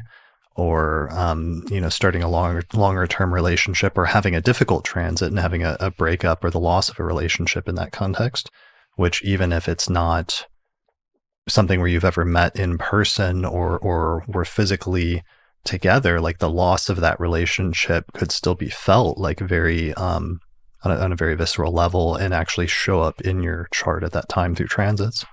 Yeah, I mean, it brings up the idea of not only just the 7th house, but all the houses. Is there going to be a way of symbolically representing, the condition of each of your houses based upon the different, ways of evaluating the strength of the house, but also the planets that are there?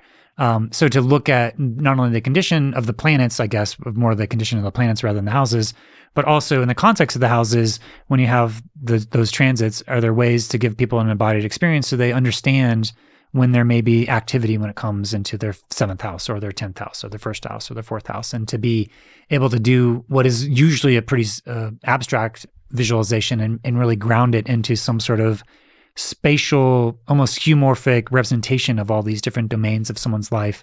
And are you able to really kind of do a spatial symbolic translation of whatever is happening in their chart to be able to play out in maybe a little mini narrative that happens over a day or a month or a year, just like you posted the forecast for the next year. Are there ways that people can go into these immersive experiences that have all these contextual domains that allows them to kind of tune into the dynamics of whatever may be emerging, so that they may just pay attention to what may be happening within the context of that, of what's represented symbolically within their lives, within that contextual domain in their IRL life.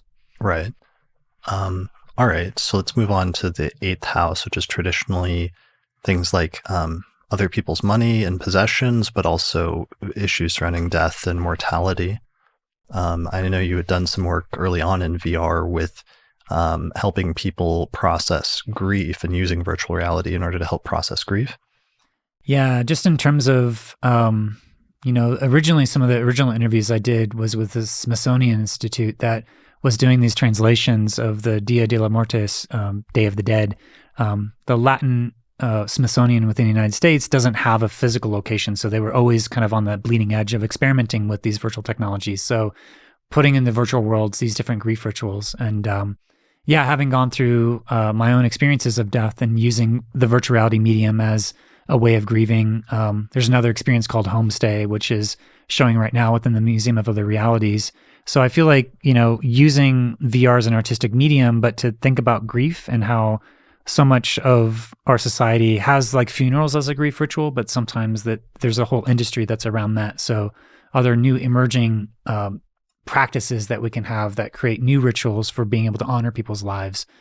So that's part of the things that I've started to see. And the eighth house is weird in the sense of it's death, but it's also, kind of collective resources. So I think about, in contrast to the second house for individual resources, what are the ways that you pay sort of tax that allows you to create experiences that are sustainable? So that's where I look to like decentralized autonomous organizations within the cryptocurrency world, where people can come together and start to create these almost platform cooperatives that have these shared missions that are trying to achieve something at the more collective scale that goes above and beyond the individual interests, but as a community and as a collective, just as we pay taxes for the government to be able to do different benefits, which I feel like is kind of the taxes fits into the eighth house dynamic. Those aspects of collective resources, how's that going to start to play out where there's collective action that is maybe above and beyond what an individual may do, but are there, kind of governance and governments or these individual autonomous organizations that are able to make decisions that are on behalf of the collective? Okay. Yeah, that makes sense. All right. So ninth house, we already talked about publishing. Teaching is pretty obvious in terms of astrological applications and things like that we've touched on.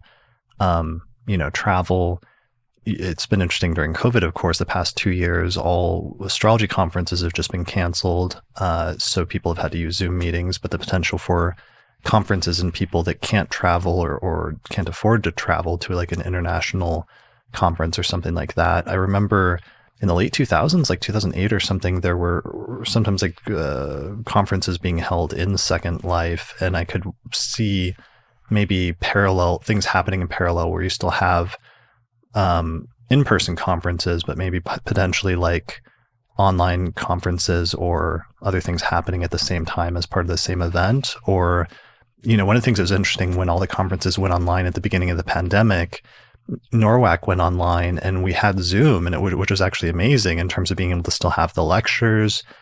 But the big thing that was missing was the social component. And there was like a little bit of that in between in the chat rooms and stuff like that, or people would chat during the lectures, which was actually kind of interesting and weird that in a normal in-person conference, like the audience is largely silent and you're just receiving it. But suddenly during the conferences, the audience is now talking and having entire conversations during the lecture, which is sometimes interesting and at other times can be distracting. So that's an element, but also the social component of being able to interact and have social things online if you can't otherwise be in person. Yeah, I've attended probably over a few dozen different virtual conferences. And the thing I see time and time and again is that in the in real life conference, there's a sort of a schedule that people are speaking. And then there's kind of organic social interaction that happens because you're all committed to being there. But in the virtual realm, it doesn't happen automatically that there's going to be the same degree of commitment or context for even that type of more open, embodied, serendipitous types of conversations that are organically emerging. So you almost have to deliberately design for those spaces and to create those invitations in those times, or to just cultivate a culture where people are familiar enough with the tool set to be able to have either a Clubhouse conversations or, Discord chats and video chats, or, having some level of people having autonomy to be able to have those different types of one-on-one conversations that make those gatherings so magical. So yeah, virtual conferences, when I map out the different domains of possibility, the ninth house actually is probably the biggest in terms of all the different things that fit in there. Astrology fits in there. There's divinatory practices, there's dreams, there's psychedelic experiences, there's spiritual experiences, religious experiences. And so I think specifically though, for the astrological tradition, thinking about how, we talked about the libraries and the knowledge and the learning, but, really tuning into that like divinatory practice or this process of, like I mentioned, the James Hillman talking about the anima mundi, or the Jeffrey Cornelius moment of astrology, where you're holding an intentional field and then somehow letting something emerge from that. How does that, are there ways to kind of symbolically represent whatever the moment is happening, whether it's for you, where you are specifically, and imagine that if it's a virtual realm and everybody's all over the world, then how do you start to understand what the quality of the moment is based upon an aggregation of all those different ways that individuals are doing that? So yeah, kind of like thinking about ways in which that you're able to understand the deeper structures of what's happening in that moment, and then be able to take action on that. I feel like that's, I don't know, the ninth house to me feels like it's so boundless in terms of imaginal worlds and world building and future dreaming and building things that were never even possible. I kind of like to think of it as the platonic realm of ideal forms being able to be represented within the virtual embodiment. But so there's almost an endless number of things you could do just with that concept from an astrological context, from being able to have a spatial embodied interaction with these deeper mathematical forms. Okay. And ninth house is also ethics. And I know there was a lot of like ethical stuff that came up that we talked about a little bit last night that is raised in the context of VR. Are there any ones that are specific that could be relevant to astrologers or astrology? Well, I mean, so yeah, the ethics in terms of, the philosophical implications of what is nature of reality, what's real, what's not real. I think there's parts of those different philosophical discussions in terms of, how do you orient your relationship to the virtual and the real in the context of astrology? But in terms of ethics, just broadly, there's lots of different ethical questions when it comes to like, if you're talking about, probably the normal aspects of ethics within astrology around death and, consultations and ensuring that you're not creating a power dynamics where you are kind of like it takes a lot of effort to be initiated into the language of astrology. And when people do get initiated, then there's almost like you're speaking on authority as if that this is the absolute thing that is true, when sometimes there's often lots of different potentials for what may happen. And so thinking about the deeper philosophical questions of what is the balance between fate and free will, and how do you orient yourself around that, and to what degree are you trying to tell people their archetypal complex of what the fate is showing you from the astrological tradition, but to what degree could they remediate that or take action around that? So I'd say there's probably ways in which that, that I haven't thought of in terms of the ways that are specific to VR, but most of the stuff I think of offhand at least are kind of the normal types of questions that come up with the ethics of astrology and the different debates that probably happen there in terms of like, do you talk, if someone wants to know when they're going to die, or, like there's different practices that are there, but, or ethics where someone wants you to do a reading of someone who's not there. So if you're not getting consent of the whole number of parties, then to what degree are you able to kind of take into account the fact that you really should have consent from the people of any type of astrological information that you're giving on behalf of other people. So things like that are already a part of the astrological tradition, but then moving into the virtual realm, it may be probably the biggest is around birth data and the personally identifiable information. And if you're doing that within the virtual context, then are you somehow leaking someone's personally identifiable information over the context of the virtual mediums? That's probably like the biggest one when it comes to the overlapping of ethics with these immersive technologies. But yeah, as we get into more biometric and physiological data, there's probably going to be even more ethical dilemmas, like, reading someone's brainwaves or trying to really tune into as you're giving someone's reading, if there's consent to be able to share physiological information that's coming from their body and being able to react to that in real time. Like sketchy people like cold reading somebody or something like that. Yeah, but to be able to have additional information that is being made available from a way that you could start to control or subtly manipulate people based upon additional information that may be provided by the technology. Right, because that's your concern about Facebook, is that one of the reasons you were saying last night that they want to be able to be one of the leaders or the leader in this space is because it's going to, part of the thing it's going to do, and one of the reasons they're subsidizing the headsets is that it will give them a lot of additional information about their users in the same way that Facebook already does have a ton of information about their users and their behavior, and they'll cater ads and stuff to suit that, that you're going to have an expansion of that in the metaverse. Yeah, with these immersive technologies, the dilemma is that in order to get them to work, you have to have all these, biometric and physiological things that you're radiating from your body. But at the same time, it's being used for the context of getting the technology to work, but you could also use that to be able to start to target and profile people. So to start to violate their rights to mental privacy. So understanding what they're thinking and what their physiological reactions are in response to the contextual information that you have about the virtual world. So the violation, so these are all neuro rights from the Neuro Rights Initiative and the Morningstar Group and Raphael Yusta and the rest of the group that have trying to look at what are the threats to our fundamental rights. So the neuro rights of our right to our mental privacy, our right to identity. So modeling our different aspects of our identity in specific ways. And this is probably a way where the astrological tradition would probably could be used for abuse to be able to start to do psychographic profiling of people over time that is using kind of an astrological frame that could help to contextualize that information at a deeper archetypal level. So the modeling of our identity is something that's already happening with psychographic profiling. And when we move into these immersive technologies, it's going to get to the next level. So you have the mental privacy, you have the identity, and then the final thing is the agency and autonomy. So the degree to which that you create a digital twin and start to understand someone's behavior to the point where you start to nudge their behavior in a way that may be driving their behaviors that the people may not even be consciously aware of. So to what degree are you using all this immersive technology to understand people perhaps even better than they understand themselves, to create a model and then start to subtly change and manipulate their behavior? So those are the big threats, the neuro rights, so the right to mental privacy, the right to identity, and right to agency.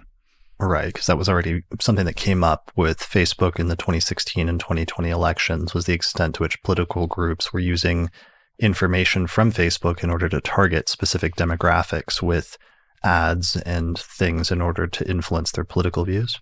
Yeah, Cambridge Analytica were able to do the psychographic profiling of, they had like an app to be able to collect this information, but that was used in the context of to be able to potentially sway an election, and that information gets into the wrong hands and used for the purpose of being able to target a very specific amount of people with enough information that they may be kind of a swing voter in a key swing state. It may only take swinging the votes of 10,000 people or whatnot to be able to shift the course of the entire election. So that was part of the concern, was that with state actors that are able to get access to this information, that they could start to shift different aspects of culture in a way at a collective scale that goes above and beyond the types of privacy harms that an individual may even experience.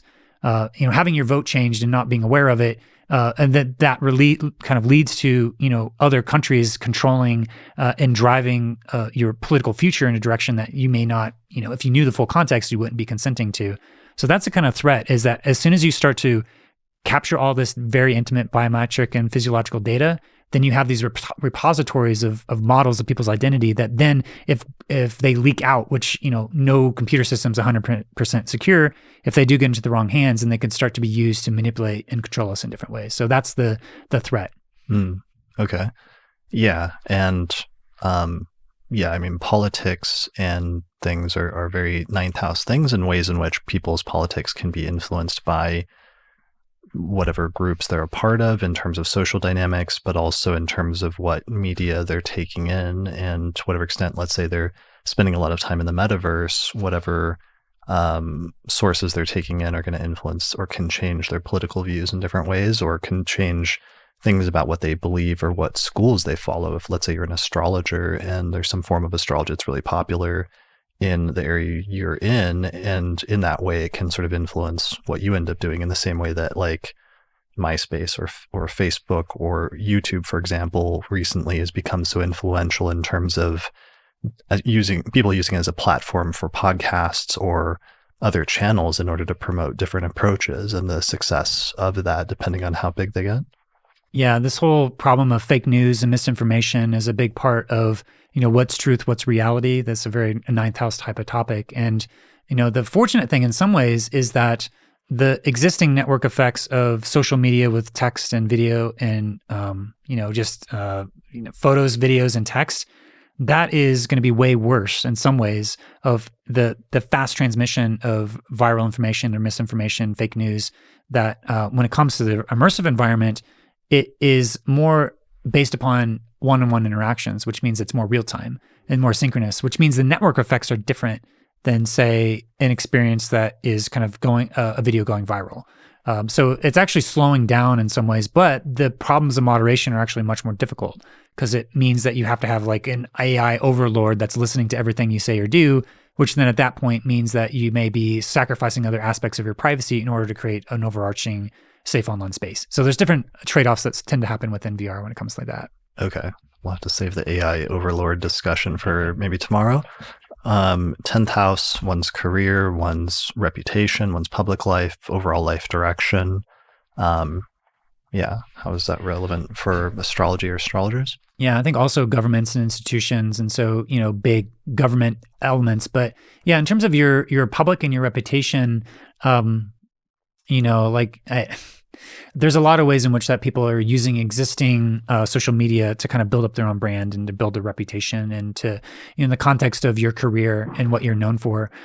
So I do think that, as we move forward in the astrological context, it's, there's a connection there between the 7th house and the 10th house in terms of part of your career is doing consulting.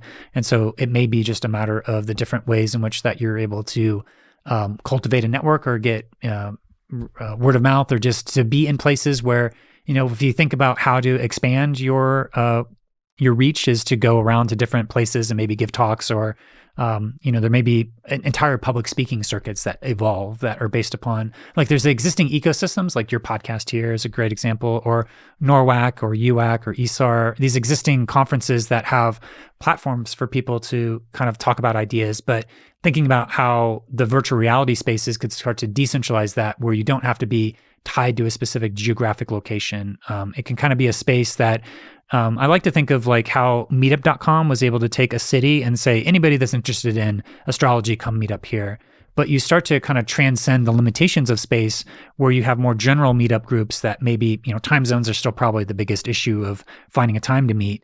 But you can probably start to have intersections of interests that start to happen that would, like if you were to try to find everybody in Denver, or everybody in the United States that was interested in, say, astrology, virtual reality, astrological magic, and artificial intelligence and, video games or something like that. Like combinations that like, as soon as you start to go down the combinations of those, you get into the order of like dozens of people maybe in the entire world that are all into that.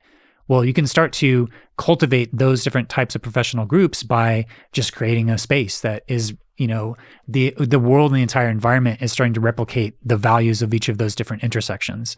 So just like Meetup was able to gather people to be able to start to meet about specific topics, I think the intersections of these weird esoteric topics that are maybe just a handful of people in the world, what happens when they start to come together and create their own cultures? So I imagine that's kind of like a part of both the 11th house and 10th house types of activity is the generation of culture and providing opportunities for yourself to get known within specific communities.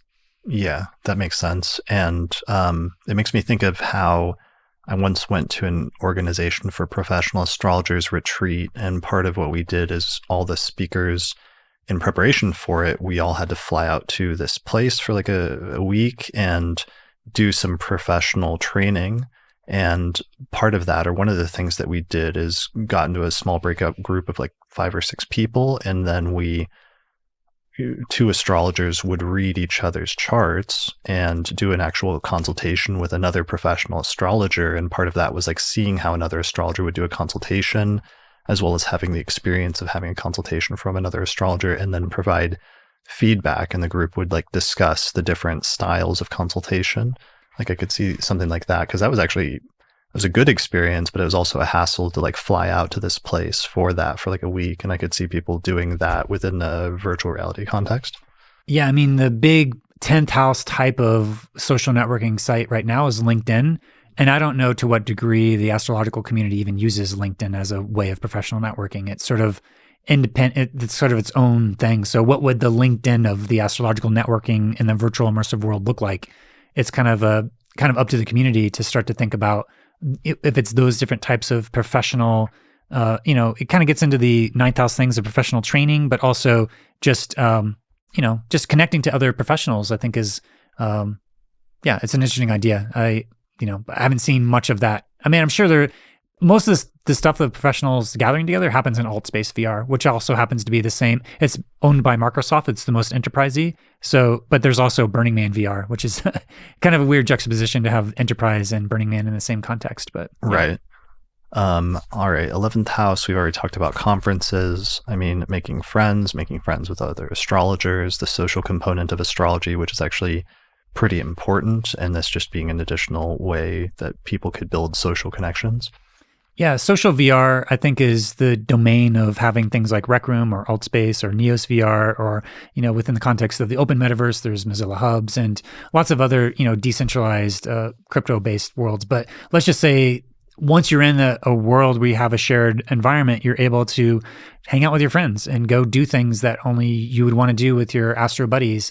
I think right now there's not a lot of like immersive experiences that are very specific to, the astrological audience. Like, what would it be to go hang out and have an immersive experience that would be like a game to play, or just something that would allow you to kind of geek out? Or right now it's sort of agnostic to the astrological context. It's just, you'd gather with your friends and go do something that was not, it would be from your conversations where that different types of discourse would happen. And so you'd be playing a first person shooter, or, just kind of exploring around the metaverse in different ways. So I think, but thinking about what would it look like to create an immersive experience that would very specifically tuned to what astrologers would like to do.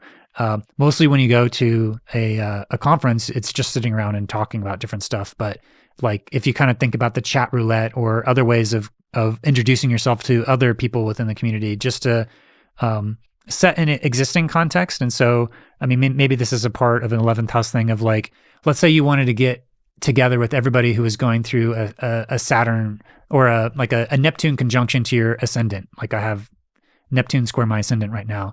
What if there was, from people around the world, they were gathering together who happen to be going through that same aspect, and that you have a shared context to be able to start to talk to them. So maybe you're able to cultivate new friends based upon shared experiences that you have. So yeah, that's kind of like an idea based upon like, what is the context under which that you're coming together? And the astrological context actually provides a pretty robust way for people to connect deeply on, what's happening in their lives. Yeah, that makes sense. And then finally, 12th house. I mean, we've talked already about enemies. We've talked about grief and loss and things like that. Yeah, for me, the 12th house, when I think about the context, I think a lot about like accessibility. So for people who may feel exiled from the point where they don't have their full abilities within these immersive technologies. So, and also just the process of banning and exiling people when they've, violated some sort of code of conduct or whatnot. So creating safe online spaces by having different protocols for allowing you to, block people or ban people or create safe spaces. But I feel like the accessibility is probably the thing that's worth mentioning in terms of like, not everybody has fully able bodies or even have access to financial resources to have access to the technology. So thinking about how immersive spaces that if you only allow people with PC VR, then you're eliminating people who only have mobile VR or maybe even don't have like a fully immersive VR. So are there 2D portals that you can have access to these different spaces? And thinking about, both people have visual impairments or impairments in their hearing. So yeah, thinking about just, both the accessibility, and just to go back to the 11th house for a moment, is diversity and inclusion, making sure that you have a diverse set of different ways that you're including a wide range of different perspectives when you're creating, AI stuff, but also just when you're creating content that you're not, somehow causing harm to people because they didn't have a seat at the table when you're making something. So ensuring that there's a certain level of diversity and inclusion in the process of these immersive experiences, so that's also kind of like a 11th house type of thing of making sure the community that's represented has a good cross section, and then sort of onto that, the accessibility aspects of trying to think about as you're designing or creating or wanting to explore different aspects, then are there ways to make astrology even more accessible to people and have multimodal ways of experiential, or if people need to have an embodied experience, or if people need to have a story, or if people need to be able to have a mental abstraction where they're kind of able to explore and interrogate it or make choices in some ways in the mental and social presence, or if it's some experience that they're taking actions and they're able to learn about it by acting out within that experience. And so looking at the whole range of different modalities and how to best, transmit information. So yeah, just making sure that it's the most accessible, not only for ability, but also just for the temperamental preferences for how people consume information. Yeah. For the podcast, for example, it was originally an audio podcast, and now it's also video. But one of the things I've done for greater accessibility is starting doing transcripts for all episodes so that, people can read the transcript as well if they can't listen to the audio or what have you. And I'm sure there's going to be versions of that in terms of ways in which, virtual reality might make some things like conferences more accessible for somebody that otherwise couldn't attend like a conference or something like that. But then on the other hand, some experiences maybe that some people, as you're saying, won't be able to access, and finding ways to still make that somewhat accessible, even if it's not in part. Yeah. And there's certainly a lot of, just within the broader VR community and AR community, this is one of the areas that the most work is needing to be done.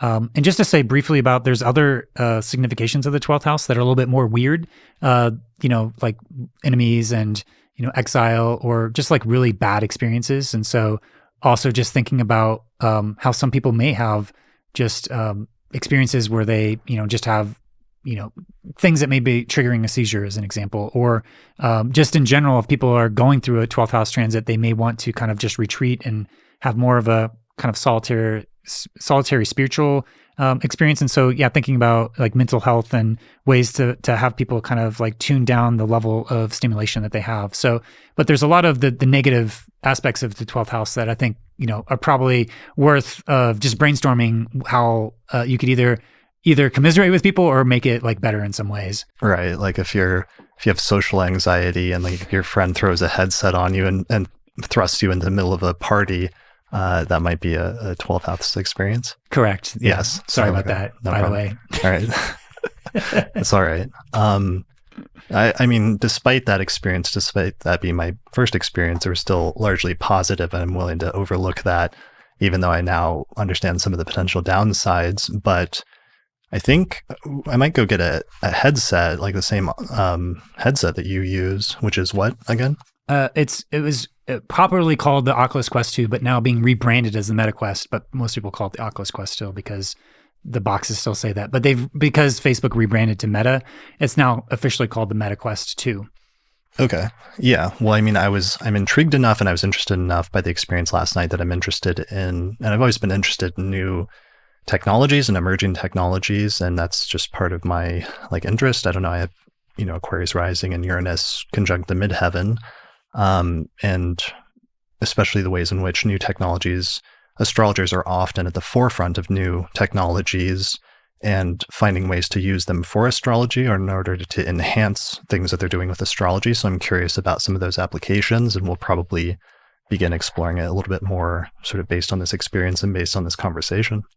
Yeah. I had been long interested in kind of tinkering around and making astrological software, but I think I went through this journey where I kind of went into the astrological closet metaphorically, but have still continued to be covering the virtual reality as a potential.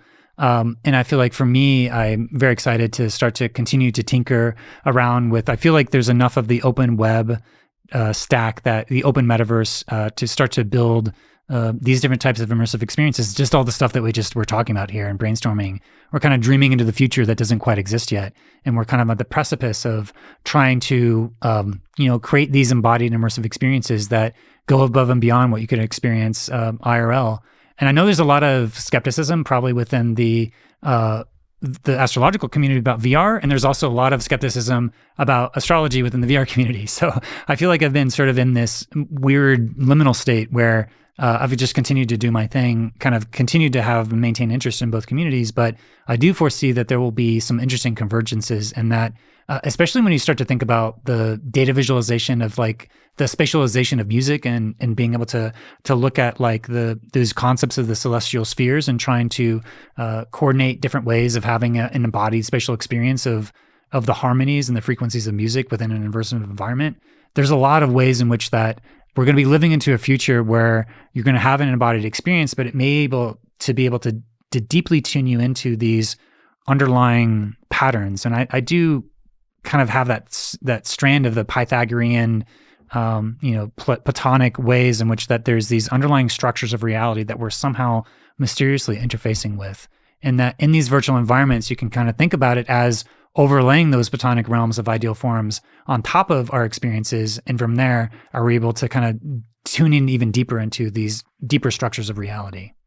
Brilliant. And one thing that's funny to me personally also is, despite over the past 5 to 6 years, you not being as open about being an astrologer and having that interest, you're actually married to an astrologer at this point who happens to be like a friend of mine who I actually first learned Hellenistic astrology with in the same class starting back in 2004, 2005 at Kepler College.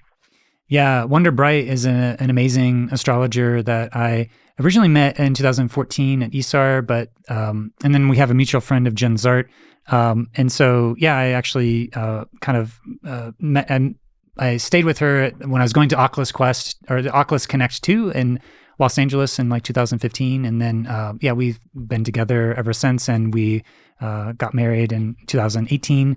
I think being married to an astrologer and being able to speak the language of astrology is kind of a magical thing. I mean, as you've been able to, it's also kind of weird just because when you have the synastry and you kind of transit together, it allows you to kind of tune into the deeper structures of a relationship that it almost like you feel like you have a little bit of a leg up, but also you still have to do the work because you're always constantly evolving with, trying to be as aware of whatever's kind of seeping up from your deep levels of your unconscious, to be fully present with what you're supposed to be doing to be growing as a human being, but also being in relationship.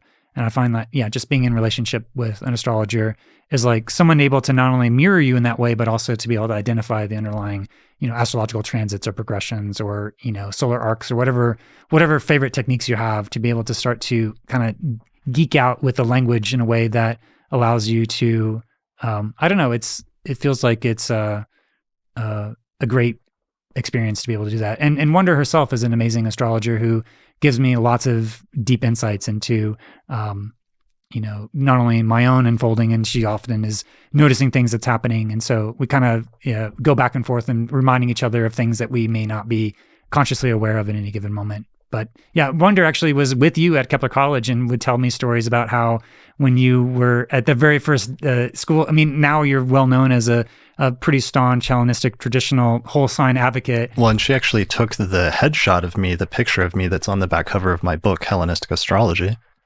Yeah, but she shares an anecdote of the first day of class at Kepler College where you were kind of like arguing on behalf of the Scorpio being the Pluto being the ruler of Scorpio, and that, in the context of the more traditional, kind of funny in hindsight to see, all that different stuff, how things have turned out. But I actually went into that class, which was 202, an introduction to Hellenistic and Vedic astrology, with Wonder, and I was much more of like a militant, like modern astrologer at that time. And that's so funny that she's one of the few astrologers then that remembers me from prior to that point, but also would have seen the transmission where I did go in like very resistant to studying ancient forms of astrology because I thought they were old and outdated and unnecessary because we had the outer planets and things had changed. But then very quickly, within a few weeks of like actually sitting down and studying some of the texts, like realizing that there was something valuable there about studying older forms of astrology. Yeah, by all accounts, by you and Wonder, that Kepler College was a pretty magical time in history of the transmission of astrology, of just having so many of those practitioners coming together for the dream of having a college that could be able to be accredited. But, alas, it was thwarted by, the state, but also for a variety of other reasons, it didn't sort of live into the full potential of what Kepler could have been. But at the same time, I think it catalyzed quite a lot of stuff. And I remember at NORWAC 2009 Kepler was still around. And I just remember doing interviews with people and this vision of trying to create a more rigorous way of studying the astrological tradition. Yeah, I mean, well, like with some of the stuff we've talked about with technology and the Uranus-Neptune conjunction in 1992, 1993, that's when Kepler College was formed, and it was very much partially a product of that time period and that conjunction and some of the best parts of it. But like with some of the things we've talked about in terms of technology and virtual reality and the different waves, it's like there was a wave upwards and then there was like a receding period of when it went away. But some of the things that are introduced or started during that time period still have ripples and go out and affect things in the future in ways that you can't anticipate sometimes at the time, but in retrospect you can look back and really understand that that was the starting point of something major. Yeah, and maybe it's worth bringing up that one graphic to just kind of like close out this year, because we've been talking about, we covered a lot of like looking to the future of what to forecast and to imagine what might be possible as we move into the future. And we talked about the Saturn-Neptune as likely being a time when the augmented reality glasses are going to be launching sometime between like March of 2024 and of April of 2027. And then we move into the conjunction between Saturn and Uranus that's going to be in like July 2030 and then in June of 2034. That may be sort of like the full manifestation of like decentralized economy and value exchange and maybe other aspects of the technological aspects all coming into bear in terms of it taking the metaverse to the next level of whatever folds. And then from there, there's an opposition that happens that is from like in sometime between Saturn opposite Pluto between January of 2035 and August of 2037. That we started with the pandemic now, and that sort of set a larger context with, creating a world in which that it's kind of a threat to go out into the world and that it's driving us to have these virtual technologies. And so as we look at the first quarter square in 2027 to 2030 between Saturn and Pluto, we'll see how we're progressing with the pandemic, but it may end up with that opposition, it coming into full bloom in a way that it's like the absolute worst of the kind of pandemic realities. And if so, that's going to be driving into this final phase, which is kind of from sometime between 2034 and 2051. There's like two huge transits that are happening between Uranus square Neptune, which it started with kind of the conjunction of in the 90s that brought in the internet. So looking at to what is the next phase of all these World Wide Web technologies that are more fully immersed into the metaverse. Maybe that's when by the 2030s to 2040s is when the metaverse is kind of reaching a scale that is, more like where we have today with, where the internet being everywhere. And then finally, this, opposition between Uranus and Pluto that is happening between like September 2041 and September 2051. That's a 10-year opposition that you go back to the 60s, that a lot of this stuff that was born in the 60s, all these liberation movements that, the changing of the gods, which is going to be coming out soon, covers a lot of the more activist liberation movements in a really beautiful way. But then with the first quarter square that happened with the emergence of all these immersive technologies between 2007 and 2020, and then moving into this, coming into full bloom of what was seeded in the 60s with the starting of a lot of these technologies, coming into like, is that neural injection, the matrix, brain-computer interfaces, artificial intelligence, artificial general intelligence. I mean, there's all these sort of exponential technologies, including quantum computing. Who knows what that's going to be playing in. Singularity. Well, I mean, that's sort of, the what the Kurzweil says is the singularity. But I know it's sort of like this moment where you have a confluence of so many different things. If you just go back to one slide, just go back one. Yeah, you have, so if you look at in the visuals for people who are watching, you have from 2034 to 2051, and you see how all these other kind of like subcycles are coming in there with, there's a Saturn opposite Neptune and Saturn square Uranus, and then Saturn square Pluto. There's just a ton of outer planet angular relationships that start stacking up on top of each other in this time frame in like the 2040s. Yeah, like somewhere between 2042 to 2045 or 2050, somewhere in there is going to be astrologically kind of like a peak moment where I expect, based upon what we see of these previous moments, when we have these stacked moments, we have everything from the 60s that happened with all the innovation that was happening, rock and roll and these liberation movements. And then in the 90s with the birth of the enterprise VR, but also the World Wide Web. And then now with the birth of the virtual and augmented reality from 2007 to 2020, we're talking about the sort of all of these things all confluencing together. So if I were to make an archetypal prediction, I would expect to be having some degree of all these technologies coming together in a way that maybe lives into some of these sci-fi visions of the metaverse, or a dystopic vision. There's no clear path in which some of these underlying tensions between the more Pluto Neptune aspects of the rich get richer and the poor get poorer. It's kind of the creation of a plutocracy. Are we able to overcome this underlying plutocracy dynamics that we have in our culture?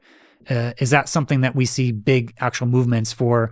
One of the things that happens with Saturn and Neptune in 1989 was the kind of the fall of the Berlin Wall. So are we going to see the fall of some sort of empire, some sort of establishment when it comes to the U.S. power that comes to that conjunction between Saturn and Neptune that is coming in like 2025? So that is like archetypally connected to that 1989 moment when you have the fall of all these different things and the communistic and the the Soviet Union and whatnot leading into Russia. So I think those are different things that I start to think about, where you have these different mile markers that have archetypal potentials, and we won't know until we actually reach that to see how they actually play out, which gets back to that Kierkegaard quote, which we can name the archetypal potentials, but we won't know until once we get there. Then we'll have more information as we are looking backwards at how things have been unfolding. So that's the kind of approach that I'm taking here, to kind of peek into the future a little bit. Yeah, I mean, when I look at this graph and just see this pile up of outer planet stuff in the 2040s, it makes me think about some of those projections about because I've always had a question of if artificial intelligence, let's say, is a possible thing that could be developed in the future or will be developed in the future, if astrologers could try to predict, like look forward at certain alignments over the next several decades and say, this is the best bet for when it looks like there's an epoch defining turning point in terms of humanity's existence, because it would be that level of significant if that was something that was created at some point. And if you could predict that, it's interesting that all those pileups occur in the 2040 timeframe, just because of some of those projections by Kurzweil, who isn't like 2040, his like projection for the so-called singularity. And what's the difference between his singularity versus just AI or the concept of AI? Are they not the same?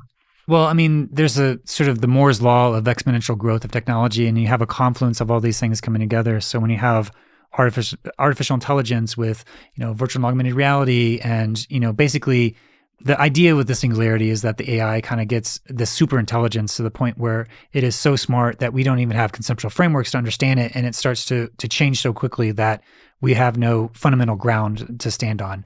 So I'm a little bit of a skeptic of that kind of idea, just because I feel like AI, if served properly, is not going to be this super intelligent God that we're subservient to, but rather that AI is supposed to be in service to us, in right relationship to us.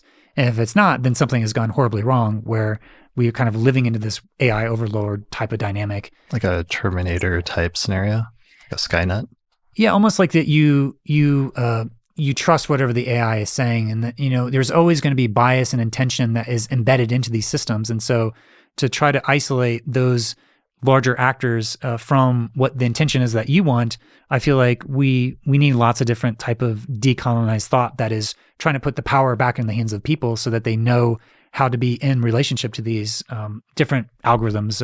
Algorithmic bias is probably one of the things where this discussion is happening. And there's a documentary called Coded Bias that starts to get into that.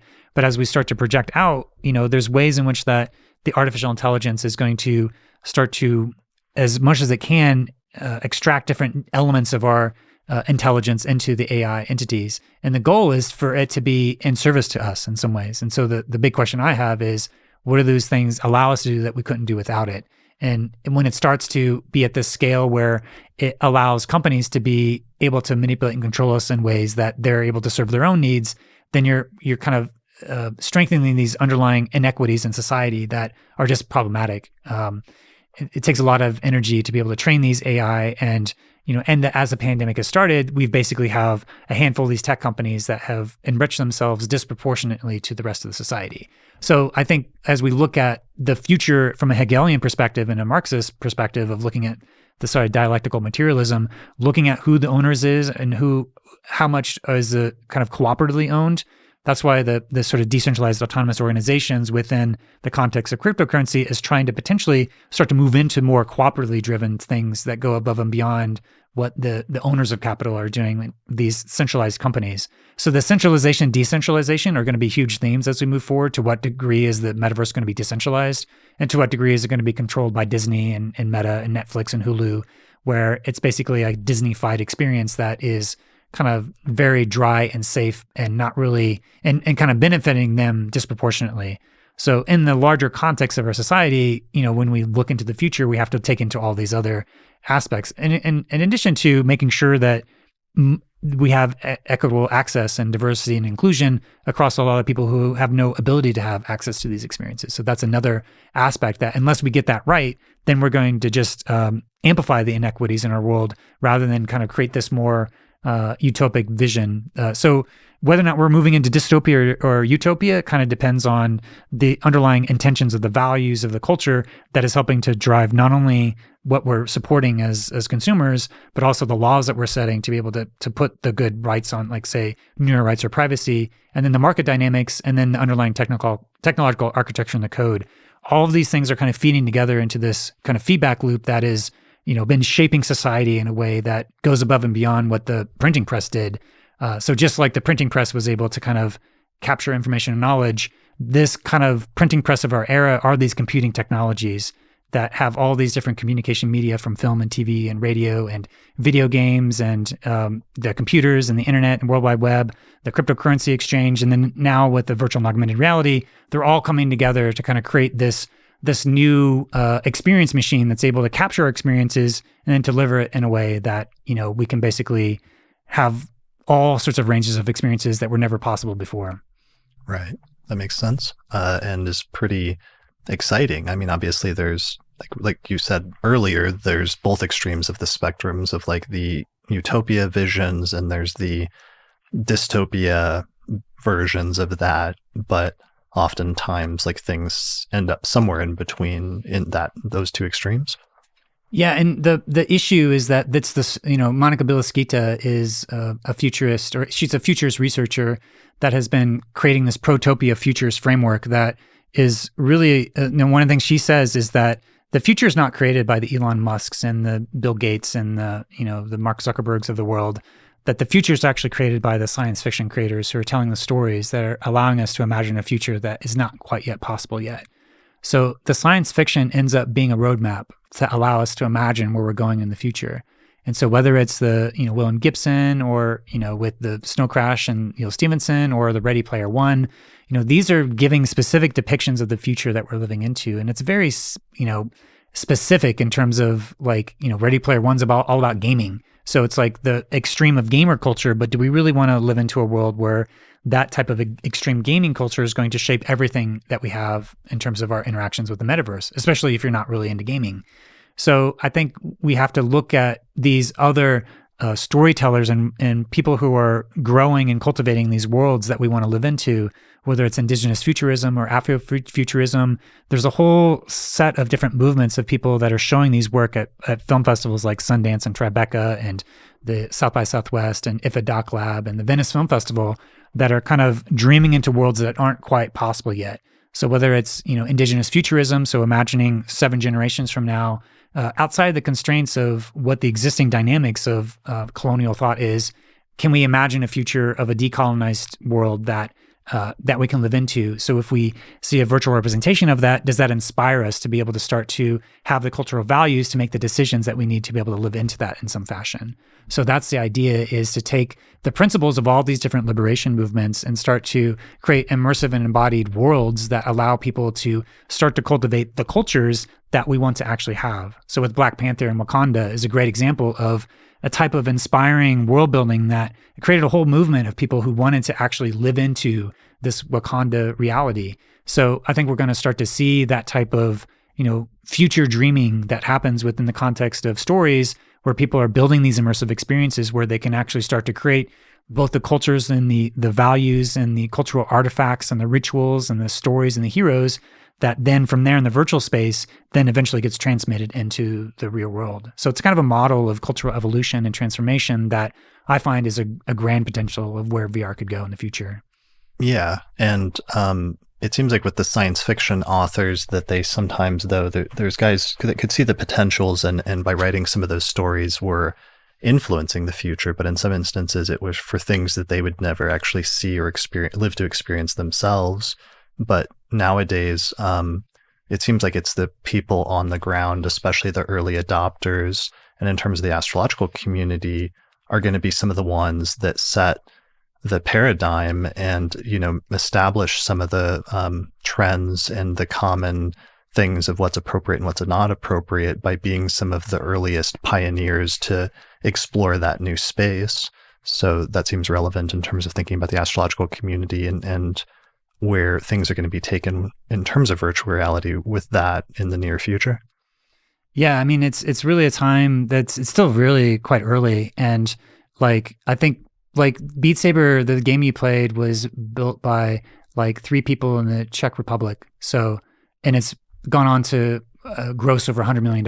And, Meta actually acquired it. So it's one of the most successful experiences that completely revolutionized the entire industry. And it was literally built by 3 people. So it's an opportunity for that type of indie game mentality to be able to start to be at the right moment, the right time, and to do the exact right thing, really be tuned into the kairos moment, and to create something that's going to serve a community that that maybe certain orientations that people, maybe someone with an astrological orientation is able to create something that no one even thought of creating, but it fundamentally transforms how we start to interact with our computing in the future. So we're kind of in that moment where we're still at this place where someone can completely revolutionize where this whole thing goes. Like the influence of those 3 creators of Beat Saber, of how they continued to unfold with Beat Saber and Supernatural and all these other rhythm games. It's, kind of established expanded upon that genre, but put it into a whole new level. So yeah, discovering what the affordances are, and some of the stuff we even talked about here today. If people start to make some of these different types of experiences, then, you could start to, then from there, know more information at that point to know where to go next. But you don't know until you start to actually get in there and start to tinker around and have your own whole set of experiences. So there's a whole library of different experiences that are already out there, which is what I've been trying to cover on the Voices of VR podcast, to be able to kind of map out the different cartography of different experiences that are even possible. And then the more that people have those embodied experiences, the more that they'll understand what the language is to be able to speak that and to create what they want to experience within virtual reality. Yeah, that makes sense. It makes me think about that's the case anytime there's like a new platform, there's always like early adopters, and sometimes the early adopters set the standard and influence the whole trajectory of the platform very early on. Like I just came across the other day one of the earliest YouTube videos where I remember about 10, 11, 12 years ago, there was hardly any astrology videos on YouTube for the longest time. And I stumbled across one of the earliest astrologers who was on YouTube. And I remember him making these videos way back then. But then at some point in like 2010, 2011, 2012, there started to be some astrologers that started to imitate what other people were doing on YouTube with the vlog type style. And then suddenly having their channels take off and getting 10,000 or 50,000 or 100,000 followers or what have you, and then influencing how other astrologers were using that platform to teach or communicate or build followings, other things like that. I'm sure there will be similar things with virtual reality. Yeah, but sometimes you have the problem of being too early. I was doing video blogging in the video blogging community in 2004, 2005, before YouTube even launched. So I was doing work that was kind of in the independent, RSS feeds and Fire Ant, and people were kind of creating their own ways of sharing back and forth these different experiments with video blogging. Then Zay Frank did all of his experiments, which kind of set that kind of vlogging aesthetic. But then eventually YouTube came along, and so it's kind of this weird dynamic where you kind of have to pick your horse as to what platform or what thing you're going to really get behind. And you really don't know if that's going to be the thing that takes off, or it's going to be something that hasn't even been launched yet or invented yet. So I mean, for me, I just kind of trust my own intuition to kind of follow my artistic impulses. And I haven't, kind of picked what my horse is in terms of what type of platform I'm going to build upon with what type of experiences that I want to have in virtual reality. The provocation I like to have is I want to create a memory palace of all space and time. So like, what would it mean to be able to see these different archetypal dynamics and to have an immersive experience that allows you to connect the past into the present and to see like, oh, hey, this conjunction that happened between Neptune and Pluto back in, the 1892, maybe it was, I think, around 8 degrees Gemini. It's really tightly configured into being being opposite of my moon and square to my sun. So it's sort of like, is there a way in which that me talking about all this stuff right now, is there a way that my own sense of being is kind of deeply connected to this larger pattern, and seeing how you as an individual is connected to the past and connected to these larger dynamics. So yeah, that's a thing where understanding your own unfolding with your own astrological transits and your progressions and all these other timing techniques for what your character is developing and what the collective character is, and how you're interfacing with how your role is playing into the collective story that's unfolding. So I think that's something that the astrological tradition can uniquely kind of make those connections, which is, what from Tarnas and Groff were doing psychedelic therapies. They were seeing that with the psychedelic experience of these transformative experiences that were being collected, either an archetypal collective scale or an individual transformation. And just seeing how that psychedelic influence that was the basis of so much of the innovation from archetypal cosmology, and to take that same type of insights of, with what we are in the precipice of a psychedelic revolution with the Multidisciplinary Association of Psychedelic Studies, being able to basically take MDMA and this sort of psilocybin for specific cases of PTSD, but basically creating psychedelic therapies with these drugs. We're kind of moving into a whole psychedelic realm that I feel like the story of psychedelics has been such a key part of not only virtual reality of a lot of the biggest proponents, but also some of the different strands of the astrological tradition that has, specifically the archetypal cosmology and Tarnas and Groff, have very much this connection to the psychedelic experience that for them, as Groff said, that astrology is kind of like the Rosetta Stone of the psyche, of that was the only technique that was able to not only predict the timing of different experiences that were transformative, but also the character of that story. And there's no other technique that can really be as specific as that, as astrology, which I think is kind of led into this deeper work of both Tarnas and Groff. Yeah, well, maybe in the same way that they found astrology as being archetypally predictive of people's experience of hallucinogenic states, astrology will also be archetypally predictive of people's experience of virtual reality in the same way. And I think that might be a nice note to end on, actually. Just that as a possibility, and putting out there as our possibility that we'll put out to our audience, especially of, let's say, non-astrologers. Tell me more information about where people can find out more information about you, your podcast, and what you have coming up in the future. Sure. Yeah. So I'm on Twitter at KentBy. I do a lot of tweeting about mostly virtual reality stuff. And then I'm also voicesofvr.com is where my podcast is, and you can find it there, and more other places that you can find podcasts as well. I'm hopefully going to be relaunching at some point the Esoteric Voices podcast. Maybe this conversation here is going to catalyze that. I had published like 275 episodes of that, so maybe I'll just get the backlog posted and then start to publish some of the unpublished interviews I've done over the last decade. Maybe if there's any astrologers out there that would be interested for some reason in listening to in-person interviews with hundreds of astrologers at astrology conferences over the past 10 years and would like Kent to bring those back at some point and make them accessible, let us know in the comments below on YouTube or on the Astrology Podcast website for this episode. Yeah, the Patreon to be able to really fund that. I have the Voices of VR Patreon, but I may need to start another. Part of the reason of not knowing where to put my identity after being in the closet astrologically for so many years has kind of created other complications for how to kind of divvy up these different things. But right now I'm on Patreon at Voices of VR. That's my VR podcast. So hopefully I'll be able to figure out a way where this has a good home and it's able to be some more supported by the community, because there is quite a lot of rich oral history, the evolution of astrology over the last decade. That's quite an interesting archive that I happen to have been a part of helping to capture. Yeah, well, and I've always said if you ever need help getting that out through the auspices of the Astrology Podcast or something, let me know. But I hope you do relaunch that at some point in the future. So your Patreon, you're on Patreon for the Voices of VR podcast. And you also had an AI podcast at one point, right? Yeah, the Voices of AI. And I need basically, if I had my choice, I would have 7 different podcasts. It would be Voices of VR, Voices of AI, Voices of Mathematics, Voices of Philosophy, Esoteric Voices, and the Decentralized Web and what's coming there. So I guess that's like 6. Each of those I could do like 100 episodes of all those that I've already recorded that are just kind of sitting in my archive. Yeah, I'm afraid that, unlike virtual reality, you may be somewhat constrained by the restraints of space and time, especially a Saturn thing. I have Saturn in detriment in Leo, and I have Jupiter in detriment in Gemini.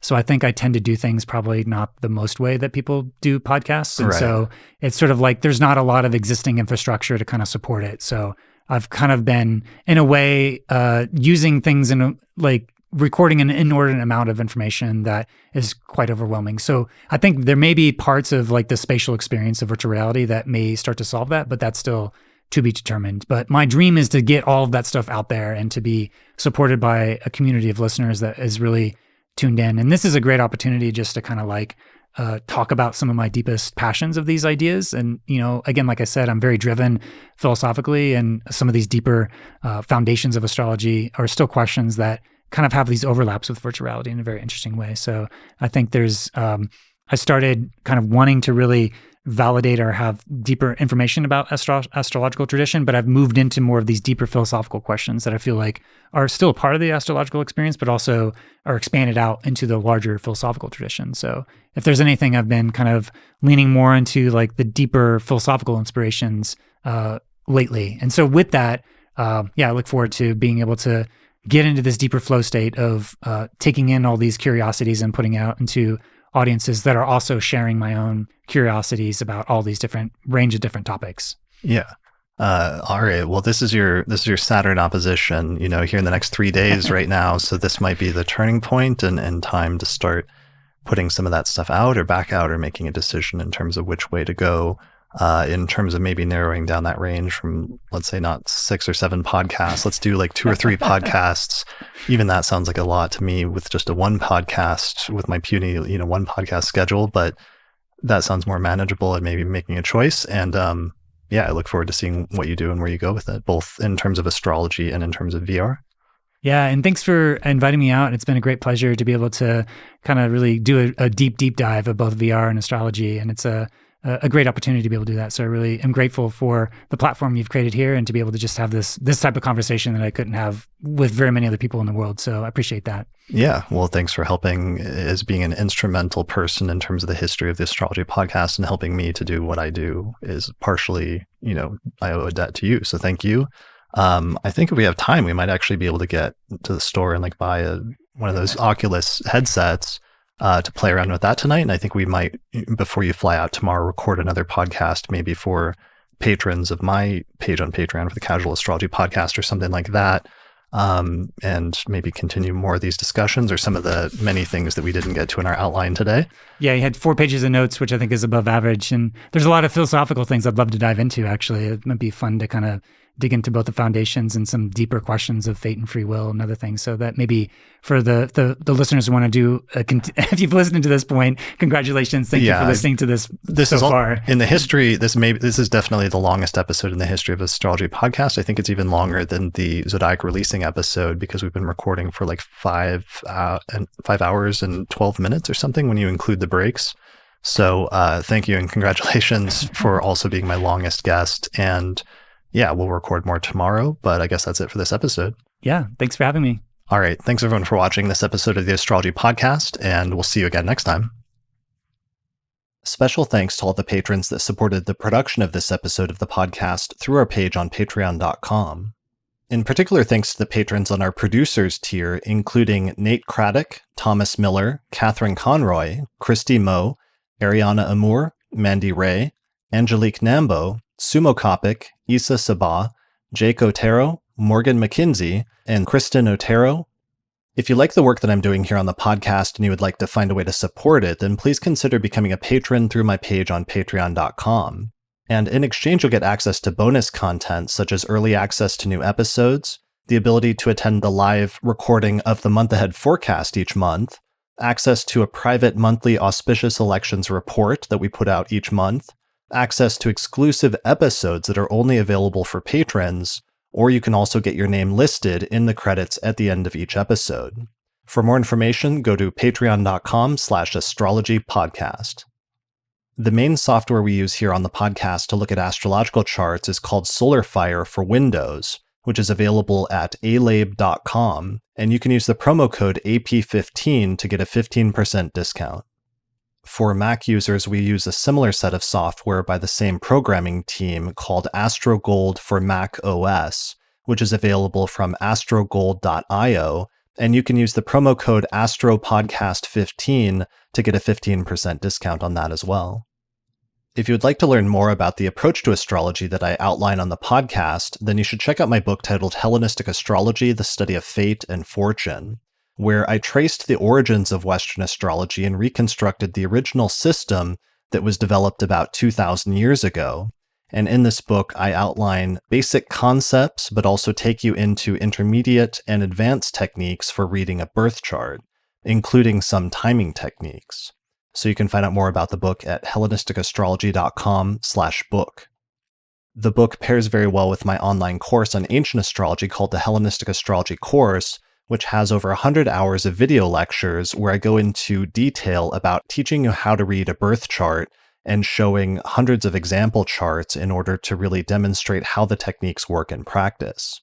So find out more information about that at theastrologyschool.com.